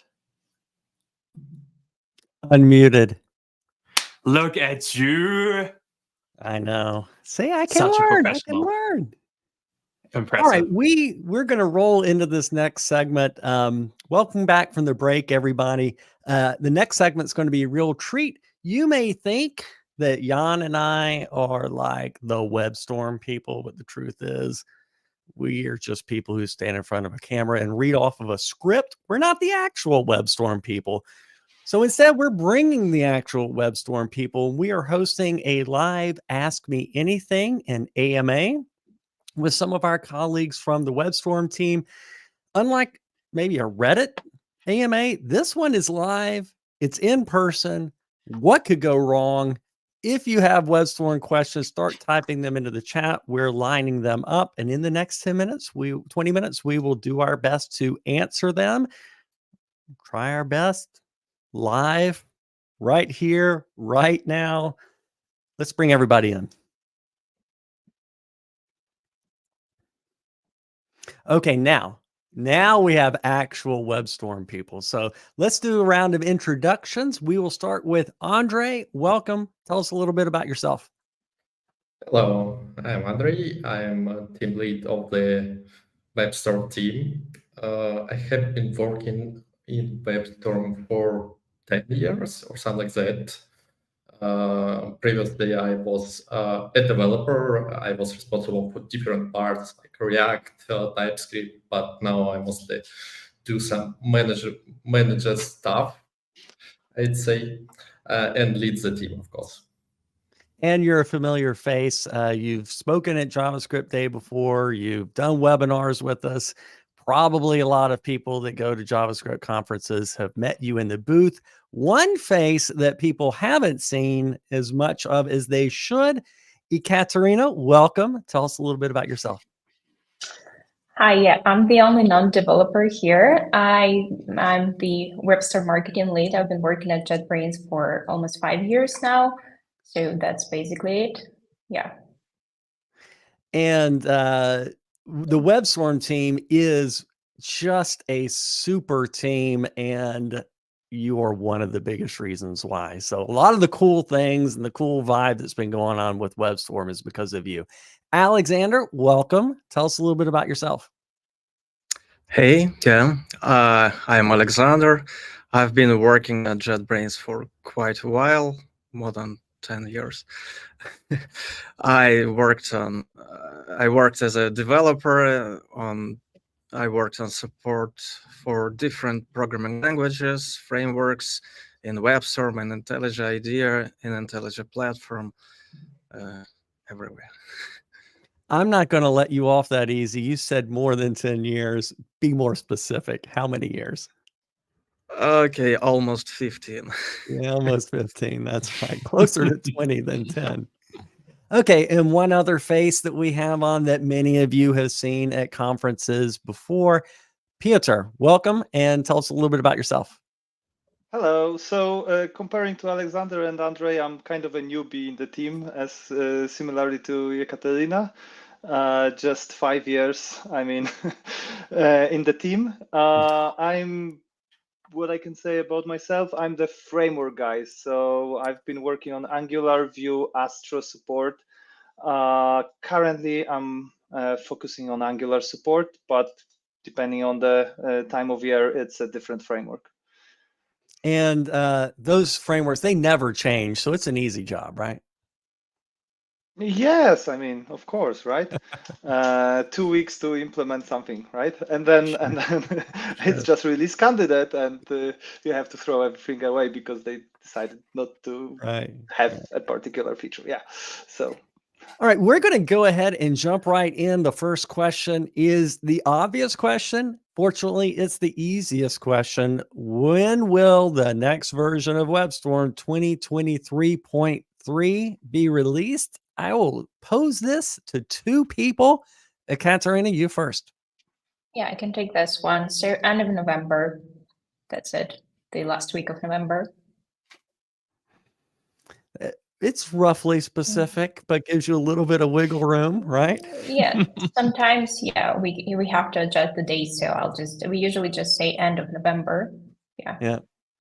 And Andre, we'll use this as a little opportunity to talk about, what's in the new release. I'm sure that question will be coming up. I know what's in it. It's a lot. So I'll just let you pick a couple of things that really jump out at you. Actually, I believe Piotr will cover all the Angular stuff there, because there are a lot of things around Angular in this release. Other than that, we have several cool improvements, for example, in React support, like the feature which provides different colors for server-side and client-side components, and a lot of different small things here and there, intentions, refactoring improvements, and too many things to talk about. Okay, we'll go on to the next one. I'll take this one for discussion. Jan, you'll take the next question and send it around. We, in our defense, we saw this question coming. Speaking on behalf of many WebStorm users and the JetBrains products in general, when will the AI assistant be available to the general public? So let's talk about that a little bit. It will be available soon. As we just mentioned, there's a new release cycle coming out, but as people who have been evaluating it during this kind of trial period know, it has been available as a bundled plugin. There are moving pieces and moving parts that we have to get lined up for this, so we can't be more specific than it right now. And Katya, I don't think that we have more to say on it right now, other than just the phase that we've been in up to this point. Yeah, I can only add that I think it's happening right after the release, probably 1 or 2 weeks later. Yeah. But yeah, no specific ATA at the moment. Yep. It's going to be great, so it's worth whatever time it takes. One thing that came up in the chat is whether it will be costly or a subscription or something. Paul, anything you can share about that yet? It's certainly one that we've got to think about, and it's a message that we transmitted during the evaluation, is that in some of these cases, you're consuming a subscription from a back-end service. So right now, it's our intention to long-term let you have some independence from your various backends or any LLMs that we provide ourselves. The one that we're using right now, OpenAI, has a subscription, so that's a factor that will go into it. That's enough for AI Assistant for now. Jan, what's our next question? The next question is one that I like a lot. So I'll put it here on the screen. Luis is saying, hey guys, I'm an entrepreneur and I work for a company to pay my bills, and paying for WebStorm is kind of expensive. Is there any alternative for startups? And I think we have an alternative. I'm not super good with the pricing model, so I will give that to anyone who wants to pick this up.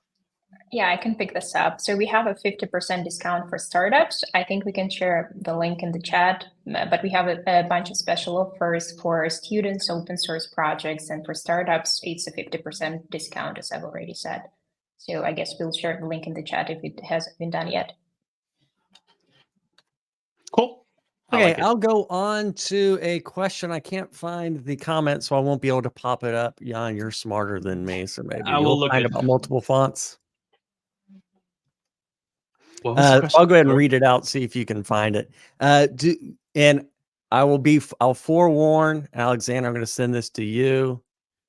Feel free to redirect. Do you think we'll ever get to use multiple fonts in the editor? Multiple fonts in the editor. You mean different pieces of the program rendered with different fonts? Truly, I don't know. Have you ever seen any discussion about that? I haven't. Yeah. Andre, have you ever seen any discussion about this?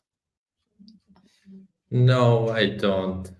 unfortunately. I have this weird, like possibly, I'm doing an AI Surely. hallucination right in front of you. This kind of memory that the notebooks support with its cells and code and stuff like that may or may not have like different fonts for cells versus code.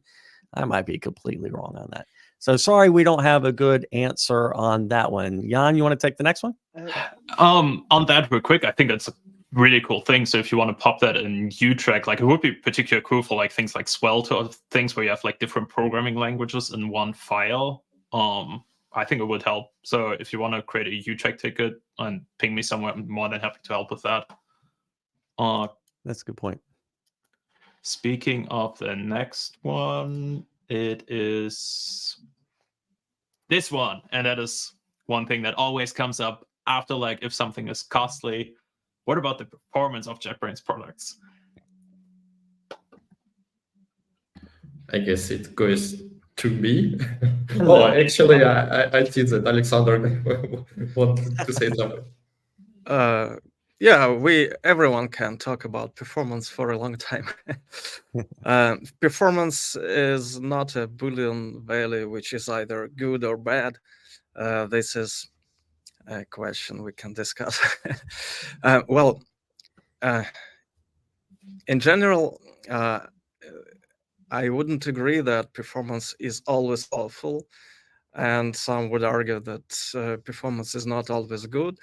What I can say from the technical point of view is that we are aware of some issues. We are reviewing each request we get. We have a team and automated tools dedicated to performance problems. And this is a constant process. And in many cases, pretty much always, the question about bad performance is a specific question. And for a specific question, we need to go into details and give a specific answer if this is a bug or this is a configuration issue or there are some other means to fix that. But for sure, from the technical point of view, we are constantly working on this. And hopefully you will notice performance improvements in the upcoming release. All right. Andre, you want to add anything to that? Piotr? Well, one of the things is that, as Alexander said, we often take also like approach one, and we need something to work with. And quite often our users have huge projects. And some performance issues are visible only on huge projects. And during the recent years, I think our ability to get information about what's going wrong in the project, why it's slow, has heavily increased, and we've made it really nicely. We've made a lot of things to facilitate sharing information with us. And basically on a daily basis, I work with a memory snapshot, with CPU snapshot. And thanks to that, I can find a place in the code which is problematic. So when you develop the feature, you don't always know which part of the code really requires some performance improvements and which not. And sometimes you misjudge, and then it is visible in the performance snapshot. I have a question for all three of you on this. When you run, because performance is platform and it's WebStorm, when you run into something that's in the platform, how often do any of the three of you, tackle it yourself versus hand it over? Well, I can say Andre, myself. we'll start with Andre and then Alexander. Yeah.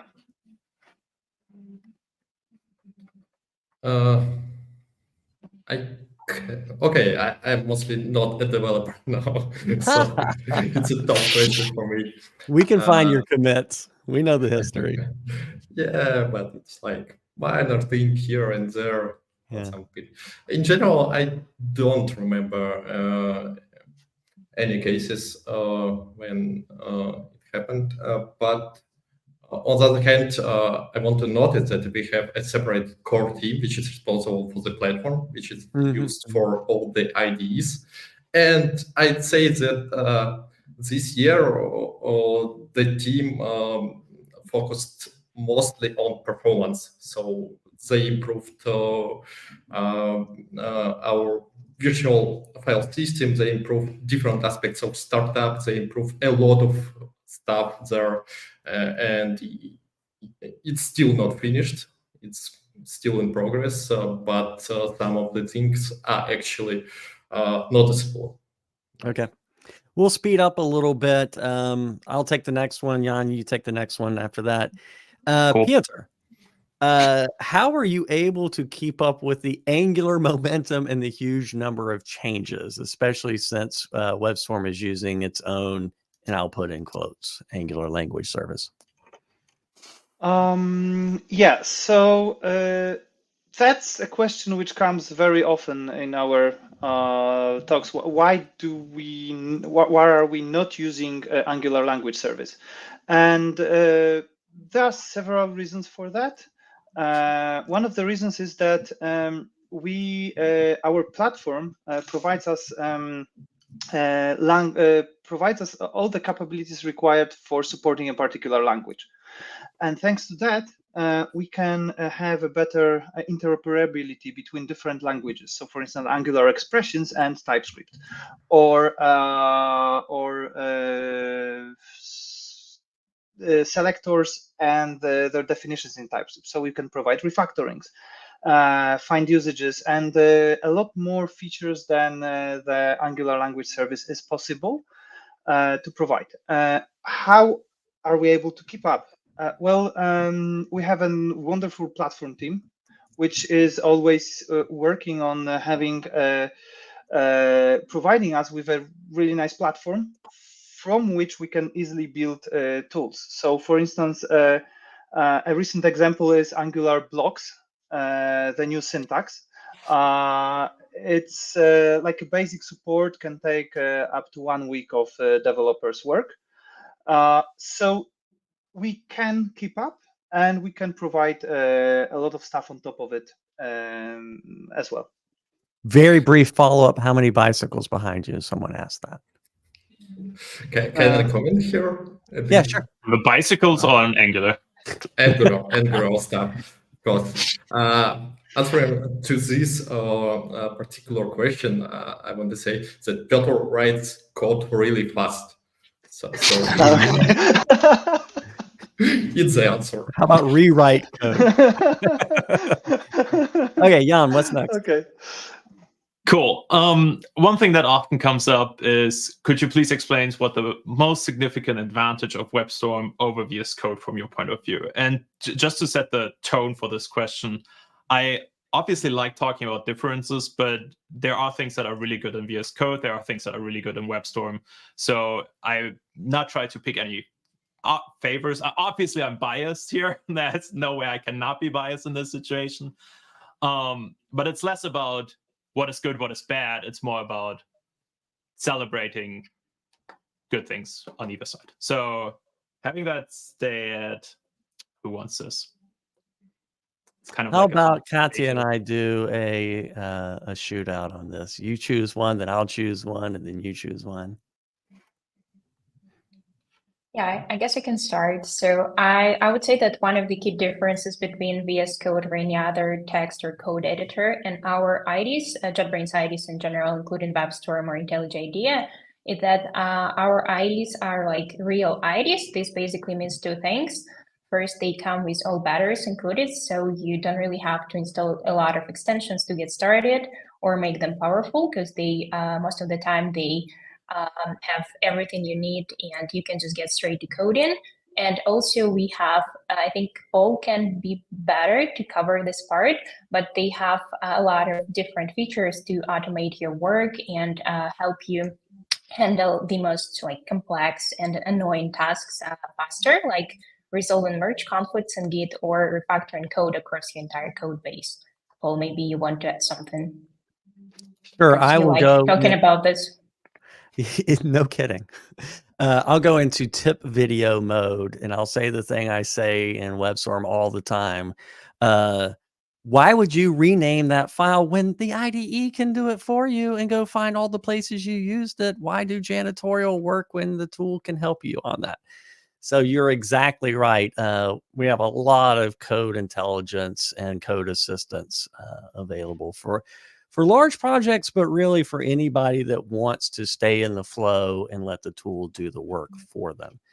I will do a shout out to Colin, who's over here answering questions in chat faster than we can. Slow down. You're making us look bad. Jan, I guess this is my turn, right? So I will choose one, either for Alexander or Piotr. Jest support. WebStorm is not detecting the Jest library properly. Have either of you looked at Jest recently?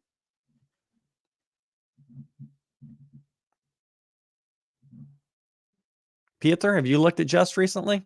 Nope.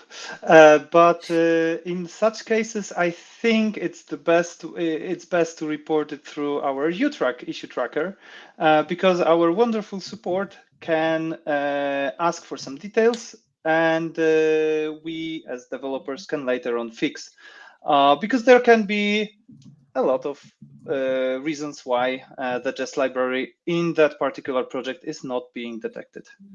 Then I'll give Alexander the easy way out. Tell people the best way they can report problems. How can they make it easy on you? Oh, well, write in Twitter to the WebStorm IDE.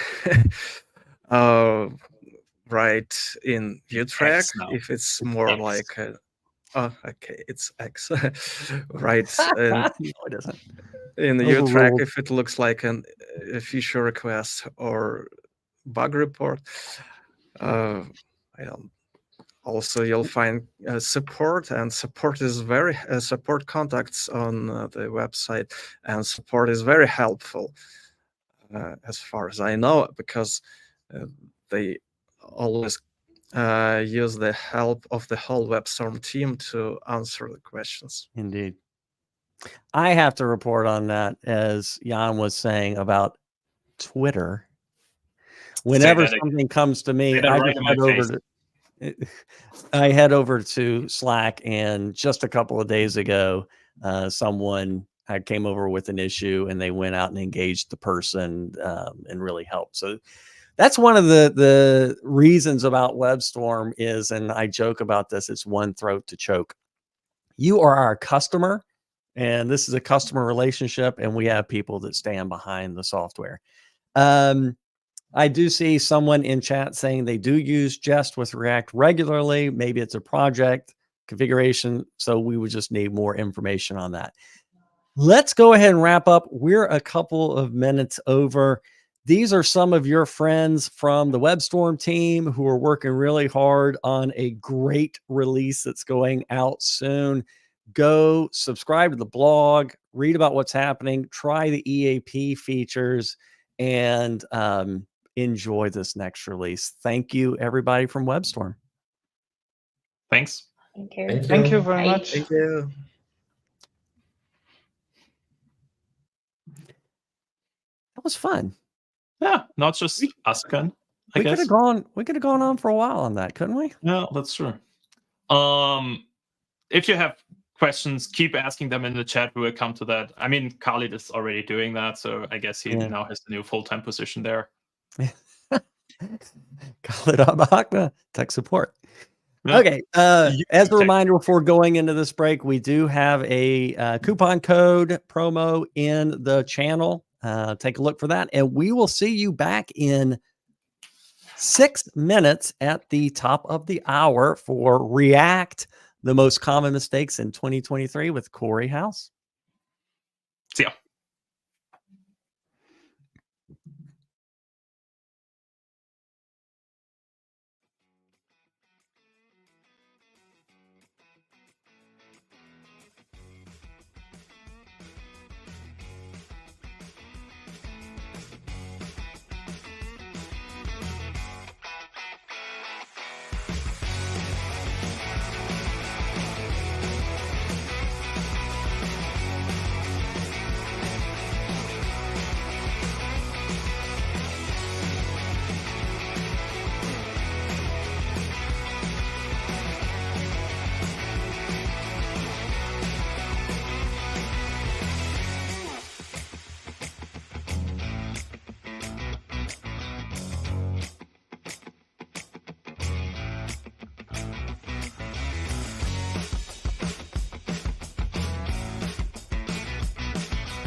Hey, Jan, we're back.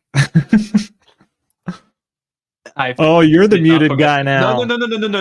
I did not do a poll here. No. Oh man. All Yeah. right. So, go ahead. I'm very excited to introduce our next guest speaker, whatever. Cory House. Cory, how are you doing today? I'm doing fantastic, guys. How are you? Great. Pretty good. Before we dive into React, I know React is super important. I couldn't be more excited about your talk, but let's be real. There are things that are more important than React, and that is Travis Kelce and Taylor Swift. So we're both from Kansas City, so this is like top-notch, top priority. What's your opinion? Okay, well, I really like both of them, but if I were to be truly honest, I think this is about publicity. I don't think it's true love. So that's just my little take on it. I say that because, boy, it feels like the NFL is showing her all the time, too. It's just win-win for everybody. I've heard the old saying, when you combine two things that aren't normally combined, people pay attention, and that's what's going on here. After the first game, like the jerseys for Travis Kelce were up in sales by 400%. So I fully agree with this statement. Yep, that says something. And I'm pretty sure she's doing okay on the whole ticket sales for her movie too. So all is well in the world. I'm pretty sure she was already doing fine before that, to be quite honest. But yeah. All right, this was fun, Cory. Having that said, giving it to you. Have fun with your talk. See you in a bit. All right, thank you. All right, everybody. So we are going to talk about the most common mistakes in React in 2023. So I'm just going to fire up the slides and we will dig in here. Now, this talk is based on my experience, and my experience comes from, well, frankly, about 10 years of working in React now. It blows my mind that React's been around this long, but in particular, as a React consultant, I have worked with literally dozens of companies over the years. And this is lessons learned along the way, because I do a lot of code reviews, and through those code reviews, I've taken little notes and noted a lot of things that I see that seem to be common issues that can bite people. So when we talk about this dumpster fire of potential problems, it doesn't fit in our time today. So I want to be clear, although there's all these different sections that we can talk about, I don't expect to get through all of this. I may jump around a little bit, but I just want to show a number of issues that I've seen. And the other thing is, don't worry that I'm not going to get through all of this. I will share the slides. I'll post them online, share them with the hosts so that you can read through some of these on your own. You'll notice these slides are quite simple. They really just share basic setups. In some cases, I share out to tweets where I've talked about some of these concepts. Okay. So I want to begin just with a conversation around foundation in the first place, because anytime that you're going to create a React app, you have this decision about how to get started. And that decision isn't necessarily easy. Now, I've got the big five in here, and I've put them on the chart simply because this is the first decision that we need to make, and it's not trivial. This has big implications on the way that we write code. And I point this out because there's a few interesting things that you'll notice right away. An inflection point occurred back in 2023 where you see the yellow line, which represents Create React App, has finally been eclipsed by Next, which is the red line that you see. And you'll notice that since 2023, Next's growth has been amazing. It is really meteoric, and it is also interesting that since that time, we're starting to see the decline in Create React App. And one thing that you might not realize is that's a very logical thing to be happening with Create React App, because Meta no longer pays people to support it. So I no longer recommend people using Create React App. I recommend using Vite instead. And that's the other rapid growth story on this chart. You can see Vite is the orange line down there. And Vite's growth is also huge. And it looks like we may not be that far off from seeing Vite being more popular than Create React App. This wouldn't surprise me.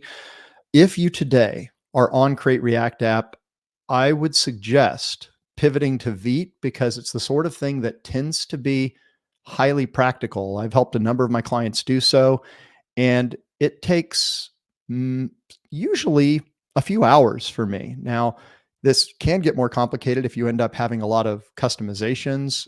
If you've ejected from Create React App, then it's even hard to estimate. Then the sky's the limit on how different it might be from Vite. But if you are using plain Create React App, it's pretty easy to pivot to Vite. I have also helped companies pivot over to Next.js, and they've generally been quite happy about that. So those are clearly the big two. But I'd also emphasize Remix continues to be very compelling and frankly is quite easy to pick up because of its embrace of web standards, which I really love. So that blue line down there at the bottom, it's not really ticking up in the way that I expected yet, but I'm wondering if at some point that's going to magically happen. It's just hard to guess whether Next is going to continue to have this clear advantage in popularity. But one other story that's on here is you just see Gatsby, for whatever reason, has never really caught on and just continues to be rather flat. There's some various ways I could speculate on this, but frankly, in the end, I think it's really just a matter of some of its past baggage and reputation. There was a time that it was viewed as slow and things. So those are some things there. But I do recognize that Gatsby continues to innovate too. So at some point we might see the story there change as well. And also, this is not an exhaustive list, but I bring it up because foundation is absolutely key. Now, the reason that I say that it's a mistake to be using Create React App in 2023 is there's just so much more good stuff that exists in competing options out here. You look at all the green checkboxes under Next.js and under Remix. And in fact, I even need to update this a bit because it's hard to keep this sort of a slide updated because things are constantly changing and innovating in this space.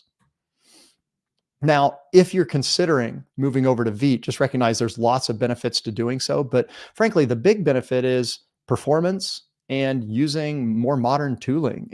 You really feel that right away when you go over to Vite. It tends to scale very well. And it also, you may not realize, actually has a fundamentally different architectural approach because it is sending ES modules to the browser. So we don't have to wait for all of our JS to get glued into one JS file and then shipped over to the browser. That's what Create React App does. With Vite, it is sending those ES modules over.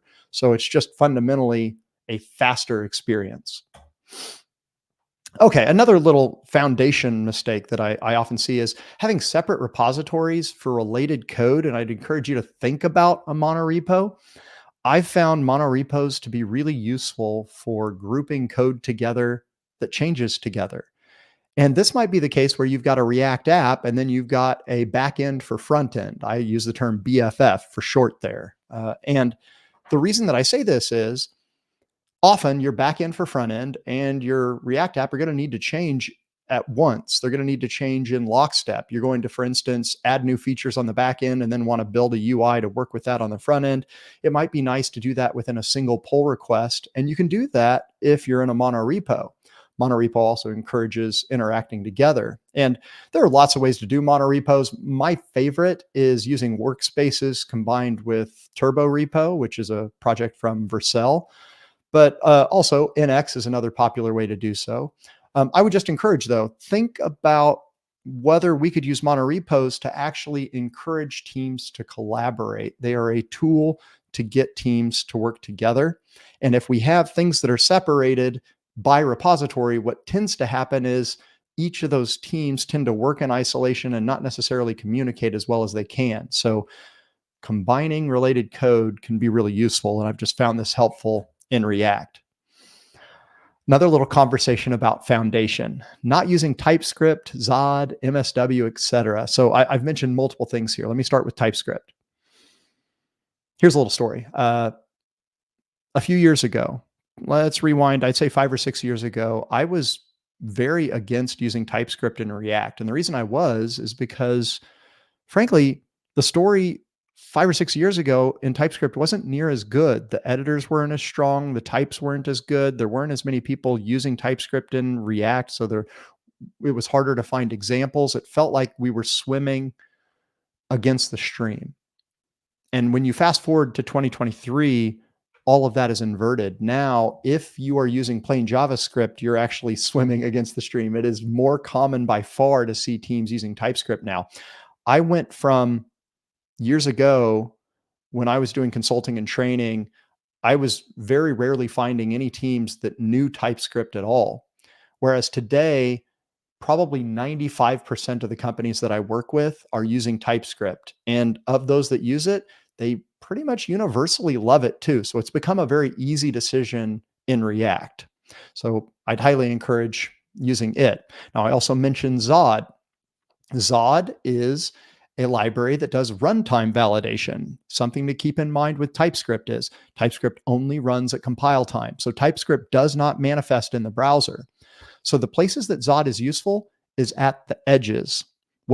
And when I say edges, think about all the places that you might want to validate data that is uncontrolled by TypeScript. So let's think of some examples. The URL, I might have URL parameters and I want to validate that this is a number or this is a string or this is an enumeration of particular values. I might read data from local storage and I want to validate that it's in a proper format. I might get data from an API and want to make sure that that API is returning the JSON or XML that I expect. So Zod makes sure that I'm getting what I expect from those out of band interactions, from the edges of my application that TypeScript cannot control because it comes back at runtime. The other thing that's really nice here is once I have that control, now my application can fail fast rather than fail slow. Now, when I say fail fast, people sometimes look at the idea of Zod and they might say, well, I'm doing this thing at runtime and I'm really unclear what this buys me because my app is still going to crash if I don't get the JSON that I want or if the data in the URL is malformed.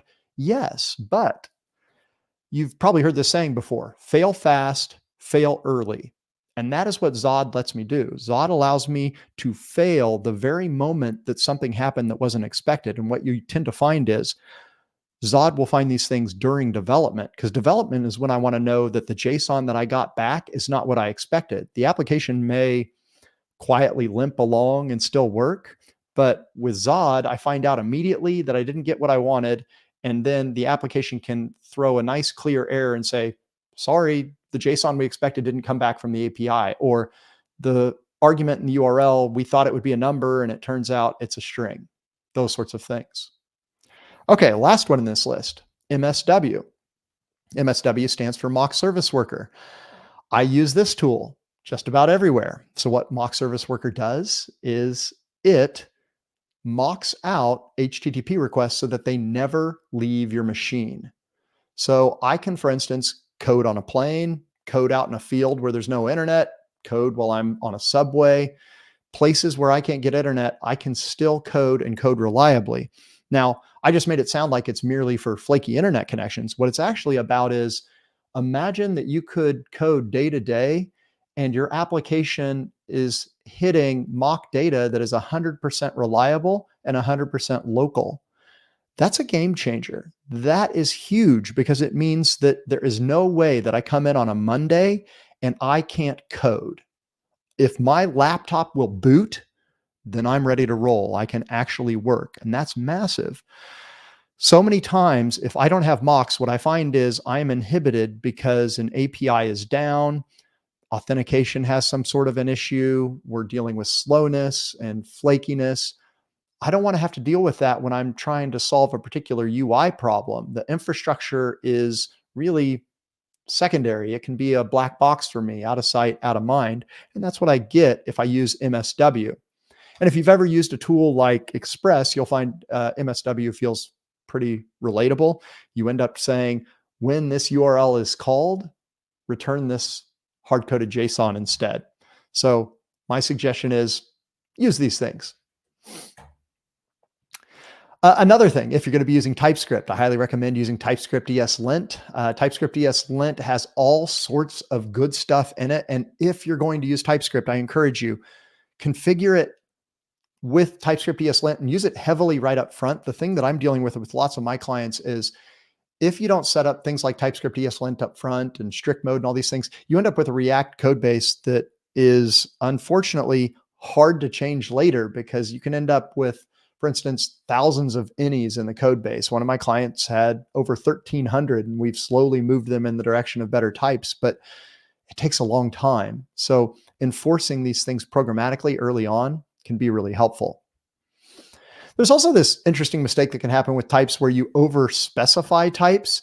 And I recommend only specifying what can't be inferred. If you're working in TypeScript, just specify when necessary. Use type inference when you can. That tends to save you keystrokes, save you work, helps you move faster.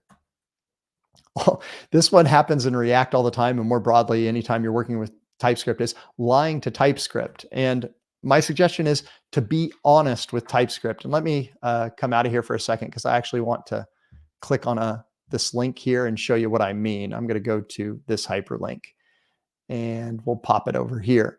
So this is what I mean by lying to TypeScript. This has been on my mind a lot lately. Sometimes you'll see this, where you've got an API and it returns a 0. And that 0 is supposed to represent the lack of a value.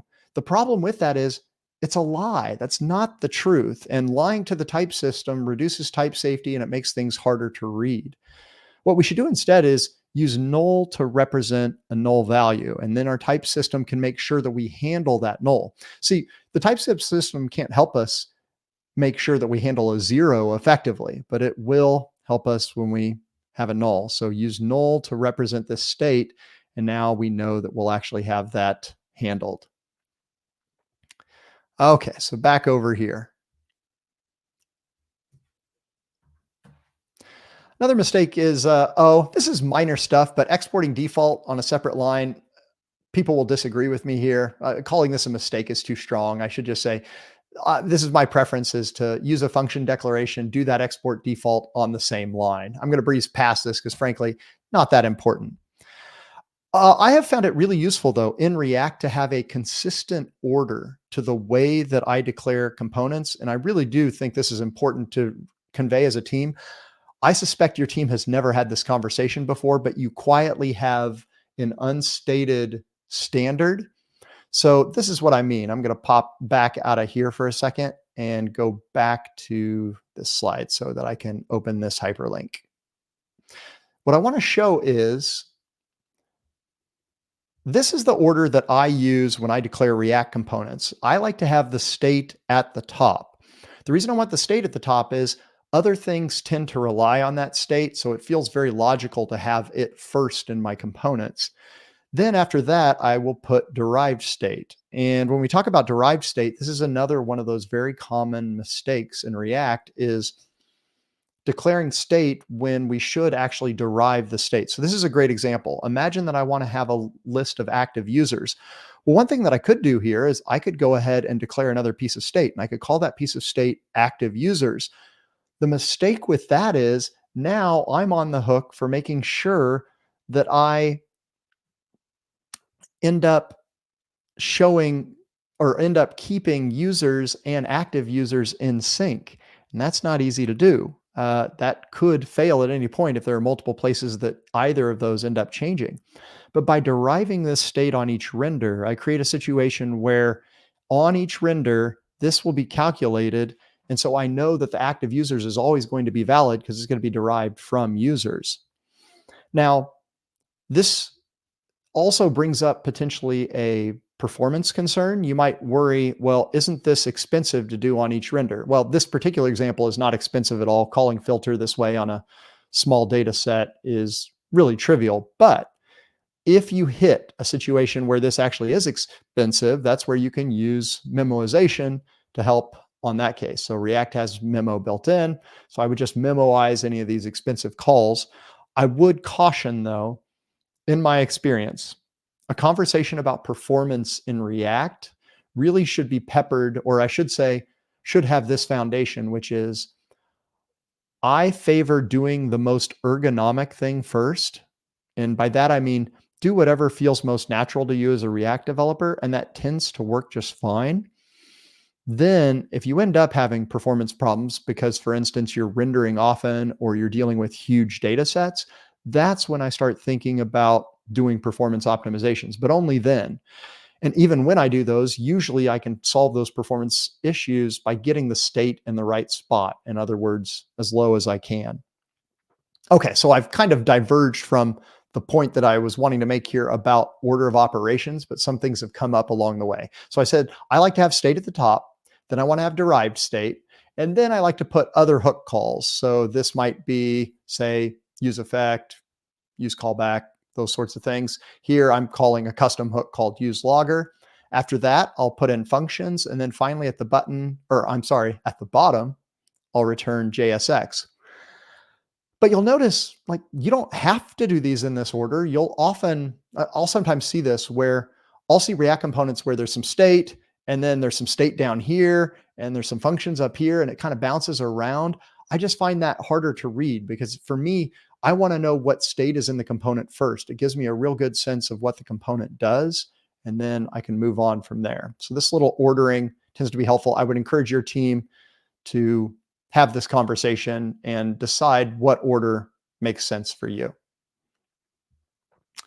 Okay, next up, let's switch gears and talk about JSX. The probably number one issue that I see with JSX is overlooking reuse opportunities. And if you are repeating JSX, that's a sign that you might want to create a component.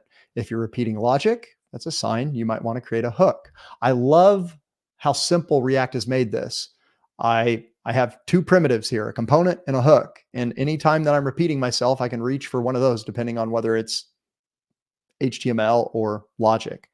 So when I do code reviews, I'm often looking for this very thing. I'm watching for repeated JSX, I'm watching for repeated logic, and seeing opportunities for custom hooks and components. This is the basics of React, but it's also something that's a good reminder, just this foundation to look for, because it's the sort of thing that you really can't automate this problem away with any tooling. You've got to use your own eyes. Some tools can at least point out what may be some repetition, but often this is the sort of thing that you need to find in a code review. Another thing that I've seen when we talk about JSX, if you're going to create reusable components, this problem of having a weak or a missing design system.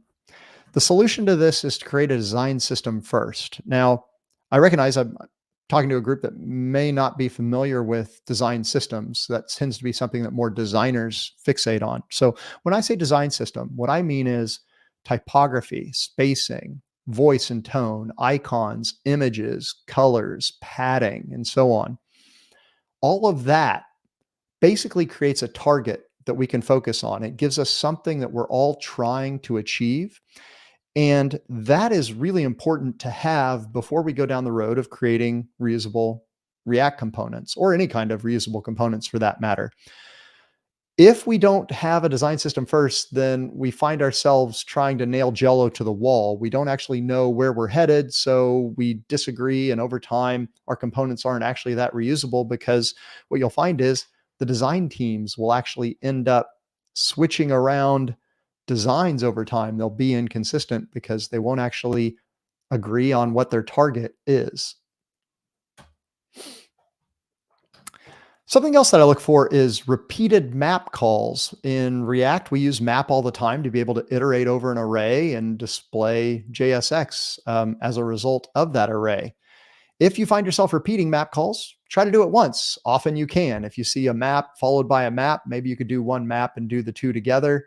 You can eliminate a set of iterations by doing that.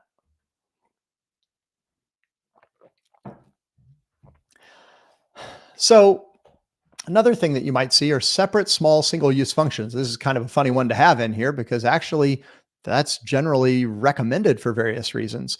But when you have really small functions, like one-line functions, then I lean toward inlining those instead. And I've got a little link here that will show a little more context there. So I'm going to pull this up. So this is what I mean. Up here, we've got this button and we have an on click, and then it calls on click. And then up here, we do some stuff. Well, if doing some stuff involves one line of code, maybe calling a single set state or calling some separate function, my suggestion is to actually do it in line, because every piece of abstraction that we add to our code has a cost. It has a cost in terms of more code, like we've had to declare another function, name that function, invoke that function.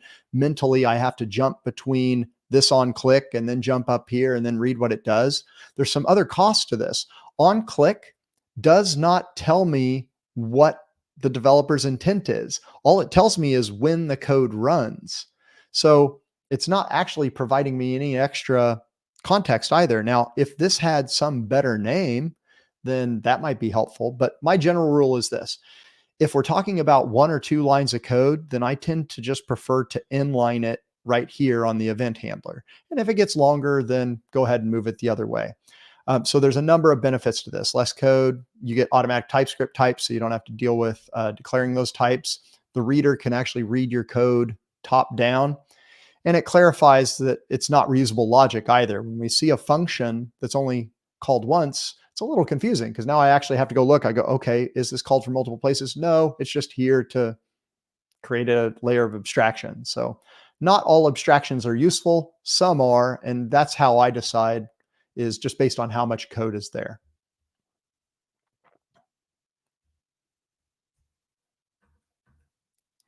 So as a little side note, my business is helping teams be more effective in React. So I travel all over the place. My consulting site is reactjsconsulting.com. This is me training a team, actually, oddly, in my hometown, which is pretty cool. They were right down the street. I got to ride my bike to go train some people, which is funny because like sometimes I get on a plane, other times I get on my bike. It's great traveling the world. So if your team wants help with this, please reach out. You can find me.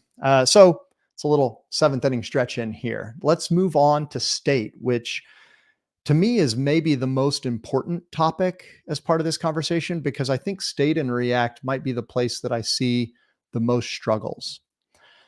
First one, separating related state. When I talk about separating related state, I mean, if you find yourself declaring multiple use state calls that are actually related to the same concept, it can be useful to unify that related state. So I'm going to, let's see, I got the wrong window here. Give me just a second to get out of here and find the right window. There we go. Okay. So let's put a little bit of state over here. I'm going to imagine that I decide to declare some state for a user. And I might say I've got first name and I have last name, and I'm just going to store their age and their hair color, all these sorts of things. So at this point, I've got a bunch of state up here. Now, what I've done is I've declared a lot of state that's actually related to the same thing. It is all state about a user. So what I would recommend then is unifying all this down into one state call rather than 4 or 5 or 6 separate use state calls. The problem with this is, well, there's a couple things. For one is, if I'm going to go get a user from, say, a RESTful API or GraphQL, I'm probably going to get an object back. And it would be a lot easier for me to take that object and put it into a single piece of state than to have to split it up and store it in all these separate pieces of state. The other thing is, when I go to save this user later, I'm probably going to have to send a user object up to the server. So it's more convenient if I have all that in one object rather than in a bunch of separate state calls. So what I would suggest here is instead say user, set user, and then initialize the user with whatever properties this user has here. So now I've got one piece of state.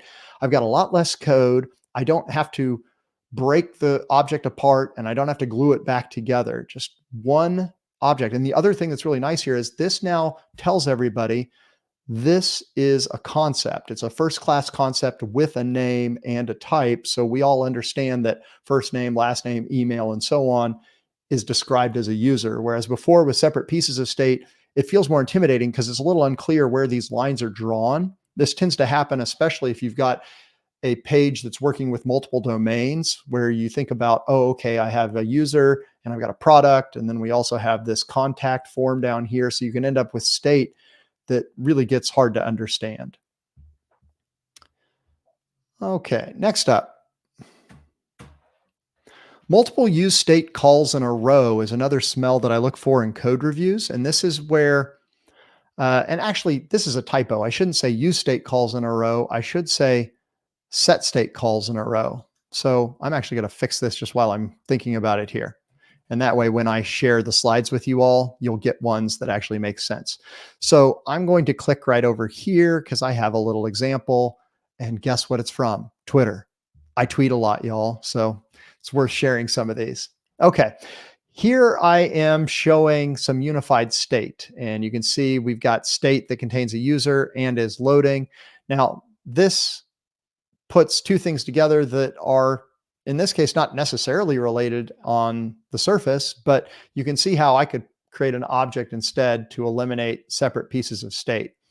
And then back up here, I was showing just examples of how here we have multiple set state calls, and I'm calling set user and I'm calling set is loading. Well, instead, what I could do is use a reducer, and reducers are really nice because with a reducer, I can make one dispatch and then update lots of different pieces of state at one time.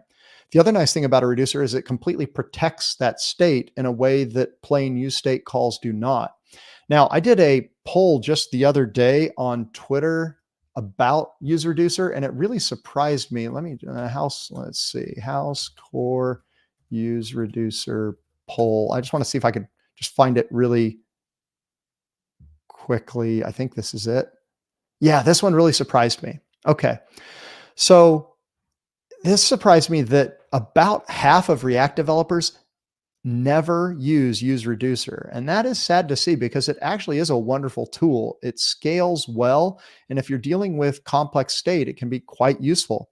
Now, you'll notice though that only 5% of React developers, and this is over 3,000 people on Twitter, only 5% said that they often use reducer, and about half here said seldom. They mostly use state. And to be frank, I am probably in this seldom category right here. I think use reducer is great, but it is a power tool. And if you use reducer for everything, to me, that's probably overkill.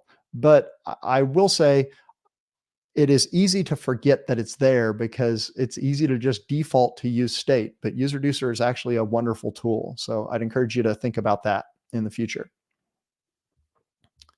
Okay. Let's bounce back in here. Oh boy, this one may be my favorite. I still see this all the time. Use effect is easily the least loved API in React, and that's because it's easy to mess it up, and it's also overused, and the name is a little unclear for people. So I see all sorts of abuses of use effect, and I've actually gotten to the point now that when I do code reviews, when I see a use effect, I consider it a code smell. Now, I want to be clear about what I mean by code smell. Code smell does not mean that the code is bad. Code smell merely means that it's a sign that I should look deeper, that it is a strong sign that we might be doing something wrong, because use effect is not fundamentally bad, or it wouldn't exist at all. It's just in 2023, use effect is often the wrong choice because we have better abstractions and better patterns where we can accomplish the same thing. And this is one of the common examples, is this idea of syncing in use effect, because what we can do instead is derive state. So I showed an example of deriving state earlier off that user where I could get the active users by just looking through the array of users. Other examples are, imagine that I want to have a header that says the number of records in the table. I shouldn't have a piece of state that stores the number of records because I already have the list of records in an array, so I can just run a dot length on that array. Simple. Now, those seem obvious, but trust me, when state gets more complicated, it can be really easy to accidentally declare state when in fact you could just derive that state from an existing example. And in fact, one example of this, I'll pop over here to Twitter for just a moment, because the thing that I want to show is an example of where I derive state that might surprise you. So I'm going to come over here to my profile. And on my profile, I have this tweet here pinned. And I have it pinned for good reason because I reference it all the time. This talk has some points in here, but the one that I want to show you is down here when I'm talking about handling form state. Forms in React are complicated. React really doesn't have strong opinions about how to do forms. It gives you some primitives that are sufficient. And this is part of why you see form libraries like Formic and React Hook Form that are very popular. I don't tend to use those though. I tend to use plain React because I found the combination of I found that I don't need a React form library. What I need is a pattern. And that's what I'm trying to convey on this slide. So this is the way that I think about it. I need to know what fields have been touched, and I need to know the form status. So I have to store those as state. There's no way to derive that from anything else. I have to, after a field has been touched, I got to store that in state so that I know, okay, somebody has interacted with this field.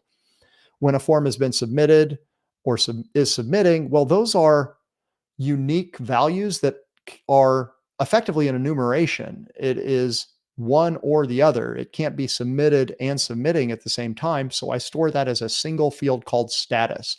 And the form status is either idle when you first saw it, submitting while it's being submitted, submitted if it's been submitted but hasn't actually been completed yet. So those are some of the common states. These will differ slightly depending on your form, but generally you're going to see these sorts of things. Down at the bottom though, notice what I say about deriving. I am deriving whether the form is valid, what the errors are, and then also whether the form is dirty. And I actually show how to do this in my Managing React State course. If you go out on Pluralsight, I actually just updated it this week. So it's interesting timing that I'm showing this here. But the one that probably surprises you the most is errors. You might think, I have to declare state to hold the errors for the form, and you don't, because if you think about it, you can tell what errors are on the form based on what data is entered into the form. So if you're storing the state for the form itself, then you can actually derive the errors based on that state. So for instance, I've got some state that stores the first name for this form field. And if it's empty, I know that it's an error because that field is required. So I actually will calculate any errors for that form on every render. And again, that might sound expensive. Maybe it is. It depends how complicated your validation logic is. But generally, you can make that approachable by having memoization if necessary, but I tend to find it's just not necessary. The other thing that I do to make this approachable is I tend to use Zod to perform my validation. With Zod, I can declare the schema for my form and say this field is required. This field must have a length between 1 and 10 characters. This field's a number, and so on. So with Zod, I can just run a Zod parse on the data for my form and see whether it validates. It's quite slick. So that's what I mean by deriving state. I also just briefly want to show what I mean by state enumerations. This is an area in state that is easy to overlook. Watch out for state that allows illogical combinations. This state that I've shown at the top is an example, because the mistake that I made here is I have 3 different pieces of state that should actually be one piece of state. And the reason that's important is it would be illogical for all 3 of those pieces of state to be true at the same time. What they actually are is that basically a state machine. You can be in one of those states at a given time. So it's better for me to instead have a single piece of state and then toggle the status between these different setups. So the rule here is strive to make the impossible impossible.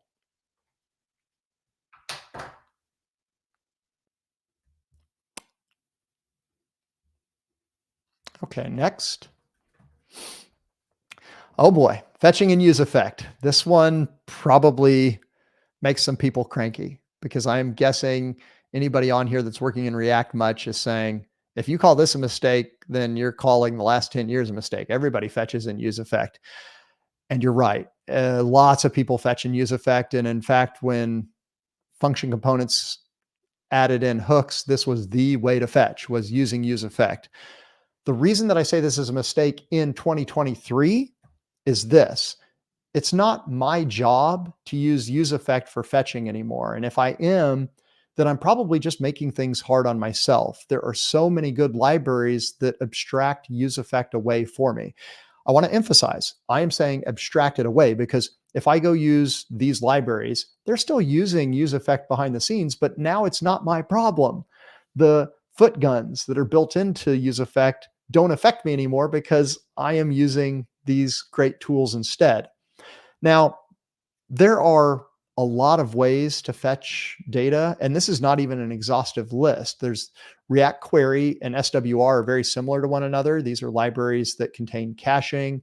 They will automatically refetch when connections fail.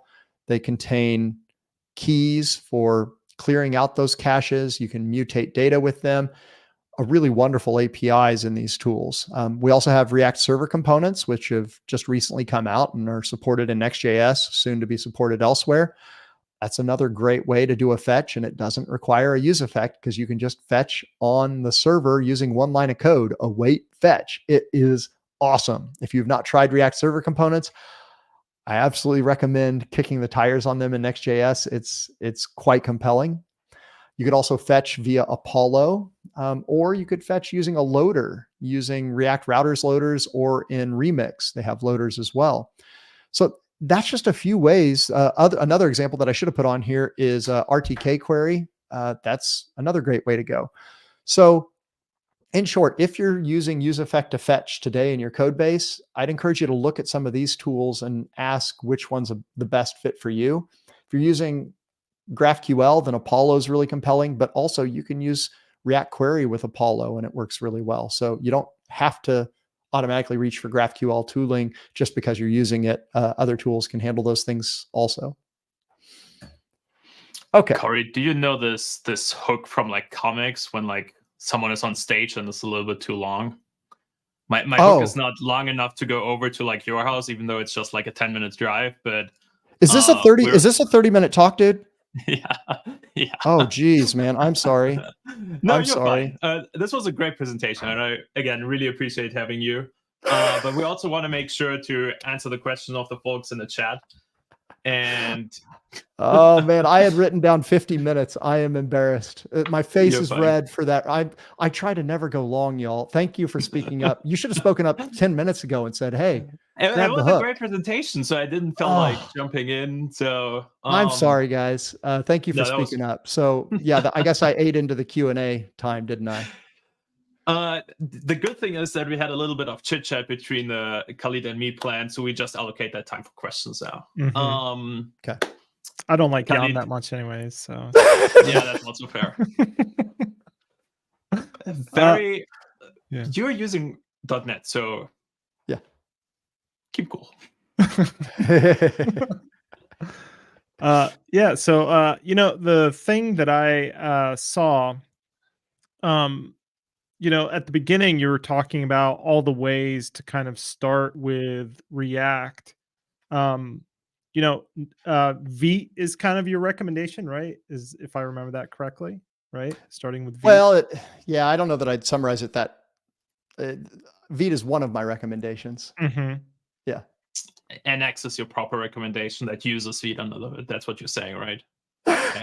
You can do that too. Correctly. I forgot to even mention that one, but that's an option too. Yes.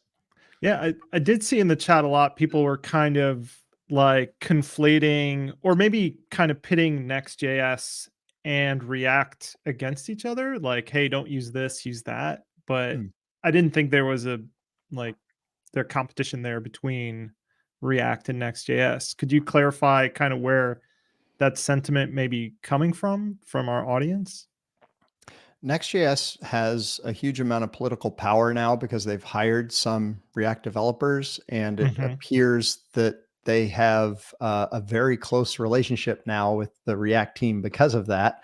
And given Meta still employs people working on React too, but there's just been concern that Vercel now holds an inordinate amount of power over React because of that relationship. And I think there's some reason to potentially be concerned there. But on the same token, I love the pace of innovation, and I recognize that what React is trying to accomplish now requires a company like Vercel to be able to provide a full stack story and iterate on these full stack conversations, because React is not just a front end library anymore. There's just more to it. Yeah.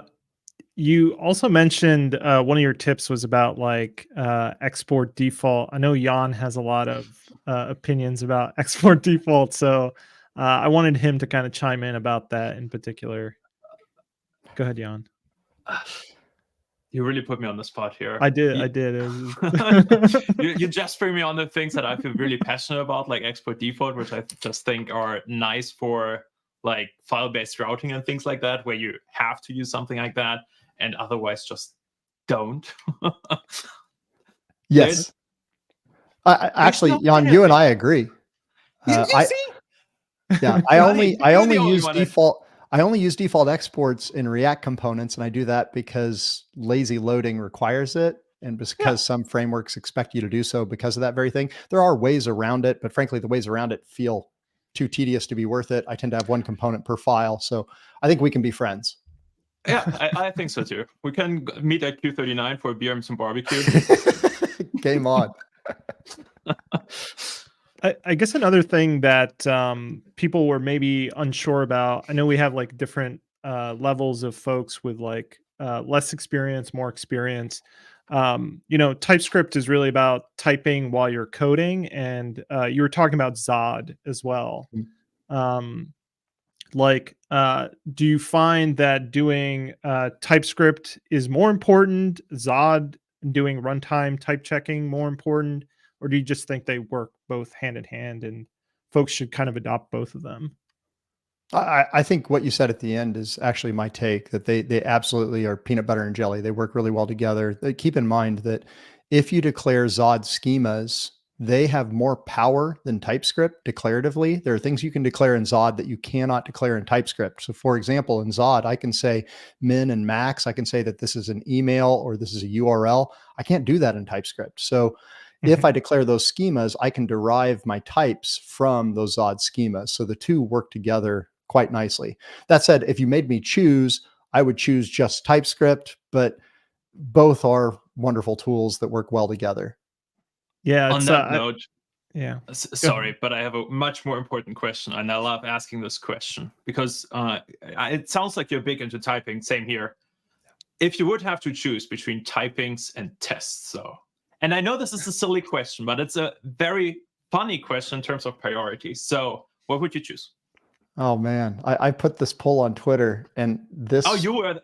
Oh, that's funny. I was the guy that created that poll, and it got unbelievable numbers of responses, and it was 50-50 in the end. It was 49-51, I believe, actually. And the funny thing was, if I remember right, types won, and that surprised me a bit because types do not guarantee that the code actually does what we expect it to do. Tests do. But frankly, if I had to choose, I would easily choose types because over 20 years, what I found is it's pretty easy to do types well, but most teams really don't do tests that well. Tests are hard to do well. Even after all these years, I struggle because there's just so many headwinds for doing types or tests well. So, and we can even think, okay, we've written lots of tests over here. Well, are they actually testing everything we want? We got to maintain them. There's a lot of cost to it. So that's just my experience. Yeah, I fully agree. And I know Paul is taking in the background, not being very happy right now, but totally worth it. Yeah, I mean, I guess on that note, Cory, thanks so much. It was a great presentation. Folks are going to go back and kind of rewatch it, definitely taking notes and stuff like that. So thank you so much again for your time. Before we let you go, because you went over time, I have to ask you one more question. With all your years of experience with consulting and stuff, I assume you work a lot with junior developers. So what would you recommend people getting into the industry, what's the fastest way to ramp up their knowledge and getting like professional in React and other technologies? My advice is always the same for people in this front. As somebody that's interviewed people a lot, if you come into an interview and you're able to show me a GitHub repo that you created and you just built something, anything, and you say, here's how I did it, here's what I know, and you go, I'd love to get feedback on it, I want to get better. Like that tells me that you are absolutely serious about getting good. And even if I look at the code and I go, okay, this needs a lot of work. Well, okay, you're just getting started at this. You've told me that you are willing to take initiative that most people don't do. It sets you apart in a way that's so powerful. And now we can have a conversation, because when I hire somebody, I'm hiring somebody based on what I think they will be in the future. And that tells me they're likely to grow really quickly. I like it. Thank you very much. Appreciate it. Thanks, guys. Have a great day. Yeah, you too. You too. See ya. All right. All right. On that note, we need to bring in crestfallen Paul Everett, who is still on mute. I'm sorry, Paul. I'm not crestfallen because I just heard 99% of developers prefer tests. Let the record show. The delusion is thick here. It's fine. Yeah, I guess we're kind of close to our next one. I think Jan, you can kind of take a break. Yep, I will let you do this. Have fun. See you around. Thanks, John. Our next speaker, I'm really excited to see our next speaker personally, because I've kind of been testing out this runtime, this framework. So before we bring them on, let me do a proper introduction. Our next speaker is Luca Casonato. Luca is a software engineer at the Dino company. You might say Dino, but building the Dino runtime, Dino deploy, and the fresh web framework, which I think is pretty awesome. He works on web specifications and the JavaScript language as a delegate at TC39 through contributions to WHATWG. I don't know if that's how you say it. What working group? What working group? Thank you, Paul. As always, yes. You're very helpful. Thank you. And the W3C specs, and by co-chairing Winter CG. So without further ado, let's introduce Luca. Hey, folks. Hi there. How you doing? I love your Pretty sweatshirt, good. by the way. It's Thank awesome. Nice Dino hoodie. Can we buy one of those sweatshirts? Actually, you can, yeah. I Okay. didn't know I was going to start this with advertising, but merch.dino.com. Merch. Oh, All right. Everyone on my Christmas list is getting one. Yeah, that's cool. Like, it's not a YouTube show without selling merch, so we got to do that. So on that note, Paul and I are going to be here, folks. If you have any questions about Dino and any of the things Luca is going to be talking about, please put them in the chat. Paul and I are going to be there gathering all them up, and we'll ask Luca at the end of his presentation. So on that note, we're going to give you the stage. We're going to go away. Thanks. So folks, I'm going to be talking about why JavaScript should come with batteries today. And I was going to do a little bit of an introduction, but I guess I don't have to because these lovely folks already introduced me. But quickly again, I'm an engineer at the Dino company. I work on Dino deploy and the Dino CLI and Fresh, and I do a bunch of web standards work at TC39, WHATWG, and W3C, things like Fetch and the Stream spec that you may be familiar with. And I'm a co-chair on Winter CG, which is a community group at the W3C that works on making JavaScript server-side runtimes more compatible with each other. So the premise of today's talk is going to be JavaScript is bare bones and this is bad. Or you may say JavaScript should come with batteries. And I'm going to talk to you a little bit about why I think this is the case and like what it really means for JavaScript to be bare bones and how we can / have fixed this. So skipped a slide here. So the first problem with JavaScript is that it has no extensive standard library or default tooling. When you start up a JavaScript project, you install Node, and that lets you run code, but that does not give you access to really anything much other than like file system and network I/O. If you want to have a linter or a formatter or a testing library or a type checker or like a type stripper because you don't want to wait for TSC because it's slow, or your benchmarking library or a documentation generator or really any number of other things, you have to install a tool. You have to install the tool or you have to download some package to get the API or the tool that you need. And this is really unfortunate because first of all, there's a lot of different tools. You have to make choices all the time. And also it becomes really difficult for you to use these tools together. Like let's say I want to use ESLint plus TypeScript. Just installing ESLint and TypeScript, not enough. I need to go to a different website, figure out that I need to install the TypeScript ESLint parser plugin and the TypeScript ESLint plugin, add a bunch of configuration to my ESLint RC file. Same for JSX, and like there you have to choose between which exact plugin I want.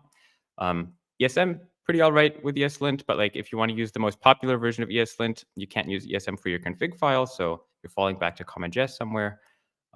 If you want to use Jest and TypeScript, you have to do this whole dance again. So what I want to show you with this is like doing this dance once with one set of tools isn't enough. You have to do this like with every possible combination of like syntax modification or language and tool you want to use, and sometimes even between the tools themselves. So yeah, Jest in TypeScript doesn't work out of the box. You have to install something. And Jest with JSX doesn't work out of the box. You need to install something. And actually here, you don't even have to install a plugin for Jest, but you're installing a plugin for the transpiler that Jest uses. Not great. And then you want to use Jest in ESM, like you're just out of luck. You can, there's an experimental option, but it like doesn't work with a bunch of different features of Jest. And like Jest for a lot of these things is not to blame. Like Node.js has been pretty slow in adopting some of the features that Jest needs to support ESM, but yeah, it's just not a good user experience. And once you've done all of this, you've installed a bunch of tools, you've set up a bunch of configuration and like a bunch of plugins to make these tools work together. Your Node modules folder looks like this. You have 200 megabytes, like, I don't know, 20 different packages installed. And like each of them you have to keep updated, and they use up space on disk. And yeah, like they slow down your CI, not great. And then this doesn't even take into account that every one of these tools also has a config file that you need to configure. Like they usually don't come with out-of-the-box defaults. Like Prettier is really an exception here. You have to set up, I don't know, an ESLint.rc file and like a package JSON file, and then you have to configure something for Next.js and a TS-config file. And then if you want to use ESBuild, you have a separate file for that. And Babel, you'll need a separate file if you want to use Jest. It really goes on and on and on. And this is really a tale of blood, sweat, and many, many wasted hours of trying to configure all of your tooling. And this is all before you've even written any code, right? Like you are just setting up your linters and your formatters and your testing framework here. You have not yet written any useful code. And this sucks. So how do we solve this?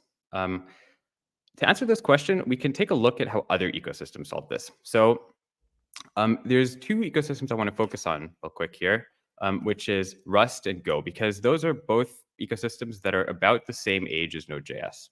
So Go was released the same year as Node. Rust was released just a couple years later. So this is not like an age thing that Node is different.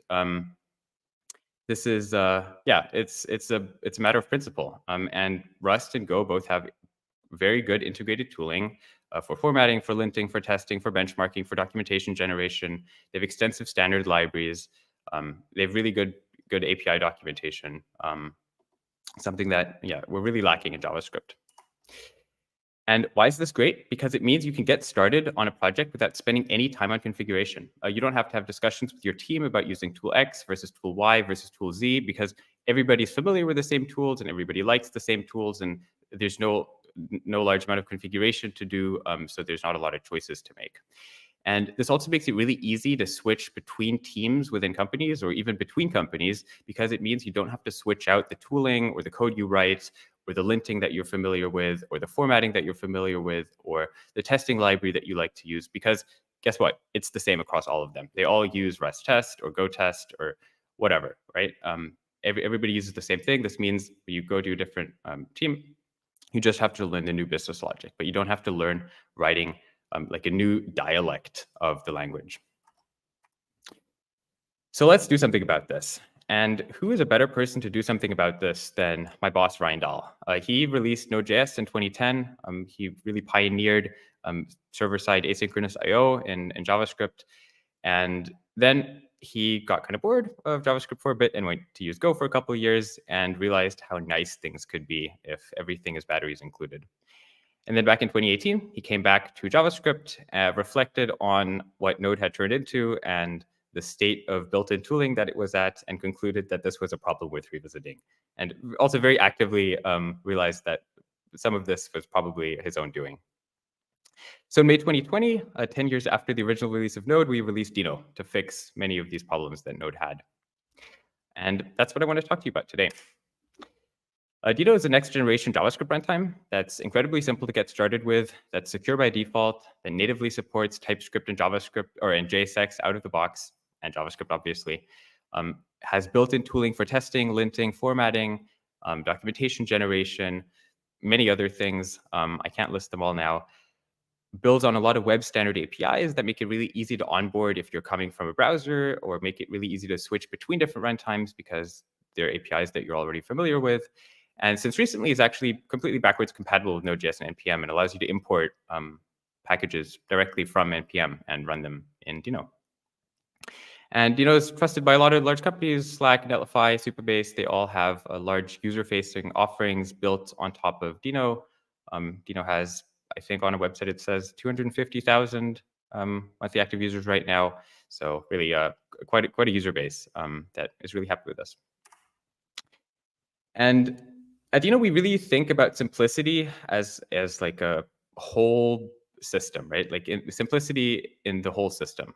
We don't just want to focus on making it really simple to run code. We want to make it really simple to do your job as a developer, which means it's super easy to install Dino, first of all, right? There's a single command that you run. You can download Dino from your package managers, but really it's just a single binary. There's no OpenSSL dependencies. There's no DLL files that you need to install anything.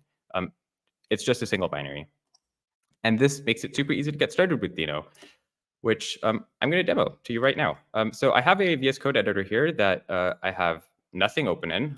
One of the things I quickly want to mention is that all of the code you'll be seeing me execute today, I will write live right now. I will not copy anything, which I think is important because I really want to show you that Dino does not rely on like hiding complexity away from you in a config file or in a pre-generated set of config files or in different tooling. Dino is just simple because we make a lot of choices for you and we give you a lot of tools out of the box. Yeah. Let me turn off Copilot because it'll be really annoying. Okay, so let me create a new file here. I'm going to create a TypeScript file, not a JavaScript file, because Dino can run TypeScript right out of the box. And I'll just log out a quick hello world. And then open this up and Dino run main.ts. And you can see logging out hello world. Perfect. Let's just quickly prove that this is actually TypeScript and I'm not lying to you. So text string, I'm just going to refactor this a little bit to have a little function in between here that uses some type annotations so you can tell that I'm actually writing TypeScript. So type annotation right here. This isn't valid JavaScript and it still runs. Okay, so Dino runs TypeScript out of the box. Where do we go from here? So JavaScript is kind of useless without I/O. So I want to demo a little bit about how Dino deals with I/O. Dino has a bunch of built-in APIs. Some of them are web APIs. We'll get to those in a second. And those are just available on the global, like fetch. But a lot of these are also APIs that are in this Dino namespace. And the Dino namespace is a space where we put all APIs that are non-standard, that are APIs that are specific to Dino, that are not necessarily portable across different runtimes. So for example, if you want to read something from disk, you do this with the dino.read text file function. One thing I can point out right here is you can see that Dino has built-in typings. You saw I didn't have to install any like types/Dino package or anything like that. Types just come out of the box with Dino. The only thing you have to do is install the Dino extension and it'll pick up the types automatically. And the other thing you can see here is that this function returns a promise. So unlike a lot of built-in Node APIs, Dino is very modern and uses promises and async iterators for a lot of the async I/O. Which works really well with the new async await features in JavaScript. Well, actually, they're not that new, but they're pretty new if you're coming from some other tools. So I'm going to read a little file here. Let's read EDC password, assign this to a variable, and log it out. And let's run it. And you can see this doesn't work. And why does it not work? Because Dino is requesting access to EDC password. This is something that we call permissions. I mentioned earlier that Dino is secure by default, just like browsers, which means that Dino prevents dangerous I/O operations by default. Any I/O that you want to do in Dino, you have to explicitly opt in, which means that you can run pretty much untrusted code from the internet on your machine. And as long as you don't pass it overly broad permissions, it will be fine, right? Like your system will not be compromised. And you can like grant Dino these permissions either by accepting the permission prompts, the interactive ones that you saw right here, or by passing some flags up front. So yeah, this tells you the API that the permissions requested by, the file that's being requested, and I can press Y here and press enter, and it grants the permission, and you can see my EDC password file. So that's great. That's some I/O. Let's talk a little bit about the web standard APIs that are built into Dino. So we really want to focus on making sure that we don't invent too many new APIs. Like obviously where we have to, because there's no browser equivalents, like for example, this read text file, we have to come up with new APIs. But in most cases, we try to really avoid this. So for example, Dino has no built-in way to do HTTP outbound requests that is not using fetch. So fetch is built into Dino, and this is the same way that you make HTTP requests in browsers. And this even goes slightly further because a lot of our built-in Dino APIs, like dino.open, return this FS file, which is a custom thing. But if I let me create one of these so you can see what it is. A lot of these have a browser web standard, like readable streams, for example. Like the stream primitive in Dino is the browser's stream primitive, which means that you just have knowledge transfer between the APIs that you're familiar with from the browser and server-side code that you're writing for Dino. So actually, let's do a quick demo of this. Streams are a good example. I'm going to have two files here, an input file and an output file. I'm going to create a file called copy in this directory here, and I'll just copy all the input to the output. So what I can do here is input.readable, which again is a readable stream from the browser, pipe to output.writable, which is a writable stream from the browser, and this returns a promise I have to await. And then I can Dino run this and grant it access. Oh, but I'm pressing the wrong button. And I should probably not misspell things. Let's try that again. And there we go. It's copied the file. Streaming copy, this is pretty easy. Let's do something slightly more complicated. So browsers also have a way for you to compress readable streams using something called compression stream, which is also directly built into Dino. I can just do pipe through new compression stream, gzip, and let's output this to a file called .gz. And if I run this again, Dino will now open the input, pipe the stream through this compression stream to gzip encoded, and output it to the output. So now we have a streaming gzip encoder in like 5 lines of code. This is all browser code. This is Dino specific, but like this is the same way you would compress things in the browser. And let me just prove to you that this is actually valid gzip compression. So if I decompress this, you can see my original EDC password file is back. Cool. So that's web standard APIs. Dino uses web standard APIs everywhere. This helps you to get started quickly. You learn once, you can use it both in the browser and on the server. And we really try to put a lot of effort into this. For example, we collaborate in a community group at the W3C called WinterCG, which tries to make using web standard APIs across different server-side runtimes really easy. And actually, WinterCG was founded by Dino and Cloudflare originally. So we have a vested interest in making web standard APIs work well. And we actually take this pretty far. For example, in the browser, you can import and run JavaScript from URLs, and the same you can do in Dino. And the reason this is safe in browsers is because by default, in browsers, sites that you go to can't maliciously attack your system in any way. And in Dino, it's the same. The permission system prevents you from doing bad things. So it's totally safe to run arbitrary URLs from the internet, which I will demonstrate right now. So we have a lot of built-in, yes, like standard, we call this the standard library, the Dino standard library, hosted on our website, which is a bunch of TypeScript files or modules that come with a bunch of useful functionality. For example, this one is an example, but it's a script that allows you to pass in a file. Let me see whether it shows this anywhere. Oh yeah, it allows you to pass in a file and then it uploads it to GitHub gist. And we can actually run this with just Dino run, https, dinoland std /example/gist, and I'm going to be uploading my EDC password file. Again, permissions, so I'm going to grant it access to that because it needs a token to upload to the GitHub API. It wants to read my EDC password file. This makes sense. And obviously needs API access for GitHub. So I do that, and boom. I now have my EDC password file uploaded to GitHub. All from a little URL that I just invoked using my Dino CLI, and it didn't compromise my system in any way. And this obviously goes further than URLs, right? Like you don't have all of your packages that you may want as URLs. A lot of packages you want are NPM packages. So Dino can import and run NPM packages out of the box. And arguably, Dino is even better than Node at running and installing NPM packages because Dino doesn't require a package.json or Node modules folder.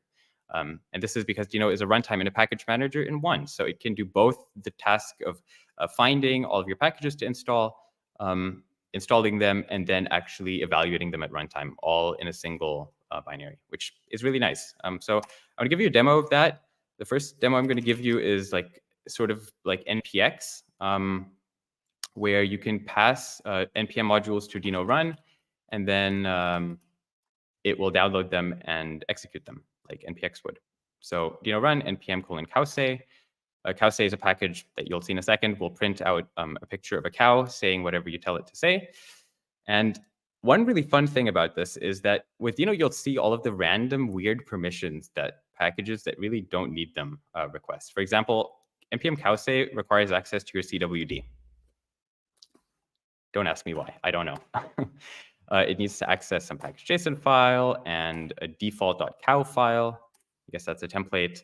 And if I give it access to all of those, it prints out my cow. And I just want to show you real quick, if you trust a package, you can just pass a flag and then it will bypass all the permission prompts and you're fine. This is like the default mode in Node, right? Where you just disable all security.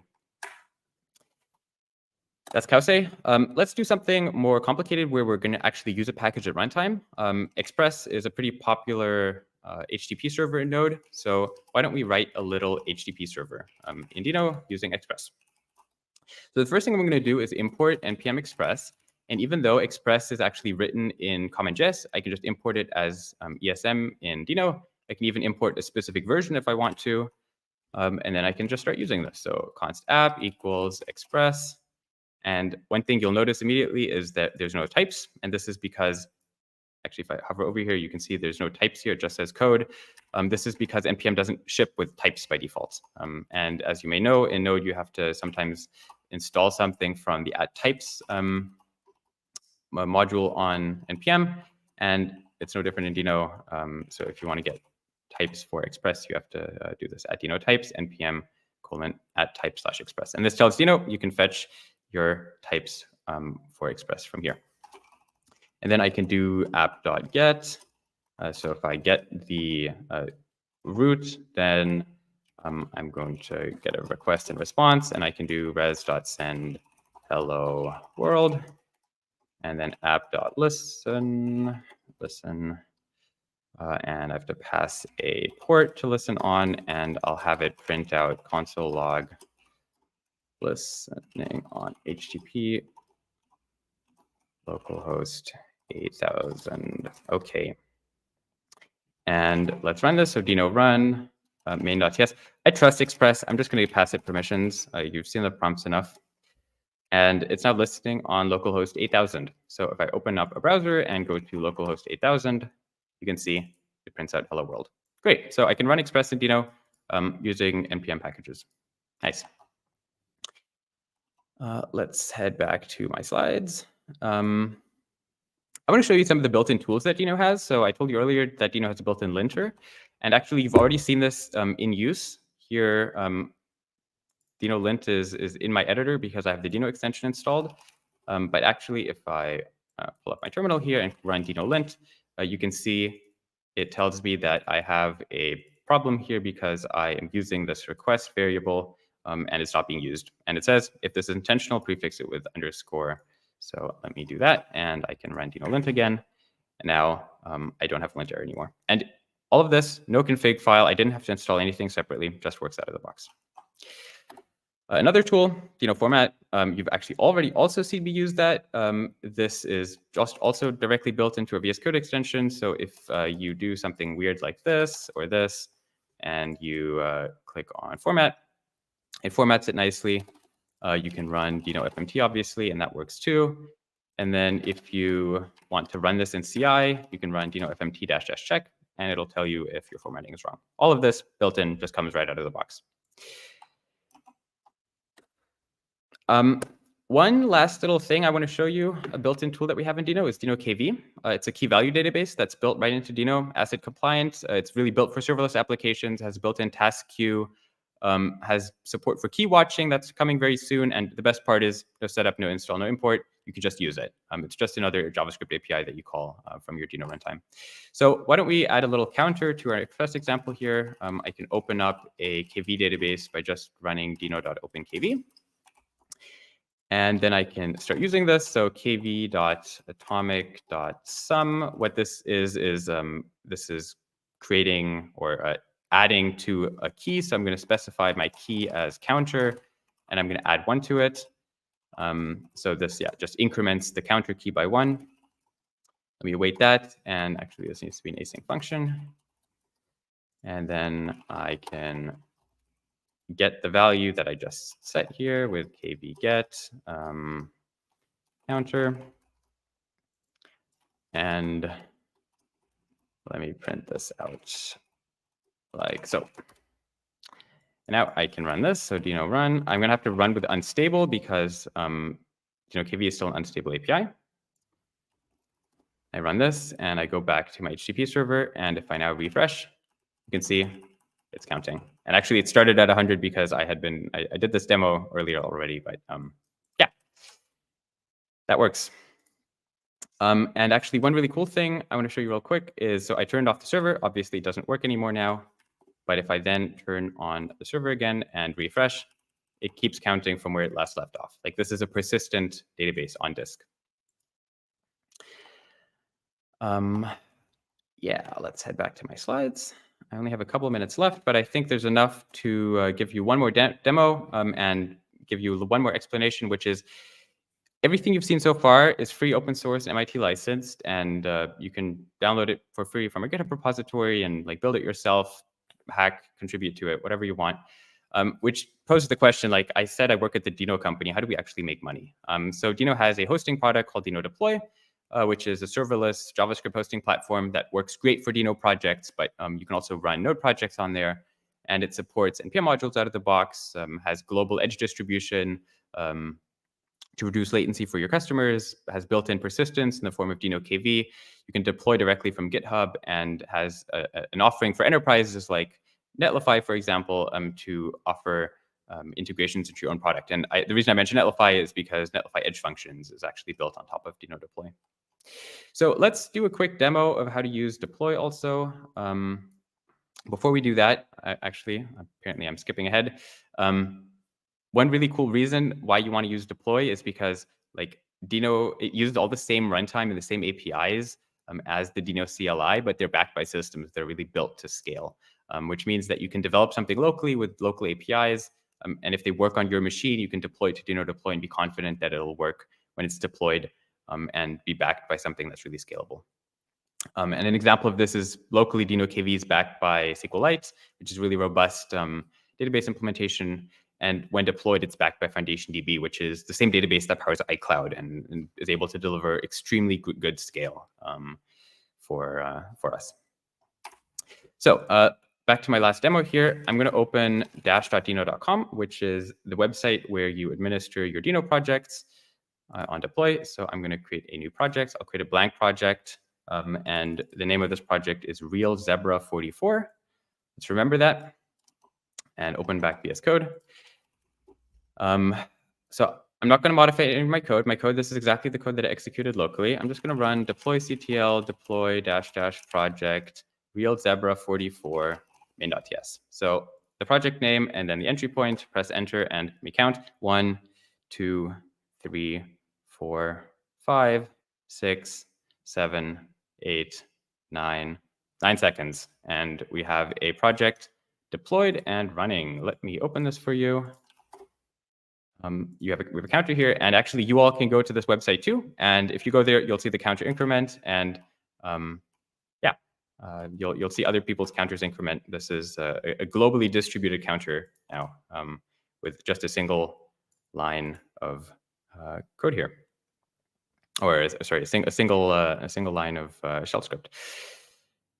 Okay, so that's the last of my demos, I think. Let me head back to my slides and finish up here. So in the quick recap, in a matter of 20 minutes, we started a new project from scratch with built-in formatting, linting a database, using NPM dependencies. We deployed it to the cloud, and all of this we did without any configuration, using no tooling other than the tooling that comes with Dino. Yeah, I think this is pretty great. And this is like, I've shown you 16% of the tools built into Dino today. This is a list of all of the subcommands we have. We used run, format, and lint and the LSP. Yeah, and there's a bunch more stuff. Like I didn't show you testing. Testing's great, or the type checker that's built in. Fantastic. Yeah, so that's what it feels like to build things with batteries included tools. I feel like all programming languages should work like this. Batteries included, first of all, significantly increases productivity, right? You don't have to deal with configuring your tools. Things just work. But more importantly, it makes it way more fun to actually program things. You don't have to deal with making jest work with ESM. No, it just works. You just write the code that you actually want to write and build really cool stuff. So yeah, that's my demo today. I think we're out of time. Maybe later I can give you another demo, but yeah, thanks for listening. Check out Dino and Dino Deploy, and if you want to join our Discord, discord.gg/Dino. Very cool. You know, the whole time I was watching your presentation, I was like thinking WebStorm and Dino have a lot in common, which is this idea of like batteries included, not having to like source all your dependencies and packages. So it's like that's kind of neat. So yeah. Paul, what are your thoughts before we jump into questions? I love the build and deploy. Mm-hmm. Love the shout out for SQLite. Would have loved to have seen about testing.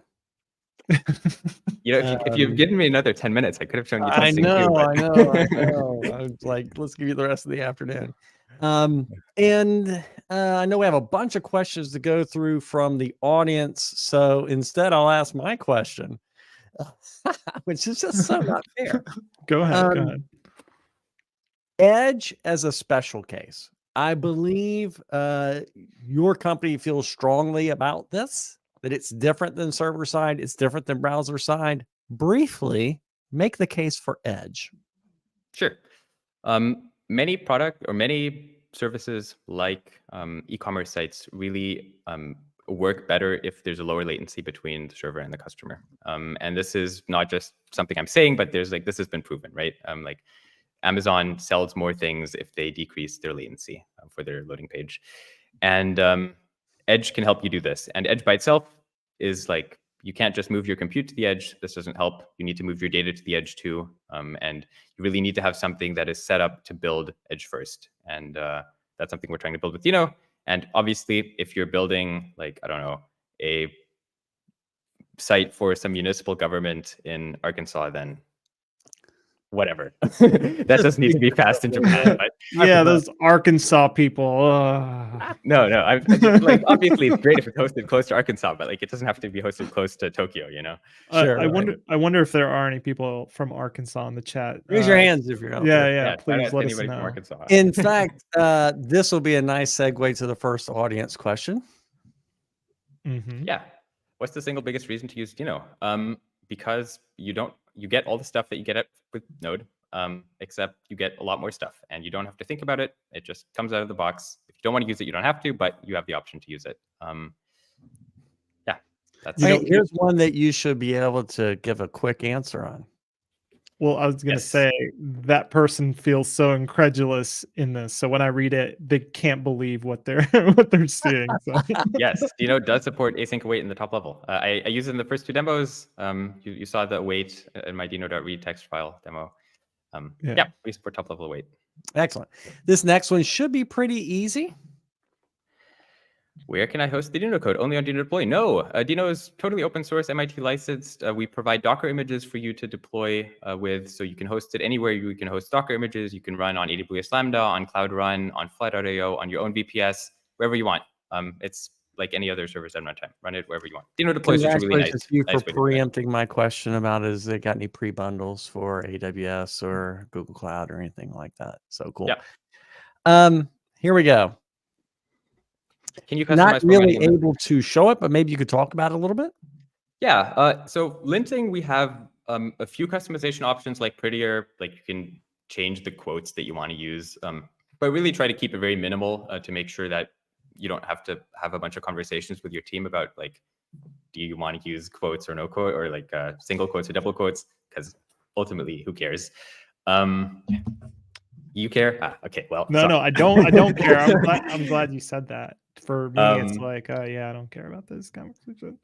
Yeah, and then for the lint rules, we have a default preset which has a bunch of recommended rules in it. But there's a website called lint.dino.com or .land, I forget. One should redirect to the other. Just try it out, and there you'll find actually the list of all our rules. And if you really want to configure your linter, there is a config file that you can create. Well, you can create it in the Dino config file. There's a single config file for all of Dino, and there's some options to configure your rules in there if you really want to. I've got a couple more to ask, but before, I know Colin had a couple of really good questions that I wanted to get in. Colin, what do you got? Yeah. Let me see here. So I was kind of curious because the WebStorm team has to deal with this issue, which is like Deno has TypeScript support out of the box. How do you folks stay up to date with what's happening with TypeScript? Like, how do you stay lockstep with folks wanting to use some of the newer features? Yeah. So actually, we ship the latest version of So Dino ships a new minor monthly, and TypeScript ships slower than that. So we will have the new version of TypeScript in usually within about 1 or 2 weeks of TypeScript releasing it. And this is both for type checking, and actually most of the code that we execute with TypeScript, we don't have to do any type checking. So we have another internal parser that we use called SWC, which allows us to strip out types very efficiently. And we keep like 1 to 2 weeks lag usually. Okay. So what's the name of that parser again? Yeah. SWC. It's the same parser. That's what I thought you said. Yeah. So folks don't have to worry about like, oh no, I'm falling behind. Like you folks are on top of it. Another interesting thought I had while I was kind of watching your presentation, you talked about staying with like the web API as much as possible, but you also use that Deno type to kind of like have special methods. If an API gets created in the web API, what's the strategy? Do you deprecate the custom ones in favor of the web API ones? Yeah, actually, we totally do. Let me think of an example of this right now. Yeah, so there's one that was pretty early on. There's an API called navigator.hardwareConcurrency. It's kind of obscure, but it allows you to know how many threads your system has available if you want to do multi-threading, which is really nice. And originally, we didn't know about this API, so we had a Dino.CPUs API or something that gave you the list of CPUs. And then before 1.0, we did deprecate that and switch to this navigator.hardwareConcurrency API. And the plan is if any new browser APIs come up, or other sort of standard APIs come up that we can replace Dino APIs with, we will. And obviously, we won't remove built-in Dino APIs because folks are using them today, right? And we follow Semver. But yeah, we definitely adopt new stuff soon, quickly. Okay, speed round of questions and then get you out of here. First one, can Dino, why don't I put this up? Here you go. Can Dino reset the counter using KV? Yes, you can call kv.set and set it back to 0. That makes sense. Okay, here you go. You had to know this one was coming. Why Dino, but not fun. Versus fun. Look, I didn't see any seg faults during the entire demonstration, so no, I'm just kidding. Spicy. We had a bunch of seg faults too when we started. I'm happy to see other people doing things in the space. But yeah, Dino's pretty mature. We've been around for a long time. Yep. So. Okay, I'm going to ask you the question we've been asking everybody today because it's something we at WebStorm have been thinking a lot about. Junior developers, junior professionals becoming senior professionals over a career. What advice would you give to young folks who are just starting their career in programming? It's a great question. I think, I would. The way that I really got like leveled up my programming is by starting to contribute to open source. Like there's a lot of people that, or a lot of open source projects that are looking for contributors. And I think it's a really good way to get other people to review your code, to point out issues that you have in your code, and to sort of see what other people are doing in a very collaborative environment. So yeah, if there's an open source project you're interested in, like contribute to it. Even if it's just something small, a documentation change, or maybe it's something really big. But yeah, contributing to open source, I think, is a really great way of like increasing like how good you are at writing and thinking through code. That's such a good answer. I'm going to follow up to it. It isn't just about getting better technically. Getting involved in an open source project, you find a tribe, you find a group of people who value you, who find you valuable. It's really rewarding. Yeah, totally. And like you learn a lot about responsibilities and like communicating with other people asynchronously. And that's something that's just super, super valuable nowadays, especially with a lot of remote work, right? You just want to be good at like asynchronously communicating, and open source is great for that. Kyle, you got any closeout for us? No, I really enjoyed this talk. Like Luca said, I wish we had more time to give him to see more of the demos. But maybe we'll have him back and have like a specific webinar, right? So, yeah, right. That's good. But yeah, on that note, thanks so much for your time. Thank you so much for the presentation. On that note, have a great day. Thanks so much for having me. Bye, folks. Yeah, bye. All right, Paul. I guess we're kind of winding down towards kind of another break, aren't we? So got another break, got some solid stuff coming up after the break, right? Yeah, maybe we'll I talk guess that's a little reminder for us. Hey, everybody, in the channel, we have a promotion code.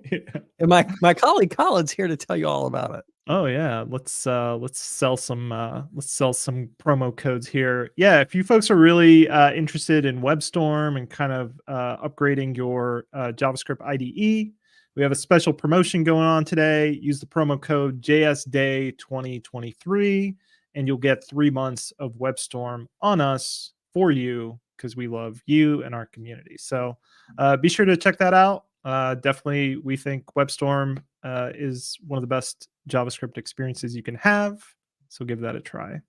How's my selling process there, Paul? Did I do a good job? Not only was it great, you came in perfectly on time, and we have a break for 10 minutes. All right, folks, go take a break, come back. We have more great talks today. So see you in 10 minutes.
Hi, folks. We're back. Hopefully, you had a great break there. We're about to jump into another talk. But Jan, I just wanted to ask, are you the kind of person who only drinks coffee in the morning, or are you the kind of person who drinks coffee anytime?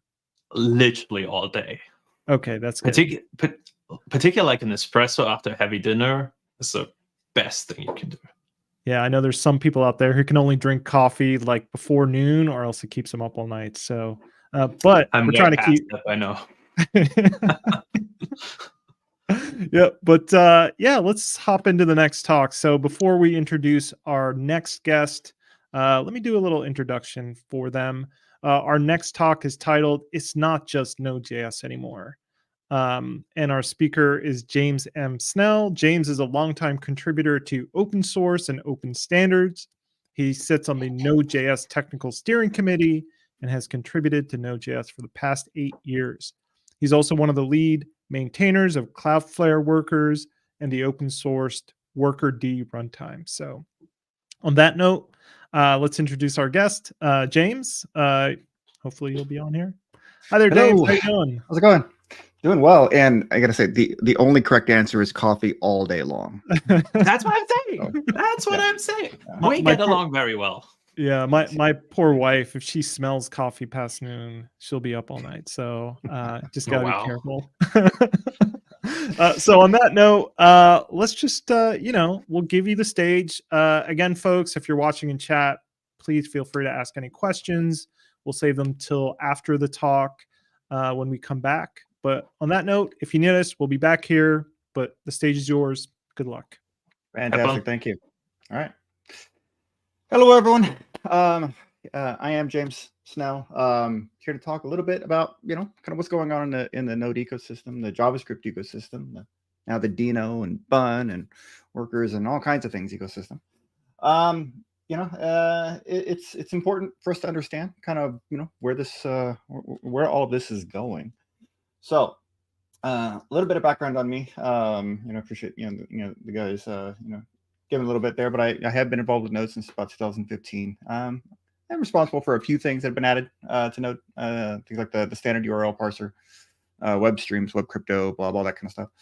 I am a principal engineer on the Cloudflare workers team, where I kind of tend to focus primarily on the open source Workerd part of that runtime, which is kind of the core bits that run the JavaScript there. I'm also the co-chair of the Web Interoperable Runtimes Community Group, or Winter CG. I believe we just had a talk from Luca Casonato, who is the other co-chair of that group. And lots of other open source and standards work in these ecosystems throughout the years. So I'm going to be talking a bit through some of the history of Node. And there's some parts of this I'm going to kind of, go pretty quickly through. Because I kind of want to try to leave some room for questions at the end. But Node's been around for a long time, right? It was announced back in 2009. Kind of had these early years of a lot of kind of experimentation and growth and all these kinds of things, right up until about 2013. Then it started to falter a little bit. It had to do with the corporate governance of the project and that kind of thing.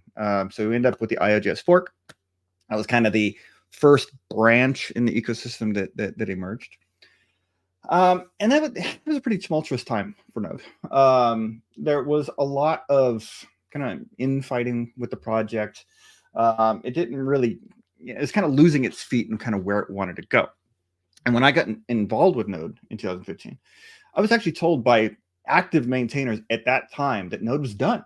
It didn't need any new features. It didn't need any new APIs. It just needed to be maintained so that things just didn't break from that point forward.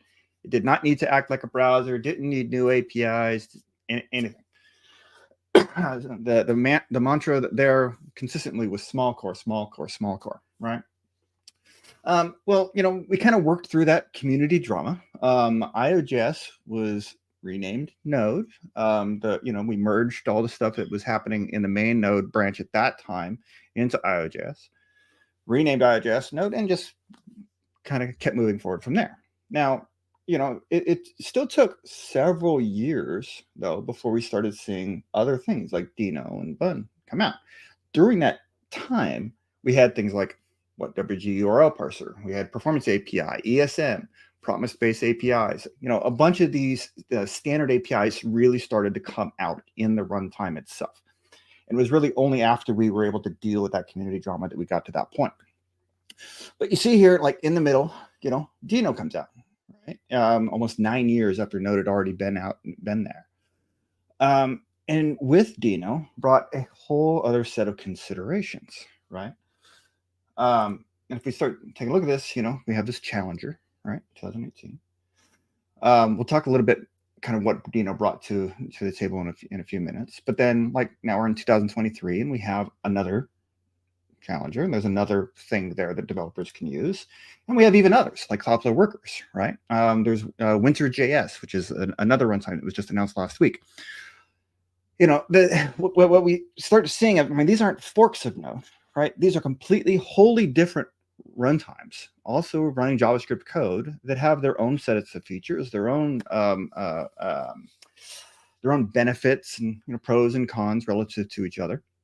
But they weren't just like what we saw before with IOJS. They weren't just forks of Node, variations of Node.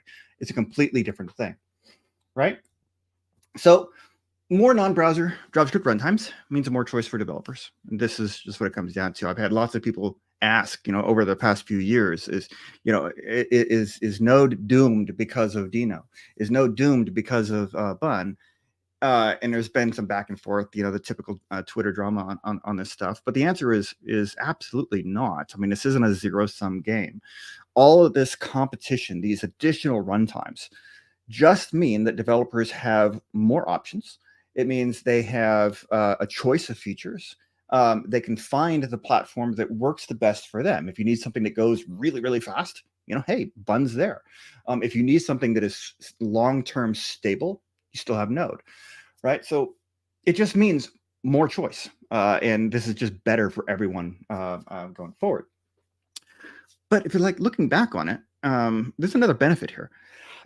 For years, the ecosystem has been entirely at the whims and opinions of Node core contributors, folks like myself that are actually working on Node, because those decisions that drive the API surface were made entirely by the Node core contributors. Small core philosophy, this batteries not included approach was pushed by Node and impacted, and when I say impacted, I really mean blocked, the adoption of language features like promises and ESM. The use of standardized APIs like URL, web streams, and tooling integration, things like test runners, right? You had this for years and years. No, we can't add that. The ecosystem can do that. No, we're not going to add this because that's just a browser thing.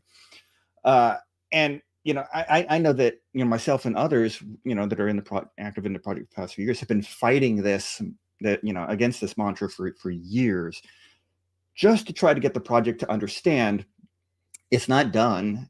It needs to continue to evolve. It needs to continue to move with the developer base that is actually using that runtime, or else it's going to become irrelevant, and folks will stop using Node. Node will die, but not because anything else killed it, but because Node as a project stops being responsive to the ecosystem that it serves. So having these additional options is great, because it kind of forces that ecosystem to evolve and forces Node to evolve right along with it. So this is a good thing. This Node is not a browser. It shouldn't act like one. It's a mantra we've heard for years.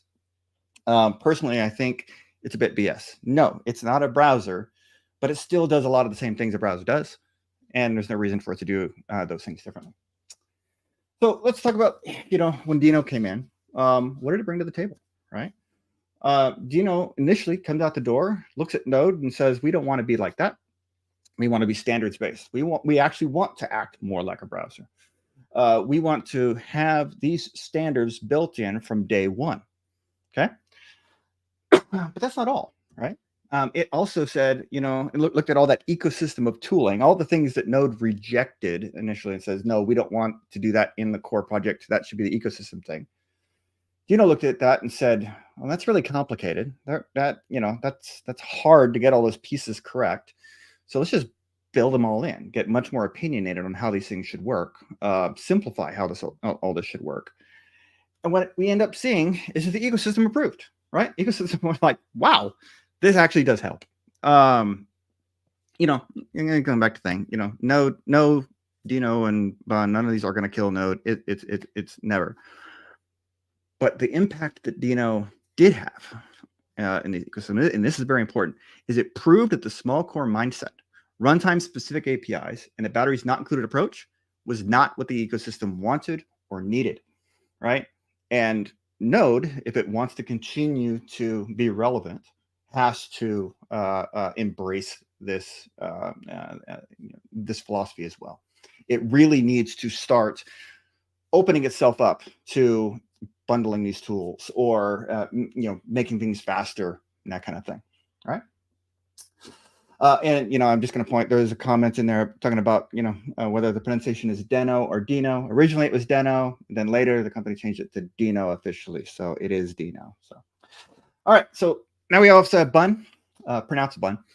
It focuses on being compatible with Node first, only a whole lot faster, and also has the integrated tooling. There are standardized APIs in there, but those are actually at a lower priority than the Node performance and the Node compatibility and the performance, right? The popularity of Bun now proves that we need performance, which was kind of Node's thing before, but also improved developer experience. Those are both still very important to the ecosystem. We can't sacrifice one for the other, right? They do go hand in hand. It's another thing that Node needs to make sure that that they're paying attention to. But this choice does come with a catch. There is a very real risk of runtime lock-in. And what I mean by this, if you look at Dino and you look at Bun, you see that they have like this Dino global, right? Or the Bun global. And on these things are Bun and Dino specific APIs that only work in those environments. Node has its specific APIs, right? But both, Dino and Bun are now implementing those, right? But if you end up using all of these Dino objects, all these Bun, this Bun object, then your code's only going to work in those environments, right? It's or you end up having to special case your code, like if Dino then this, if Bun then this, if Node then this. Now you can, because of the compatibility layers, to an extent, write some code that'll work in all of these environments as long as you write it to Node's point of view, right? Those Node APIs are not standard, right? You're using Node style callbacks, you're using Node event emitter, using Node streams, right? So you're still actually locked into a particular runtime's point of view, right? Ideally, what we would have are standard APIs that work across everything. So you're not locked into anything unless you have a really good reason, right? We'll talk about some of those reasons in a minute. All right, so let's look at a case study, opening a socket. Something simple. You want to connect to a database or a TCP connection, right? Is it possible to use standardized APIs for this? Well, right now, no. Node, Dino, and Bun all have their own APIs for connecting a socket. Now, Dino and Bun do support Node's net, right? But again, that's locking you into Node's way of doing it. But it's complicated, right? If you wanted to open a socket, you have to sit there and do all of these things. You have to special case all this code if you want it to work consistently. And one of the fun facts, if you look at Node's TLS connection, it accepts 49 different configuration options just in the initial call to TLS connect. And we have no idea how many of those options are actually used. That Node API, socket API, is actually incredibly complicated. All right. So to be honest, emulating that may not actually be the best approach. Cloudflare Workers a couple of years ago, we said, hey, we want to implement a TCP TLS socket API. Which one should we use? Well, part of the discussion was, hey, let's use the standard one. Well, which one is the standard? There is no standard socket API. We could go off and implement Node. We've started implementing a Node compat layer. But like I said, that API is incredibly complicated. And I'm not particularly thrilled with going in and implementing that entire API surface area just to open a socket connection. But there was no standard, right? There is no standard. And it comes out initially, there wasn't a venue for us to actually go talk to Dino and Bun and all these other runtimes about having a standard. What WG doesn't care because they only care about web browsers. We needed a venue to get all of these non-browser runtimes on the same page, moving forward. So that didn't exist. So we created WinRCG, right? And the whole basic premise of WinRCG is no matter which JavaScript runtime you're using, you'll generally end up needing the same fundamental API primitives. So things for like URL parsing, serialization, text decoding, whatever, right? It makes no sense for different JavaScript runtimes to do the same sets of things in different ways, right? Which is kind of where we were going, with having these runtime specific APIs, right? And it makes no sense to use a runtime specific API when there is a standard, unless you have a good reason. All right, so let's look at another example. I'll get back to sockets in just a second, but this is a case that just came up, here in the past few weeks with the Node. So Window Navigator is a browser API, and I think some people have different opinions of this, whether it's a good API or not. It doesn't matter. Folks have been using it for years as a check to see, am I running in a browser or am I running in Node? And the check has always been if Navigator even exists, right? But this check no longer works because Navigator exists in Dino. It exists in Bun. It exists in Workers. It exists now in Node. So if you're just relying on this if Navigator check to determine, it's going to be completely unreliable at this point. And the reason is you can't reliably judge based on the absence of something whether you're in the right environment. All right. So WinRCG came up with a recommendation. Well, we use Navigator user agent, right? Which is implemented in all these runtimes now. So, if you're in Node, Navigator user agent will give you Node 21. Now, you're using Node 21 and on. Dino, right? It's there. Bun, it's there. This gives you a very reliable way of determining which one of these environments you're in. So if you do find yourself needing to kind of special case code for different environments, you can do so very reliably now, right? Now, if Navigator is undefined, it's probably a Node version lower than 21. But you still don't want to just depend on that lack of that being there, just in case we backport it. You want to look specifically for something that is there proactively. So process.version, see if that says Node. That's how you'd want to make that determination reliably. But there are other recommendations of things that the things that WinRCG recommends, right? There's a whole set of APIs that WinRCG basically says should exist in all JavaScript runtimes. It doesn't matter which one they are, right? And this list was compiled by the things that are actually implemented in those lists. It's not, it's not a speculative thing. These are APIs that actually do exist in Node, Dino, Bun, Workers, Winner.js, which is a new runtime, not affiliated with WinRCG, but it was just announced. All these APIs are there, right? So if you need URL parsing, use the standard API. If you need streams, use the standard API, right? Those are available. And it's a set of simple rules for runtimes. Right? If there is a standard API in this list, use it before adding a runtime specific alternative. Runtime specific APIs are okay, but should not be the preferred or the default. If you think you need to introduce a new API, stop and consider whether it's something specific to the runtime or applicable to all the runtimes, right? And if it's a general problem, work with the WinRCG to incubate a new standard that all of the runtimes can agree on. Right? Or at least let people know what you're doing so that if other runtimes are having similar conversations, maybe they can do it in the same way, in a similar way, right? It doesn't have to be an official standard, right? As long as everyone agrees to do it roughly the same way, right? And even if you do have a runtime specific API for something, like say, hey, this way is much faster than the standard, right? you should still also implement the standard API. You should still have that available for all the module developers to actually use, right? Now, for those of you that are writing these libraries, writing these modules, you should always prefer the standard APIs over a runtime specific API, unless you have a really good reason. I keep saying this, unless you have a really good reason. Performance counts as a really good reason, right? The web platform APIs like WebStreams and Web Crypto are not designed to be fast. They are not, if you follow the spec exactly, they're actually quite a bit slower than, say, Node streams or some of the mechanisms Bun has for optimizing connections and that kind of thing. So if you need that raw performance, then use those optimized APIs, right? But you realize you're going to sacrifice some portability, right? But if you don't need that, performance, if you don't need that, then err on the side of being portable so you don't lock yourself into one environment and make life difficult for you down the road. Let's go back to sockets for a second. Okay, so WinterCG is currently incubating what we hope will become a new standard across these various runtimes. When I say standard, I don't necessarily mean officially stamped standard like the way HTML is or whatever else. When I say standard, I mean everybody's, hopefully everybody will agree to do it this way.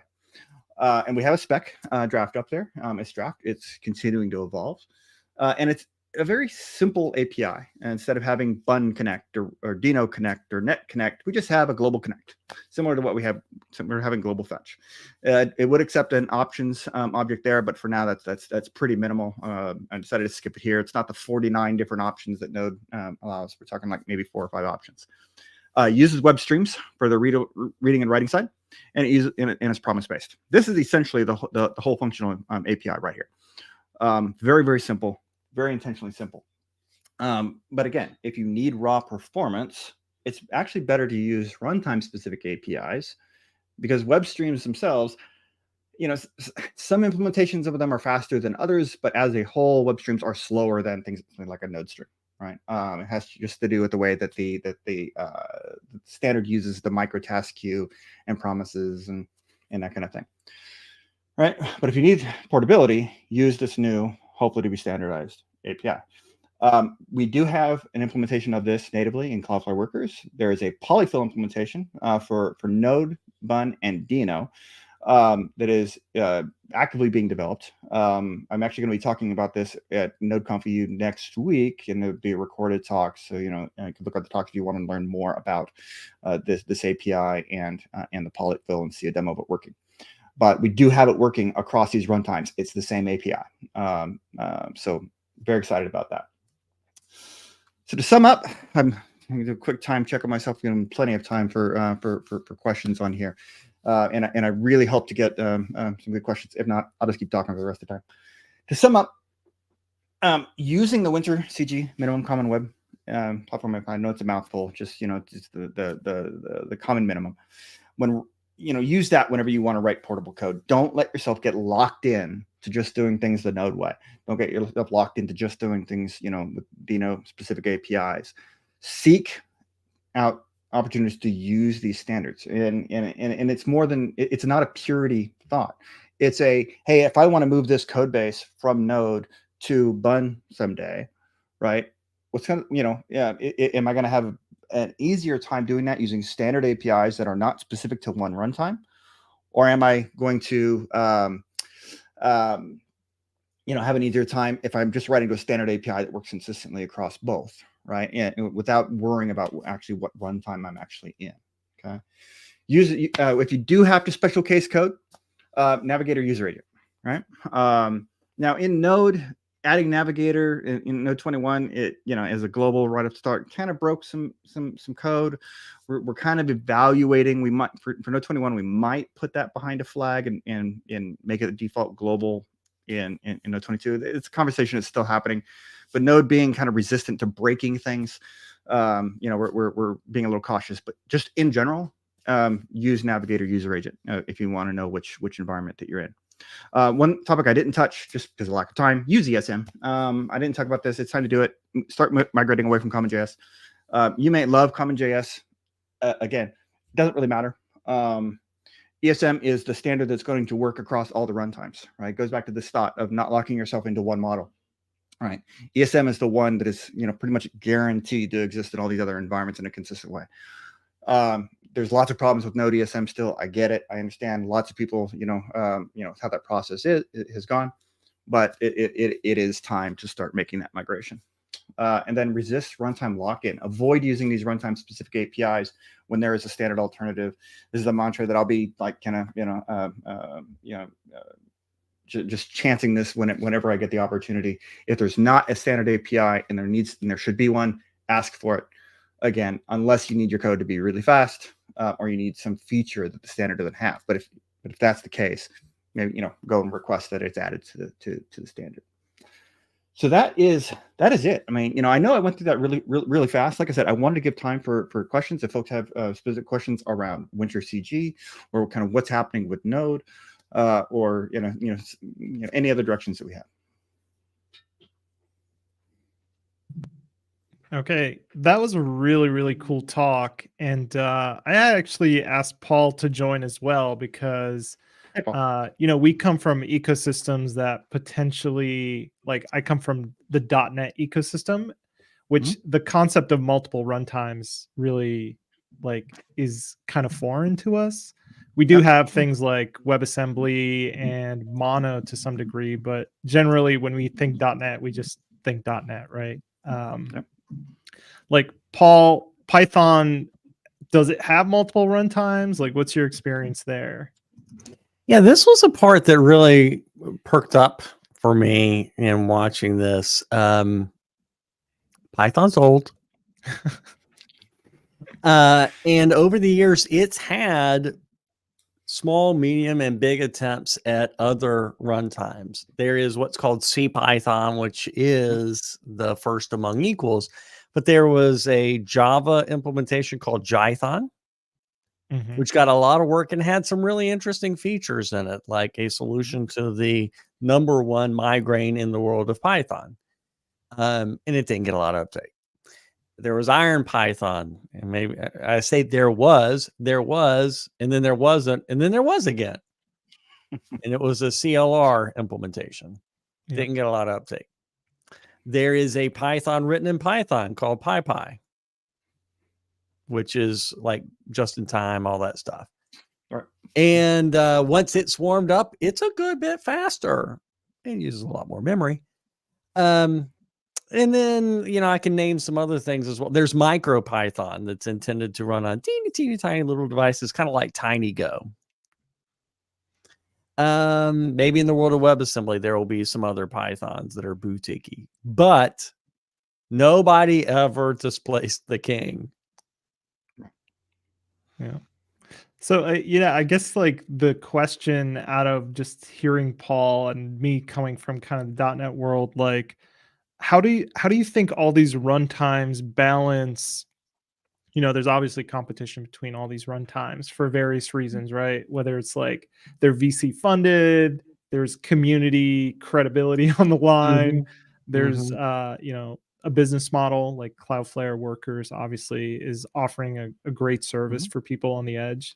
Like how do these runtimes balance keeping things standard and trying to make progress and providing people with the value that they're asking for because they've made a choice for that particular runtime?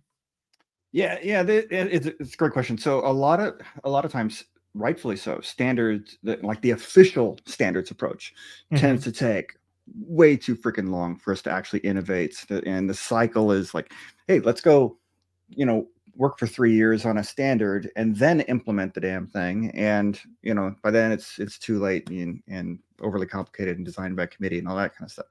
I hate that approach, right? I've done that approach before, can't stand it. So when I talk about standards, I mean like, hey, let's get something working, right? Then let's iterate on that collectively, right? So we have multiple implementations of that, right? Allow that to evolve over time. And then when we're like, hey, we haven't made any changes to this in a while, we say, okay, that's the standard. That's where it is. So it still gives plenty of room for doing that innovation. Like, with Cloudflare Workers and the Socket API, we shipped that as a feature in the runtime before we had the spec ready for it, because we needed it. We needed something, right? So we have it there. And yes, if the spec changes, we might need to go back and change that. That's okay. Like we'll handle that. But it allowed us to get some validation that, hey, this is useful. It works, right? We can continue innovating and iterating on it. And in the meantime, we're having the conversations in Winter CG. We're getting feedback from folks, on like, well, what about this? Well, what about this? It's a much more productive approach, right? So when I say standards, I don't mean the formal process. I think I'm done with formal processes for standards as much as possible. So yeah. Yeah. I think Paul had highlighted another question, which is really good. So Paul, pick the question of your choice so that James may answer. Oh my goodness. Putting you on the spot. I got a good question I wanted to follow up, but all right, go ahead. No. We'll let the guests go first. If we got time, we'll get back to my relatively unimportant question. Okay, I'll bring this one up. Okay. This is what we are talking about right now, but I think there's a little bit more of an edge to it. I saw someone on Mastodon talking recently about this very topic, and with these alternative runtimes, when they offer something great but proprietary, there's an issue there about being a part of the bigger ecosystem. I think that's a little bit what this question is about.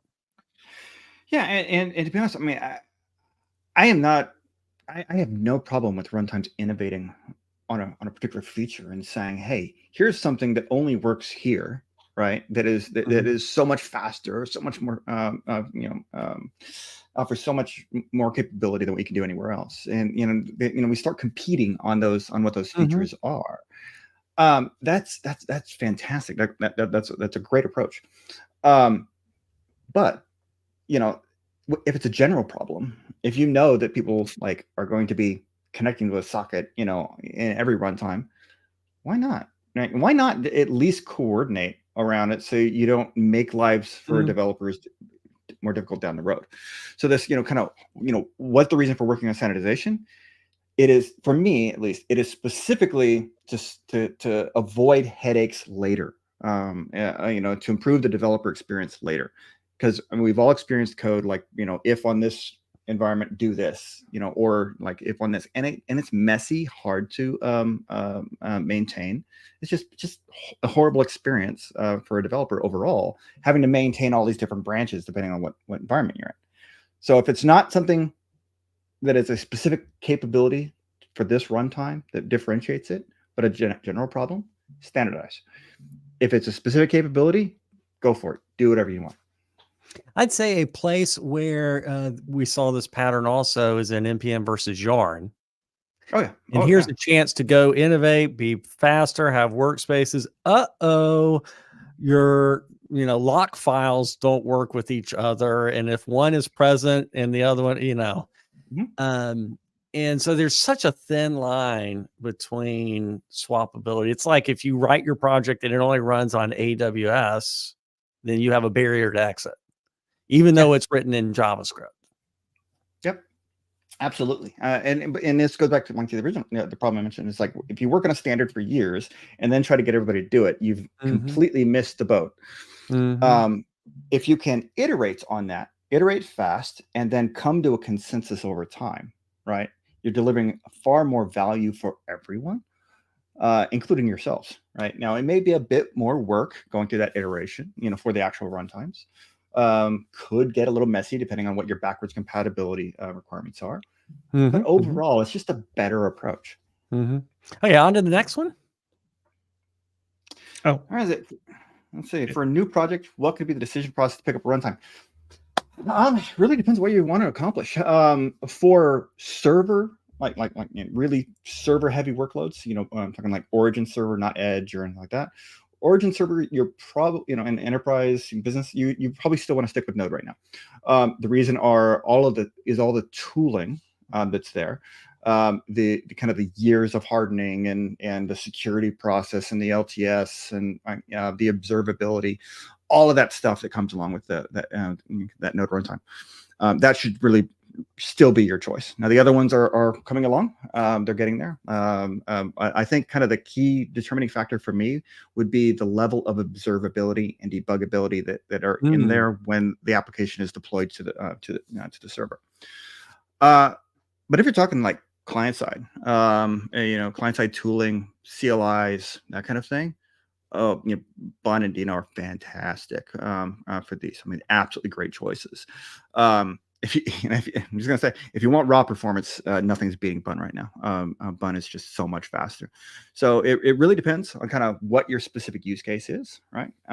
If you're talking about stuff deployed to the edge, right, and that's where you need it to run. I'm a particular fan of workers. Use that. There's other options, Fastly. There's other ones out there, but use workers. But yeah, it's I think it really does depend. But client side, use some of the new ones. Try those out. See if they work for you. Server side, if you need it to be stable long term, I'd still stick with Node right now. Yeah. And so this is a very related question. I don't think there's much more to add, but just for completeness, I think that's similar to the slotting. You had 3 lanes and you were talking about those lanes, and I'm glad you brought up workers because we don't talk enough about that lane. Yeah. Yeah, with the junior developers, I mean, I think the question actually answers itself. I mean, Sure. Node has larger ecosystem. Dino brought in a whole new approach that kind of forced the entire ecosystem to think about things a different way, kind of turned the whole small core argument on its head. And Bun, just that raw speed. I mean, it's just you right now you can't really beat it. It's got a long way to go. It's got a long way to go to mature, but it's it's really something special. Well, can I, since Paul asked a selfish question and kind of jumped the line, I'd like to ask a selfish question. Like, do you think the trend of writing runtimes in a different language than the language that like most folks will be writing that language in? So in the case of Bun, I'm pretty sure they're using Rust to kind of write Zig. the runtime. They're using Zig. Zig, yeah. Sorry about that. Zig. Do you think that has legs, or do you think that's the future of runtimes, or do you think that's just kind of like a moment in time until kind of like the JavaScript tooling and runtimes kind of catch up in performance? People have different opinions on this. For me, it doesn't really matter. Write it in whatever language you're comfortable in writing it. Whatever you can feel the most productive in. Zig has a lot of nice features, but it's still a moving target, breaking changes and stuff. It's a rough language. Not a lot of people know it. So, that choice to use Zig will limit the number of contributors that can actively participate until that knowledge level rises. Rust, fantastic language. Not my favorite, right? But it has a lot of really nice features. If I had to write in Rust every day, I mean, okay, would I be the happiest? No, but it's there. At the same time, like C++, that's what I write every day. Can't stand it. If everything could just be C, right, then I'd be happy. But that plus is definitely not a plus. So, but yeah, I mean, I think whatever language works for you. I'll jump the line jumper. Who jumped the line jumper? And I'll ask one of my questions, and then give you the standard question we're asking everybody on the way out. On the question about other languages, something in the world of Python's coming up. There is a trend to start writing tooling in Rust, just like in JavaScript, ESBuild, and all these other things in Go or Rust or whatever. But in the world of Python, there's this pushback saying, hey, now you're not going to get very many people contributing to these things anymore. It's Rust. Yeah. Do you have an opinion on that? So there's a choice of language for actually implementing things, and that's really arbitrary. There is a choice of language in terms of attracting a community of contributors, right? And this is very intentionally one of the reasons why Node has a large amount of JavaScript paired with a smaller amount of C++. We implement most of the functionality in JavaScript. Why? Well, because we've had thousands of contributors over the years who only know JavaScript. They don't know the C++, and they can materially contribute to the project. We used to do these marathon days where we would bring in an entire room of people at a conference and say, hey, all of you open a PR against Node, it's all just JavaScript. Like, you know, I think the most we ever had one day was like 1,200 pull requests in one day. People making these small changes, one of these events. But it was like, because it's just JavaScript, it's completely accessible. When you make the decision of that language, like what am I going to use? It will impact how you can grow your community. It'll limit who can actively contribute to those things. And that goes all the way down to the choice of standard lib. Like, say if you are using C++, like, you know, in workerd, if you look, we don't use the C++ standard lib, we use a custom standard lib. That decision works for us, but it severely limits like who can actively contribute until they come up to speed on that. And probably has a change in the bus factor too. Oh, so yeah, major. Bus major. factor is going to be a Major. microbus. Okay. Standard question on the way out, James. We've been talking all day about something WebStorm's thinking a lot about, which is junior developers, junior professionals starting their career, wanting to become senior professionals. Do you have any advice on someone just starting their career? Get your name out there. Open source. You know, contribute to open source projects. You know, it doesn't matter which one, right? You know, start building up that portfolio of things that get you visible. Talk at conferences, meetups, right? You know, get out there where you're talking about things. You know, and I know blogs aren't as popular, and, you know, individual personal blogs aren't as popular as they used to be, but it's a fantastic way of just putting content out there that shows, you know, kind of how you think. There's this recent thing on Twitter about, you know, hey, you know, don't post to GitHub. I'll you know, we won't look at that. That's BS. Get those contributions, get that history, show there that you are actively capable of working with a community, working with that open feedback, and actually able to code, right? And get that going. And it doesn't matter if it's, you know, simple code or like super complicated code. Just get it out there so people can see what you do and start kind of building that visibility for yourself. Well said. Very well said. Yep. All right. On that note, James, great conversation, great talk. Hopefully folks can go check out workerd and Cloudflare Workers. I played around with it. It's awesome stuff. So definitely check that out. Yeah, thank you so much. And have a great day. We'll let you go now. Enjoy the rest of your day. All right. Thanks, James. Yeah. All right, let's bring in our next. Oh man. That guy again. Oh geez. Hi. James out, Jan in. I've enjoyed this kind of thinking about these run times and what are the pros and cons of having the choices, and what are the commons, and how do we split the commons into the part that everyone needs to have in common while still allowing a space to move forward and stuff.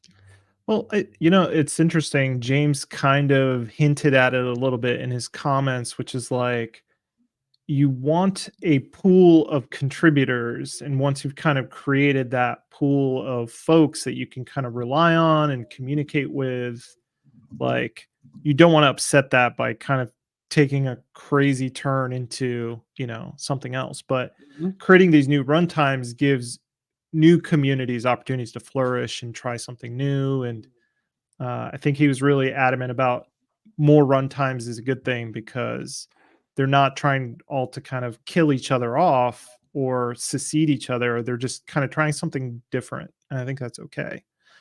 It does give our WebStorm team a lot more work to do, though. So I feel bad for our devs, but they got to support all this stuff. So, Jan, what did you think? What are your thoughts? I'm always pro diversity and all those things. I think competition is a good thing and helps a lot. Paul, you mentioned it before, NPM and Yarn is a great success story for both technologies in the end, and PNPM is now doing the same thing by chiming in. I recently talked to someone who used to work on IO.js, so the like fork of Node.js. So I think those things are in general a good thing. And I think all those tools in the end benefit from having a little competition. looking at different perspectives is not bad. It's just helpful for the community. And picking the tool you need is a great skill set developers need to learn, like not just arbitrarily pick something, but actually look at like pros and cons. And all of those things have pros and cons. So that's my opinion on that. Yeah, and I think the competition just keeps everyone honest and kind of not resting on their laurels, right? Like, again, for me, coming from the .NET ecosystem, .NET was kind of getting stale from a perspective of like it only runs on Windows and it only does this, and kind of all these other runtimes and ecosystems flourishing was kind of kicking the pants. .NET ended. NPM was very painful to use before Yarn came into the picture. Not gonna lie, it was just there was no better tool out there at that time. It wasn't a great experience. It was far away from a great experience. There was just nothing better. We see this pattern a lot, obviously, with web browsers during, I guess, the early noughts. Once one was bundled with the operating system and got dominance, we went through a nice long period of stagnation. Yeah. So on to the future, progress. I like it. Let's keep going. Indeed. One of the things that has been interesting to me about some of these runtimes, we have a few more minutes before the next talk, has been a compilation to a standalone executable. Is that something that people should want but don't? Or is there actual demand out there for that? It's one of those things that Go gives you, right? Yeah, like native compilation. It's kind of gaining a lot of popularity, this kind of like native compilation across most ecosystems. I will also point out, like, yeah, I will point out though, like, if you look at the most dominant languages out there, they're interpreted, they're maybe slow. Like Python is currently the king of the mountain. Congratulations, Paul. It was all you. My mountain, you can hang out a little. I'll hang out near base camp. It'll be fine. But so yeah, I mean, I think folks who are building solutions want that performance ultimately, but I don't think it necessarily is the key driver for growing communities. Like that's my opinion. But Jan, I mean, what are your thoughts? From my perspective, there is certainly a nice layer to it. If you can just have an executable, don't need to worry about like installing a certain set of tool sets up front. It's, from my perspective, it's more interesting for folks that are building tools. So in like an enterprise context, I try to stay like at least 10 feet away from everything that looks like a CI/CD thing. So I never looked for something like that, but that might also be my hesitance with CI/CD stuff. It is certainly nice to have that. One of my professors in university was like super excited that he found a way to do like a PHP executable, and I was like, yeah, no, I don't want to do this. Paul, what's college again? I don't remember. It's so long ago. Professors. You probably still have student debt, just in case you forgot about that part. That's right. And I'm going to flash up a couple of things, comments. We have a point, we were talking about Yarn versus, but there's more innovation beyond Yarn and NPM. So that's a very good point. And Jan, this kind of reinforces the point you were making, that the competition did make the accepted de facto choice improve a bit. And then the last one, the point we were just talking about, cross compilation, Go made it popular.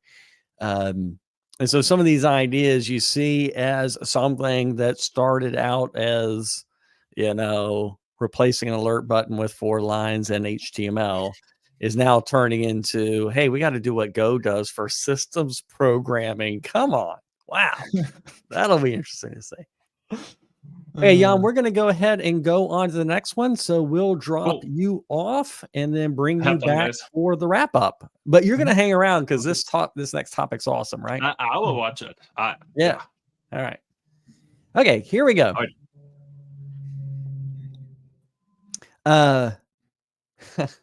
It's funny that you and I chose this one to host. Yeah. Next topic. Yeah, I'm really excited about this next topic. And spoiler alert, I think what Astro is doing is amazing. And I'm kind of jealous of the JavaScript community for having kind of this static site generation renaissance, which Yeah. Jamstack all the way. So I'm So to explain what is setting my and Khaled's heart aflutter, view transitions fact versus fiction with Fred Schott. Fred is a software developer who loves building tools for other developers. Talk about a hard audience. He's currently the CEO of the Astro technology company. Before that, Fred worked on open source software at companies like Box, Ripple, and Google. Fred loves building software and growing healthy, inclusive communities around open source. Welcome, Fred. Hey, thanks for having me. Yes. You know, it's not everybody that gets the wrap up slot. This is, no Khaled pressure, and I put our seriously. thumbs on the scales on this one. Let me turn my lighting Hey, on. real quick, just reading that bio, it was like open source and then Box, Ripple, and Google. So I was just curious. That sounds like quite a ride. Anything you learned from seeing open source from inside those three places? Yeah, I mean, every company does it differently, so it's like totally different experiences on each of them. I mean, Google, I was literally there working on a Polymer. Shout out to any web component nerds in the group. I was on that team working on tools, but still getting to work with Polymer. And Hey, Box and Ripple anybody in was the totally chat, internal. if we got any Polymer veterans in the Let's go. raise your Polymer in hand. the chat. All right. Yeah, so Um, I'm sure that that's an interesting point that it's varied and some things work and some things don't. Yeah, on the flip side, I mean, being at Google, then it's like you want to open source a repo, you have to go through 3 meetings with lawyers just to get that all squared away versus like, startups are like, yeah, go for it. That sounds cool. So everyone treats it differently, but it's always been something I've enjoyed for my my whole life, pretty much. Yeah. Paul and I know what it's like to be legal liabilities, so we can relate. Yeah. Also known as Not a little American. legal, yeah, exactly. Yeah. Okay, we're going to go ahead and get started. Fred, thanks for joining us today. And let me just say, there's nothing Colin and I want to hear more about than Astro in general, but view transitions in particular. So thanks for joining us. Yeah, I appreciate the intro. Thank you for having me. And yeah, excited to be wrapping up the conf. Yeah, this is not an Astro talk. So if everyone's like seen Astro, don't like it, this is very much a view transitions talk. I will, of course, be touching on what we're doing that makes this so special in Astro, but this is a cool browser technology that we've been really pioneering, but it is a browser tech first and foremost. It's something that the browser has added that the browser kind of unlocks for then individual developers, frameworks. It's so new, like everyone's trying to figure out different ways to apply this technology. So I'm really excited to show you all just a full walkthrough of what it is, how you can use it, no matter what your tech stack is, and what it means for the future of the web.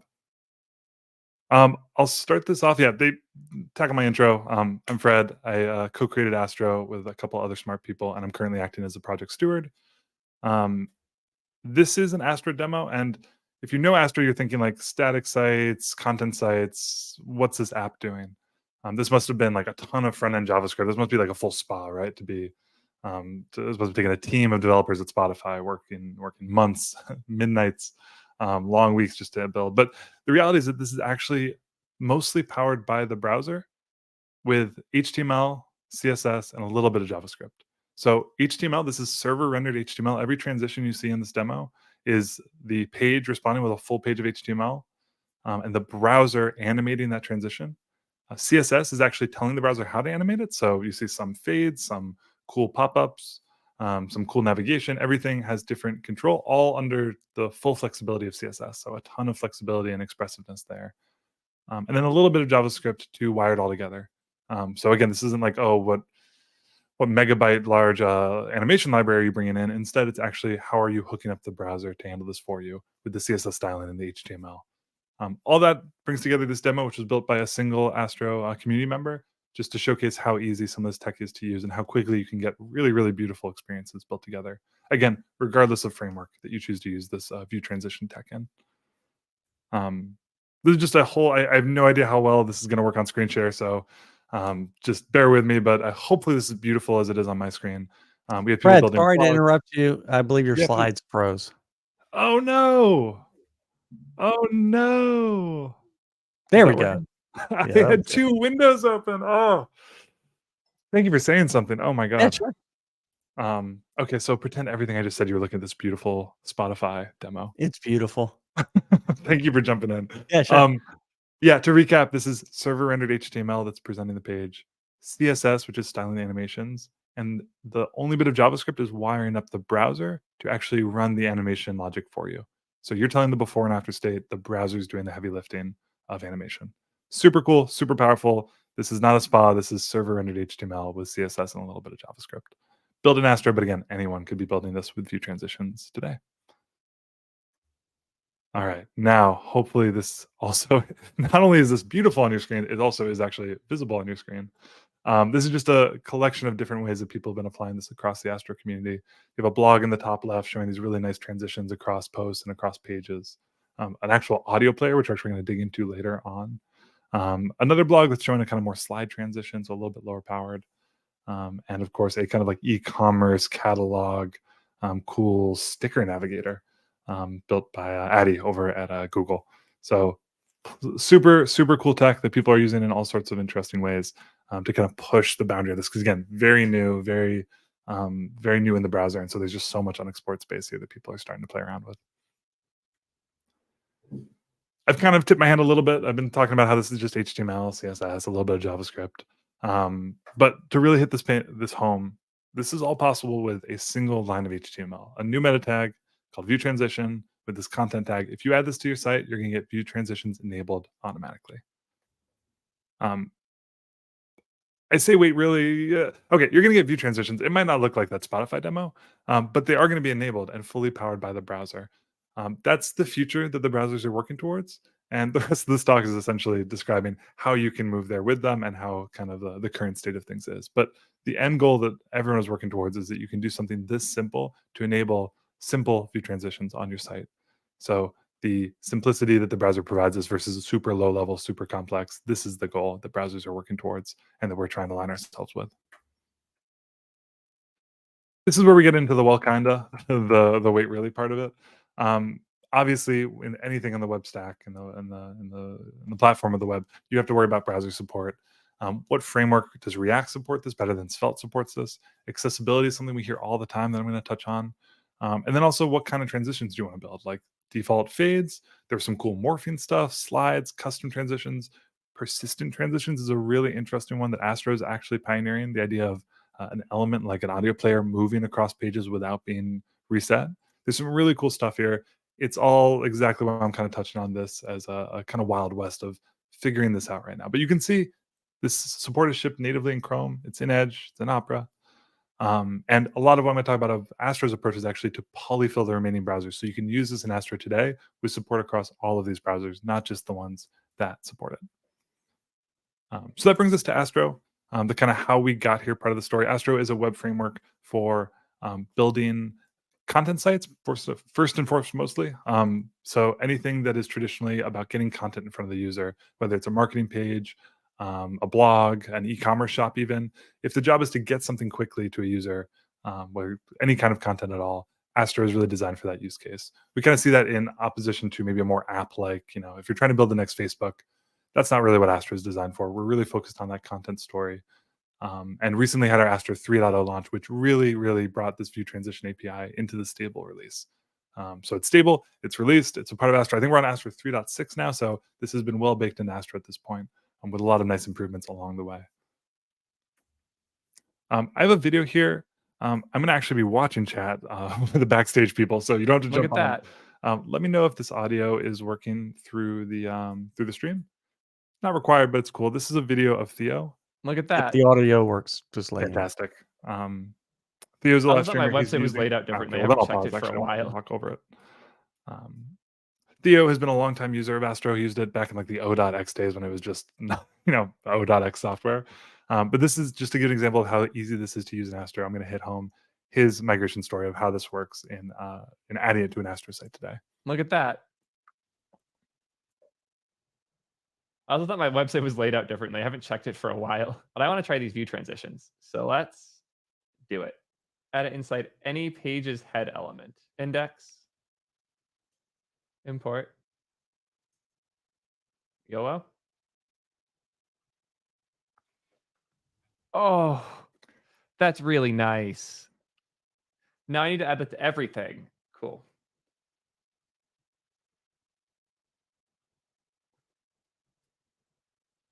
Yeah, so again, hopefully with the stream, you can see the kind of nice fade animation just with one line of HTML, essentially, specifically Astro component syntax. He was able to add this view transition to his site with a really simple fade animation. So as the browser moves there, we are trying to build into Astro this exact idea of how easy this can be when the browser is powering it.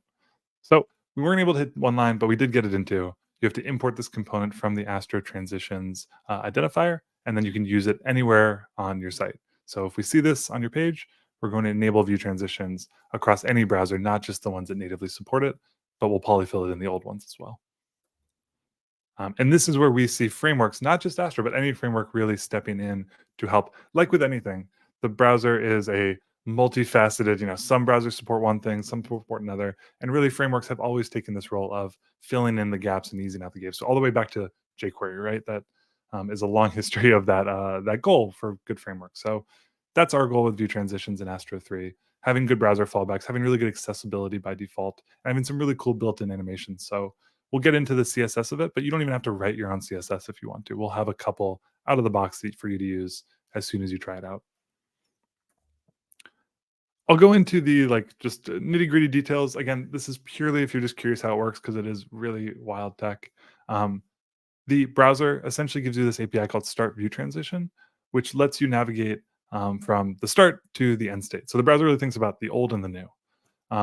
When you call Start View Transition, you've started the view transition. So the browser is essentially taking a screenshot of the current page. It's pretty wild. And then you are free to move the page around. So you can change CSS so that it gets restyled. You can delete something. You can remove something. You basically have the full freedom to change the page content as you see fit. Again, this is something where if you're a raw jQuery developer, you're querying and dot removing and dot append siblinging. But if you're using React or Svelte or Vue, you're just basically having your app re-render in the new state. That finishes up. The browser takes a look at the page. It sees the before, it sees the after, and then it animates the transition between those two states. Again, these are the details you don't need to worry too much about, but I will kind of touch on this API. You're going to see it in a second as we learn how you can style this. Essentially, again, the browser is doing the work to create a pseudo element of the old and the new. So you can look here at view transition old, view transition new. That's what you're going to select on to start to style the old and the new. There's a link here. Again, just Googling around for some of this information. The Chrome developer blog has been essential for some of this stuff. So you can see this link here. I'm sure someone will post it in chat, or you can just Google view transitions, and this is one of the top things that comes up. Let's get into some of the actual how this works, though. Again, this is all framework agnostic. We haven't even touched any Astro code yet at this stage. We're just showing how you can animate the old and the new. This small snippet is telling the browser, hey, make this a 5-second animation for the old to fade out and the new to fade in.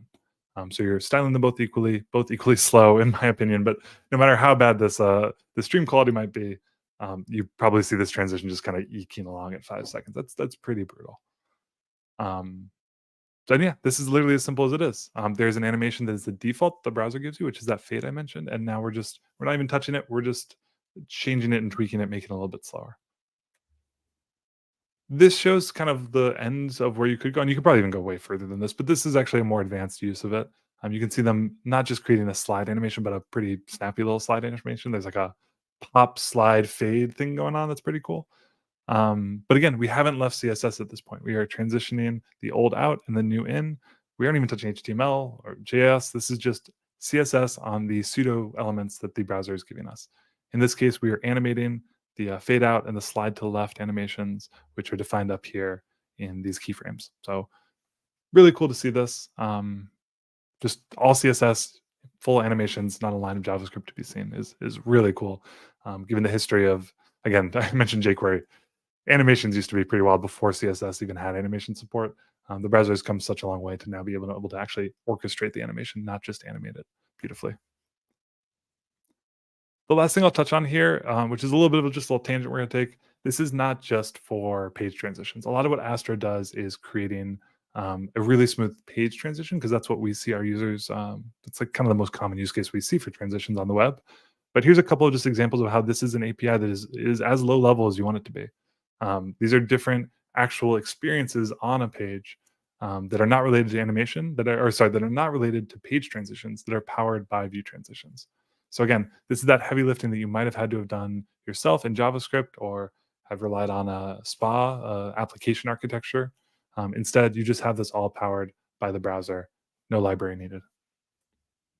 Big credit to Adam Argyle, who's been doing a lot of this work. I think all of these, or at least this one that he's credit, I think all of these are his. He's just has so much fun with this on Twitter and then actually shares it, so we get to grab cool videos. Shout out to Adam, he is awesome. What I've showed you so far, that document.startView transition, there was JavaScript, right? So we are telling right now the browser how to orchestrate start, and JavaScript is responsible for coordinating that. This is where they're trying to get to, which is no JavaScript needed at all. The meta tag defines the view transition as something you've opted into, so all HTML. The CSS styles it, but essentially this is automatic page transitions. This is currently spec'd out. This is not currently implemented in any browser. The closest anyone's gotten, Chrome has it behind a flag in Canary. I believe that's still the case. It might be in mainstream, but still behind a flag. It's fairly experimental at this stage. So this is where everyone's going, but this is still fairly new. But again, this is where Astro and other frameworks can step in and actually provide something that feels a lot like this. But yeah, that chart I showed you with Chrome and Edge, that's that JavaScript support. So today in mainstream Chrome, and actually for a while now, mainstream Chrome, mainstream Edge have had support for view transitions. This slide is slightly out of date. I bet it's a bit higher now in terms of global coverage. But Safari, Firefox still do not have support as of today. And this gets into how, again, I keep hitting this narrative of frameworks can fill the gaps. Astro has gone all the way to full-on polyfill native support. I'll shout out a couple of other projects that are also pushing this narrative forward, pushing this tech forward. So Svelte and SvelteKit, HTMX, and Nuxt all have support for tying their framework somehow into this document.startView transition API. So if you want to use it yourself, you can.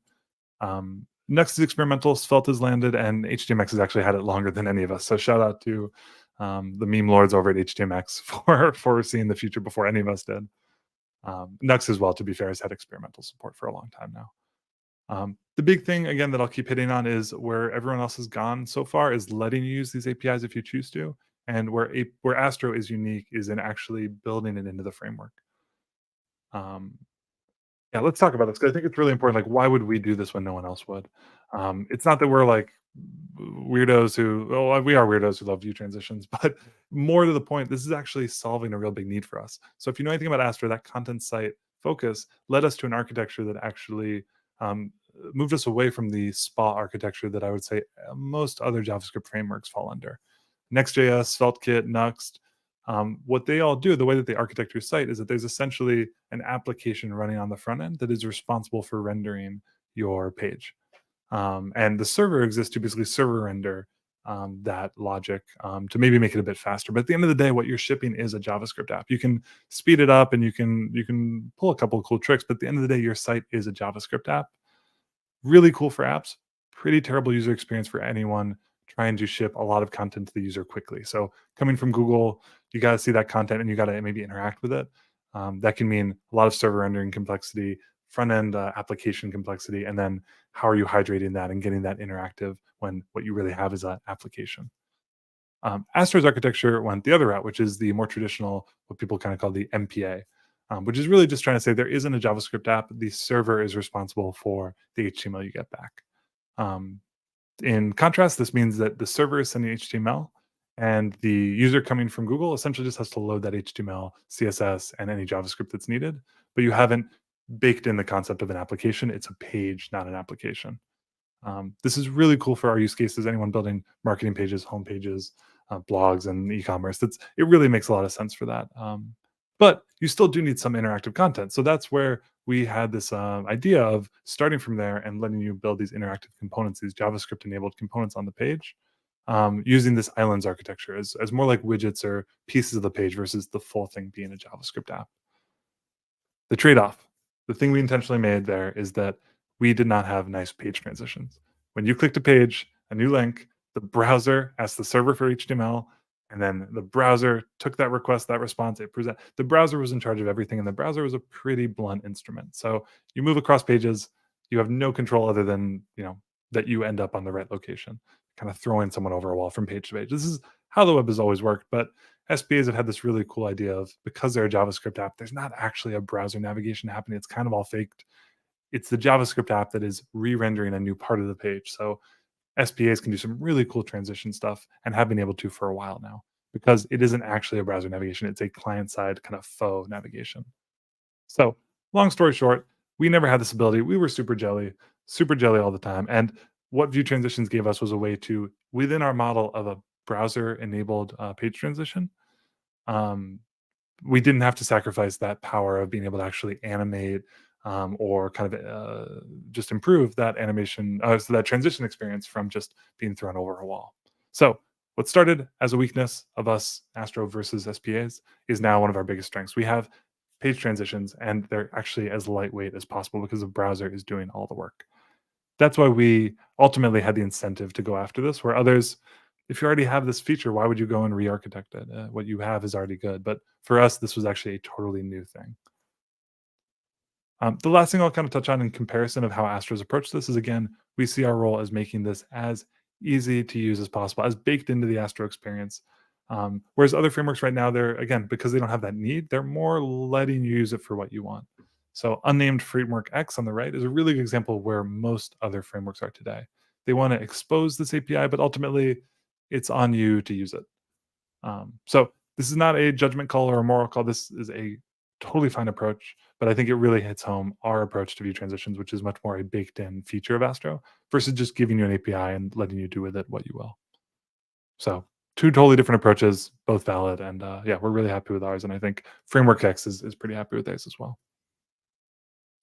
I'm just going to run through a couple of quick videos just to show you how this can work. This is our control case. There's no view transitions here. You're going from page to page. You saw that back. It was kind of flashy. This is the MPA, right? The classic browser-powered page transition. By adding those two lines I mentioned, the import and then actually using the component, we now get that default fade. So this is the browser. Default behavior is to give you a fade. The default fade's nice. It's a little slow. We kind of spruce it up a little bit. But at the end of the day, it's that default browser fade. A little bit nicer in our eyes as a default, but still powered by the browser. Now, you might see something here on the top right. You kind of see the toolbar also fading, and it kind of looks a little off. Again, I don't know if y'all can see that. The boldness of the text fades with the kind of repositioning as the text gets wider. It's kind of gross. So I'll kind of show you how you can get rid of that in a second. In 1 second, when I first show this, here's another animation. It's a slide. I thought that's what came next. The slide animation shows you going from page to page. So with just this one attribute, you can go from page to page. Again, you didn't have to style this yourself. This is one of the cool things that Astro gives you. Totally built in. Just use the word slide. No CSS you need to write. We have these out-of-the-box animations, which are really cool. Now, to solve this problem, there we are. What you can add is another animation directive, which is the transition animate none directive. So this is saying, hey, some parts of the page, not everything needs to be faded. You kind of saw in the example before, not everything needs to be slid around the page. The idea here is that some things maybe you want to keep kind of stable and standard. So the idea of if you're navigating across pages, the navigation probably shouldn't be zooming around. It should probably stay pretty stable, the app shell. So this is super easy to do in Astro as well. You just add this directive to any element, and it will stay right where it is, no longer animated, while the rest of the page can still be whatever you want it to be. The last example I'll show is this morph animation. You probably saw this in a couple of the other examples so far. This is, again, totally powered by the browser. The browser is detecting that one element exists on both pages. Instead of swapping it out, clearing it out, and creating a new one, it's actually morphing that element from old to new. This requires a little bit of work to hook up the old and the new. You can kind of see it in two places here instead of one. we're actually naming this element with a transition name. So in this case, it's hero colon, and the actual image URL is going to be anything. So we're going to use a unique identifier here. And likewise here on the new article page, we're going to do that there as well. And the video, I think, speaks for itself. You kind of see this now actually morph and move while the rest of the page still keeps its nice fade. You have that one kind of image or that one kind of splashy element that actually moves around the page. So 2 lines of code here needed to do this. Really, you're just identifying the element in the old and the new so that the browser can stitch the two together. And yeah, you can kind of see how as you go through this, you can start to build something like this, right? There's fade, there's morph. The browser's doing a lot of the work, but you're able to still style what you need. All of these things that we've been building up and up and up towards kind of end you up here, using only CSS, HTML, server-rendered HTML, and a little bit of JavaScript. So yeah, super cool, awesome demo from our community. I'll touch on a couple of things as we wrap up here, because again, this is all available to try out in Astro today or in any framework and browser if you want to use that low-level API. So plenty of different ways to try this out in any tech stack. One big thing that we get all the time is, hold on, you're telling me that the web now is going to be like this super movement-y, like a mess, right? That everyone I think sees this and they kind of freak out a little bit of like, where are you taking the web? I think a big thing is as always, it's up to the developer or the designer maybe to make sure that you don't go overboard. A site that is all over the place and animating every little thing, that's just a bad site at the end of the day. So I think I don't share the same kind of fear that the web will become any worse through this. I think if anything, it just gives a little bit more power without the weight of a JavaScript library that maybe someone was already reaching for today. But accessibility is always a serious concern, right? Accessibility is this idea of, listen, I don't care if you think it looks pretty. This is actually not accessible to me. Maybe I have some reason why I can't view motion, or it's painful, or it's inaccessible to me. That person obviously can't be shut out of this experience. So this is really interesting. I found this is super interesting. I think it makes sense why the browser went with essentially leaving this in your hands as a developer. It's up to you to add this CSS to say, hey, listen, if the user prefers reduced motion, you should disable an animation. But it doesn't do it by default, which is basically them saying, listen, not all animations are inaccessible or have the potential to be inaccessible. So it really is in your hands, which I think I do see the fear there of that being a little risky, right? If no one knows what this is and knows how to configure it, they might not realize that they're creating inaccessible experiences. In Astro, we disable all of our animations by default. That's what we think the best default is for a user who maybe is just trying this out. But you still obviously have this ability to go into the low-level API and configure this yourself. I think that's the big thing that everyone's trying to figure out. What is the right default? The browser says not our responsibility. It's your responsibility as a developer. And again, going back to frameworks, responsibility in the story, a framework can kind of help guide and help smooth out those edges. One last cool feature that Astro does, again, I mentioned this at the top where we kind of are pioneering a bit, is this idea of a persistent element. This is not currently in the spec, but we are baking it into our support so that people have this ability to build persistent elements across navigation. So as you navigate across the site, you can see this audio player in the bottom thing, and now it is persisting across pages. If there was audio here, you would hear a song playing.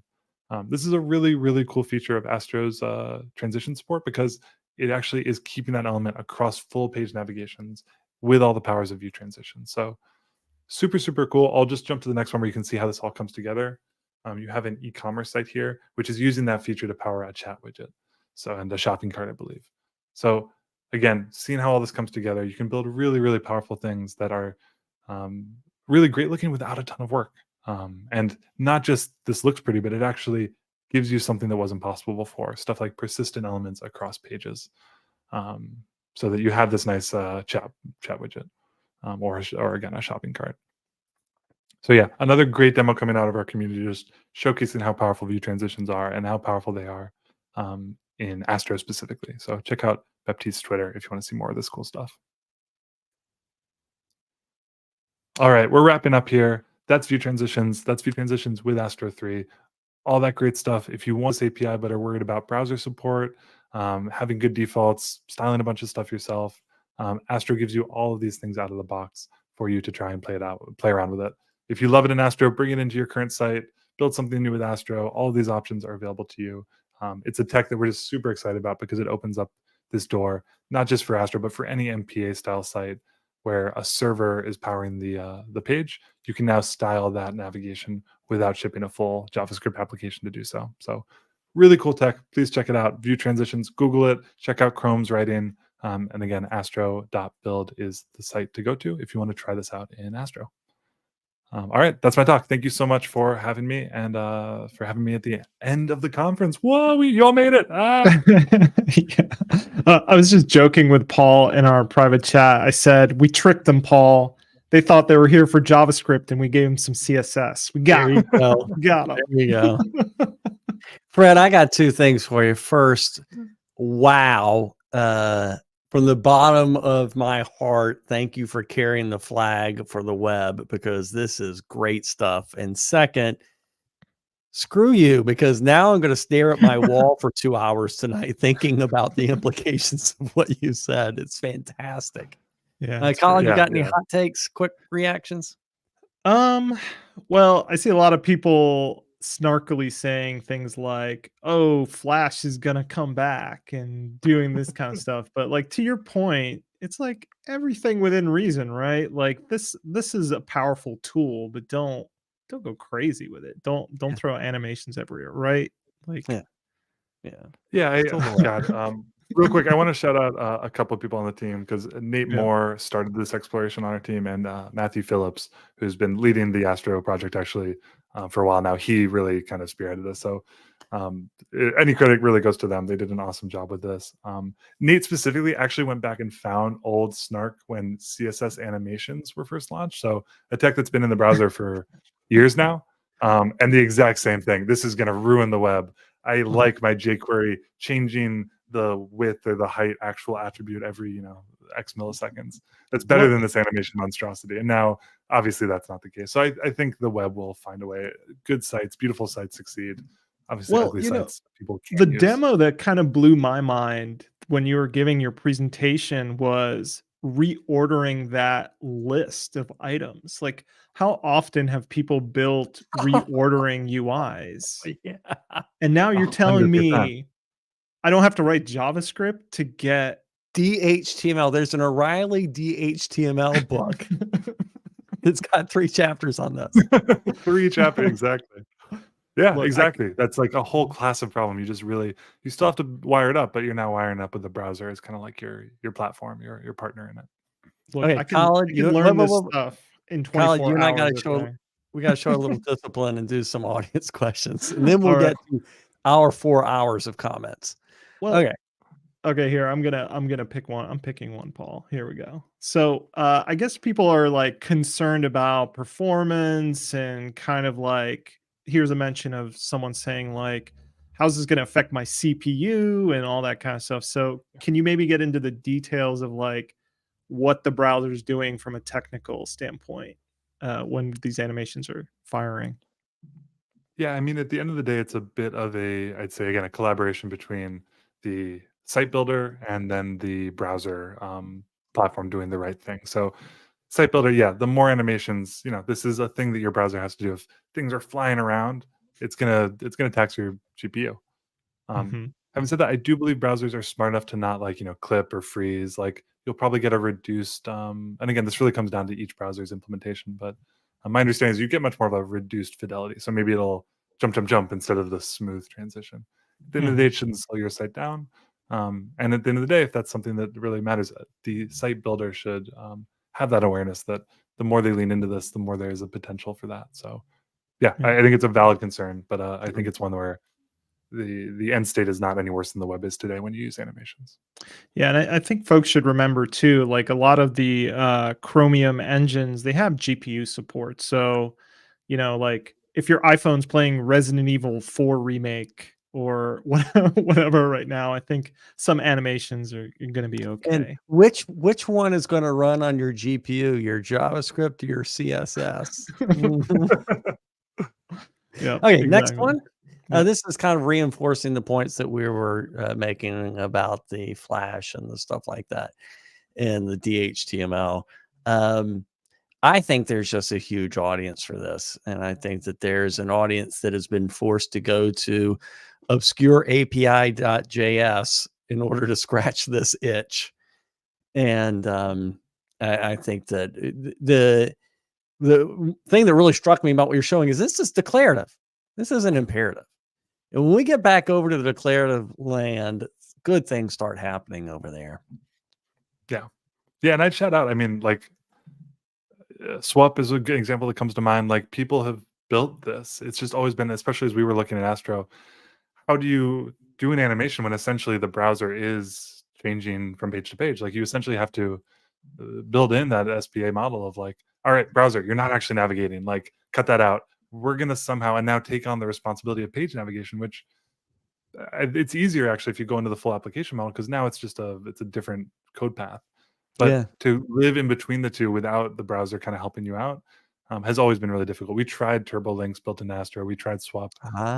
People got them pretty far, but there was always that, well, make sure you don't do this, otherwise that breaks. And there was no easy solution to how that should work. Did turbo links want to have like HTTP headers that participated in the cooperation on these things?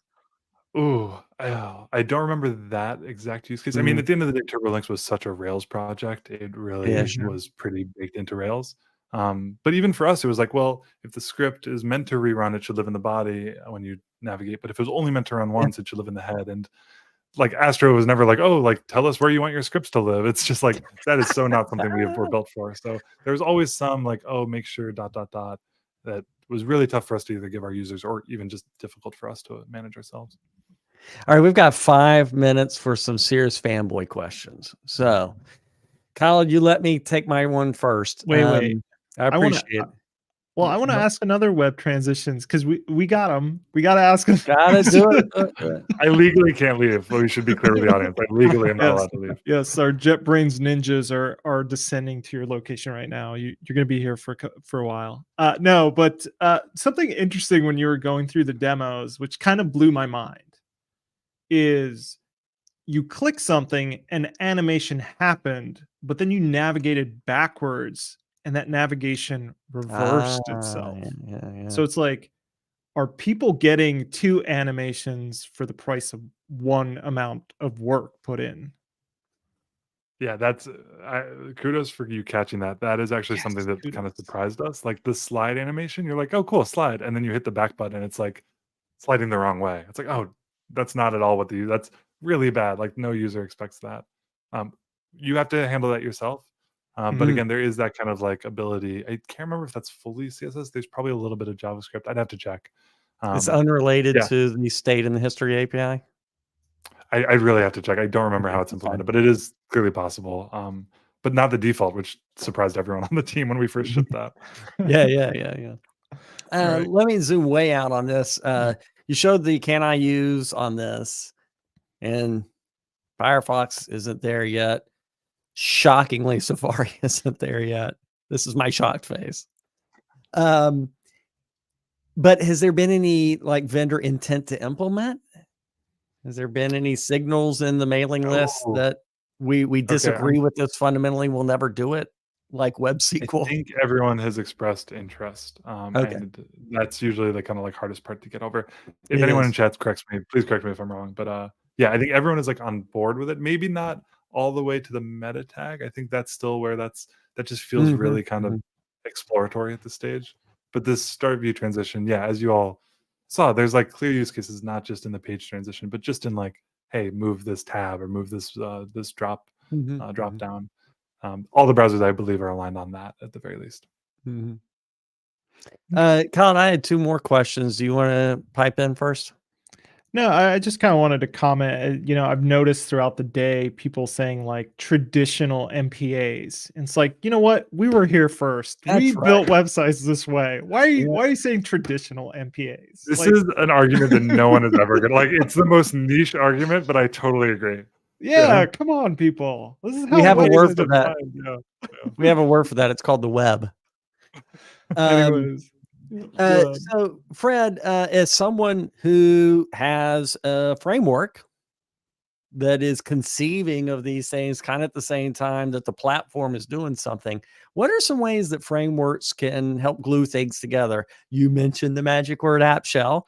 And so is there some things that can be done at a higher level to give people developers, I should say, an out of the box experience? Oh, that's a great question. I mean,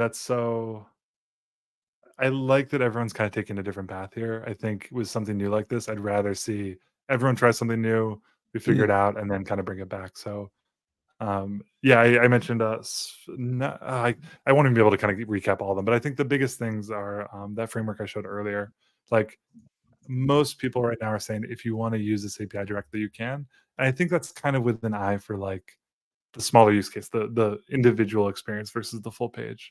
Because again, it's why we ended up here when others didn't. Like most frameworks don't need this for page transitions. They're like, we're good. We got the app, we got the JavaScript to run it.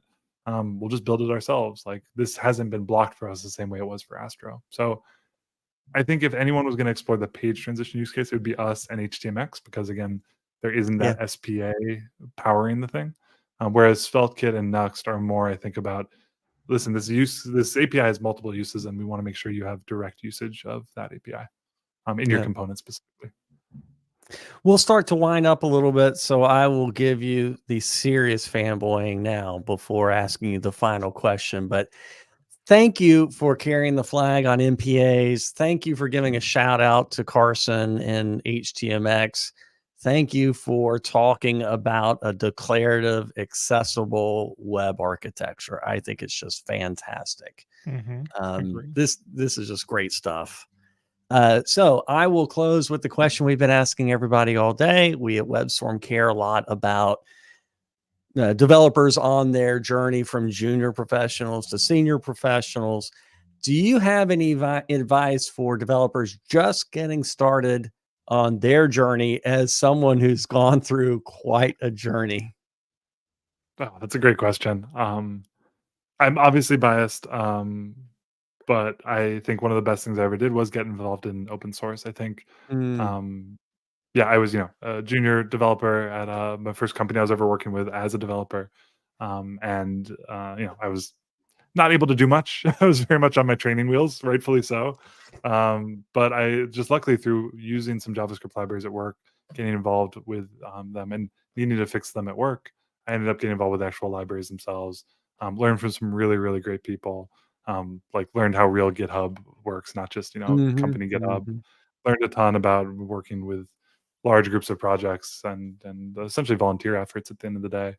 And just got so much more responsibility and kind of learning out of that than I was being given at my job. Again, rightfully so to the job.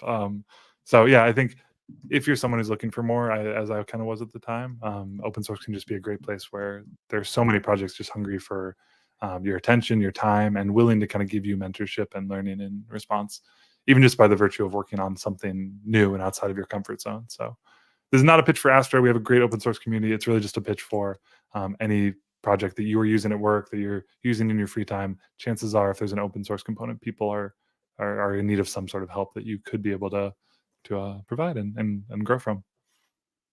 Very great answer. Colin, do you want to give some final words and close out on Vue transitions, factor fiction? No, I just want to say web platform, let's go. That's really like it's awesome. I want to just see more of this stuff, and I just want kind of things to simplify and get more people into the web and bring everyone together. I think Astro as a platform is really doing that. So that's pretty Totally agree. Totally agree. Love what you're about, Fred. Yep. Love it. Thank you all. Seriously, that means a lot. And I'm sure it means a lot to everyone on the team who's I know is watching. We had a event in Discord going for this. So yeah, shout out to the whole Astro community. All right. Thanks, Fred. Thanks. Thanks, y'all. Should we bring Jan back? I don't know. I mean, we're having a pretty good time not hearing about. He's back. I do have admin rights, so there's like just so much you can do about this. Jan, before we go to closing remarks, do you have some points you want to make about Astro? I know you're really excited about this. I love Astro. I think it's a great technology. Being able to use different frameworks like React, Angular, Svelte, and build a multi-page application is just a fantastic idea. And you can use all the knowledge you already have from UI frameworks that you use on your day-to-day business and build an e-commerce site on top of that. So I really like it. And the integration with Vue transition that they have is just something else. Just very impressive. And it could be useful for a static site generator knowledge base project for work, as an example. Yeah, it could be, particularly if you don't want to like develop your own schema validation and things like that. It's fantastic because Astro brings that out of the box. Indeed. All right, I think we have to let our audience know that Paul and I think spent the better part of a year building something, and then we found Astro near the end of it, and it's like, we built what Astro built. But we were getting not out of as good. Gatsby, so we had to go through that. Yeah. We learned a lot, Paul. We learned Yeah. who we are at our Yes. souls. That's I right. got to know you more. How TS-ignore works, you learned that very well. Yeah. We learned. We wrote a lot of tests. We deleted a lot of tests. That's It right. was excellent. That's right. But it's the web platform, so kudos to we us love it. for believing. Yeah, we love it. We love it. Okay, we'll go ahead and start the wrap up. 8 talks, great speakers, lots of great comments from the audience, from people all over the world, as well as the world of JavaScript. Kind of as a recap, Jan, got any closing remarks? I'm just very happy that we had this diverse set of talks, a very interesting bunch of speakers. So I couldn't be any more happy with how this turned out. I think I learned at least a lot. I hope someone else did too. So for me, this was really great, and I'm very happy with how it turned out. Yeah. Cotin, how about you?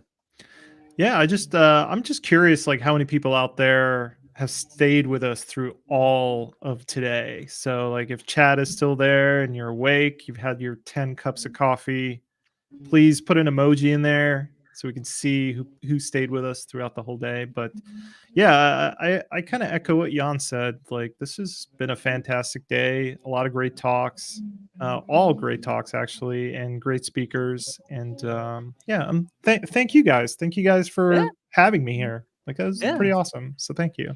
This has been fun. I will say JavaScript Day is difficult when you do a stand-up desk. Pro tip, next time, get a chair. I feel that. Yeah. But I think this is a great moment to announce that Khalid is now officially a JavaScript advocate. I think we can all agree on that. Yeah, I agree. Look, the enterprise needs me, folks. They need me. We got enterprise over here too. What's bigger than the web? Nothing. That's Nothing. True. You know, it's All right, funny when Go let's ahead. go ahead and wrap. No, I was just gonna say, you know, when I look at like, by the way, for folks still watching, our developer survey for 2023 is probably going to be out pretty soon. I don't know when exactly, but even from last year, we saw like 60 to 70% of all developers essentially work on the web platform. So I think you're right, Paul. The web and JavaScript, it's going to be here for a while. It's not going anywhere. Yeah. All right, let's go ahead and get on the way out. We got some thank yous to give. We've got to give a thank you to Sasha, showrunner for JavaScript Day 1, 2, and now 3. Everything that's great about it is because of her, not us. Needless to say, it's in spite of us. Thank you to the speakers that we had today. Great group. Really engaged. Some of them stuck around, worked on the comments as well.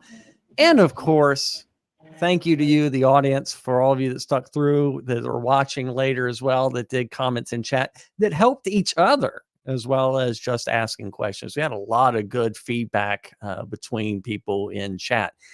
And of course, we can't get this far without saying, if you want more of this content, click wherever the subscribe button is, and find out when we put out new content such as this. And if this sounds rehearsed, it is rehearsed.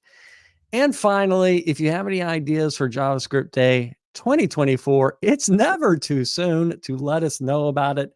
Send us a tweet, a toot, an email, whatever it is it takes to reach us. Enjoy the rest of your day. Thank you for joining us for JavaScript Day. Yeah. Thanks, everybody. Bye.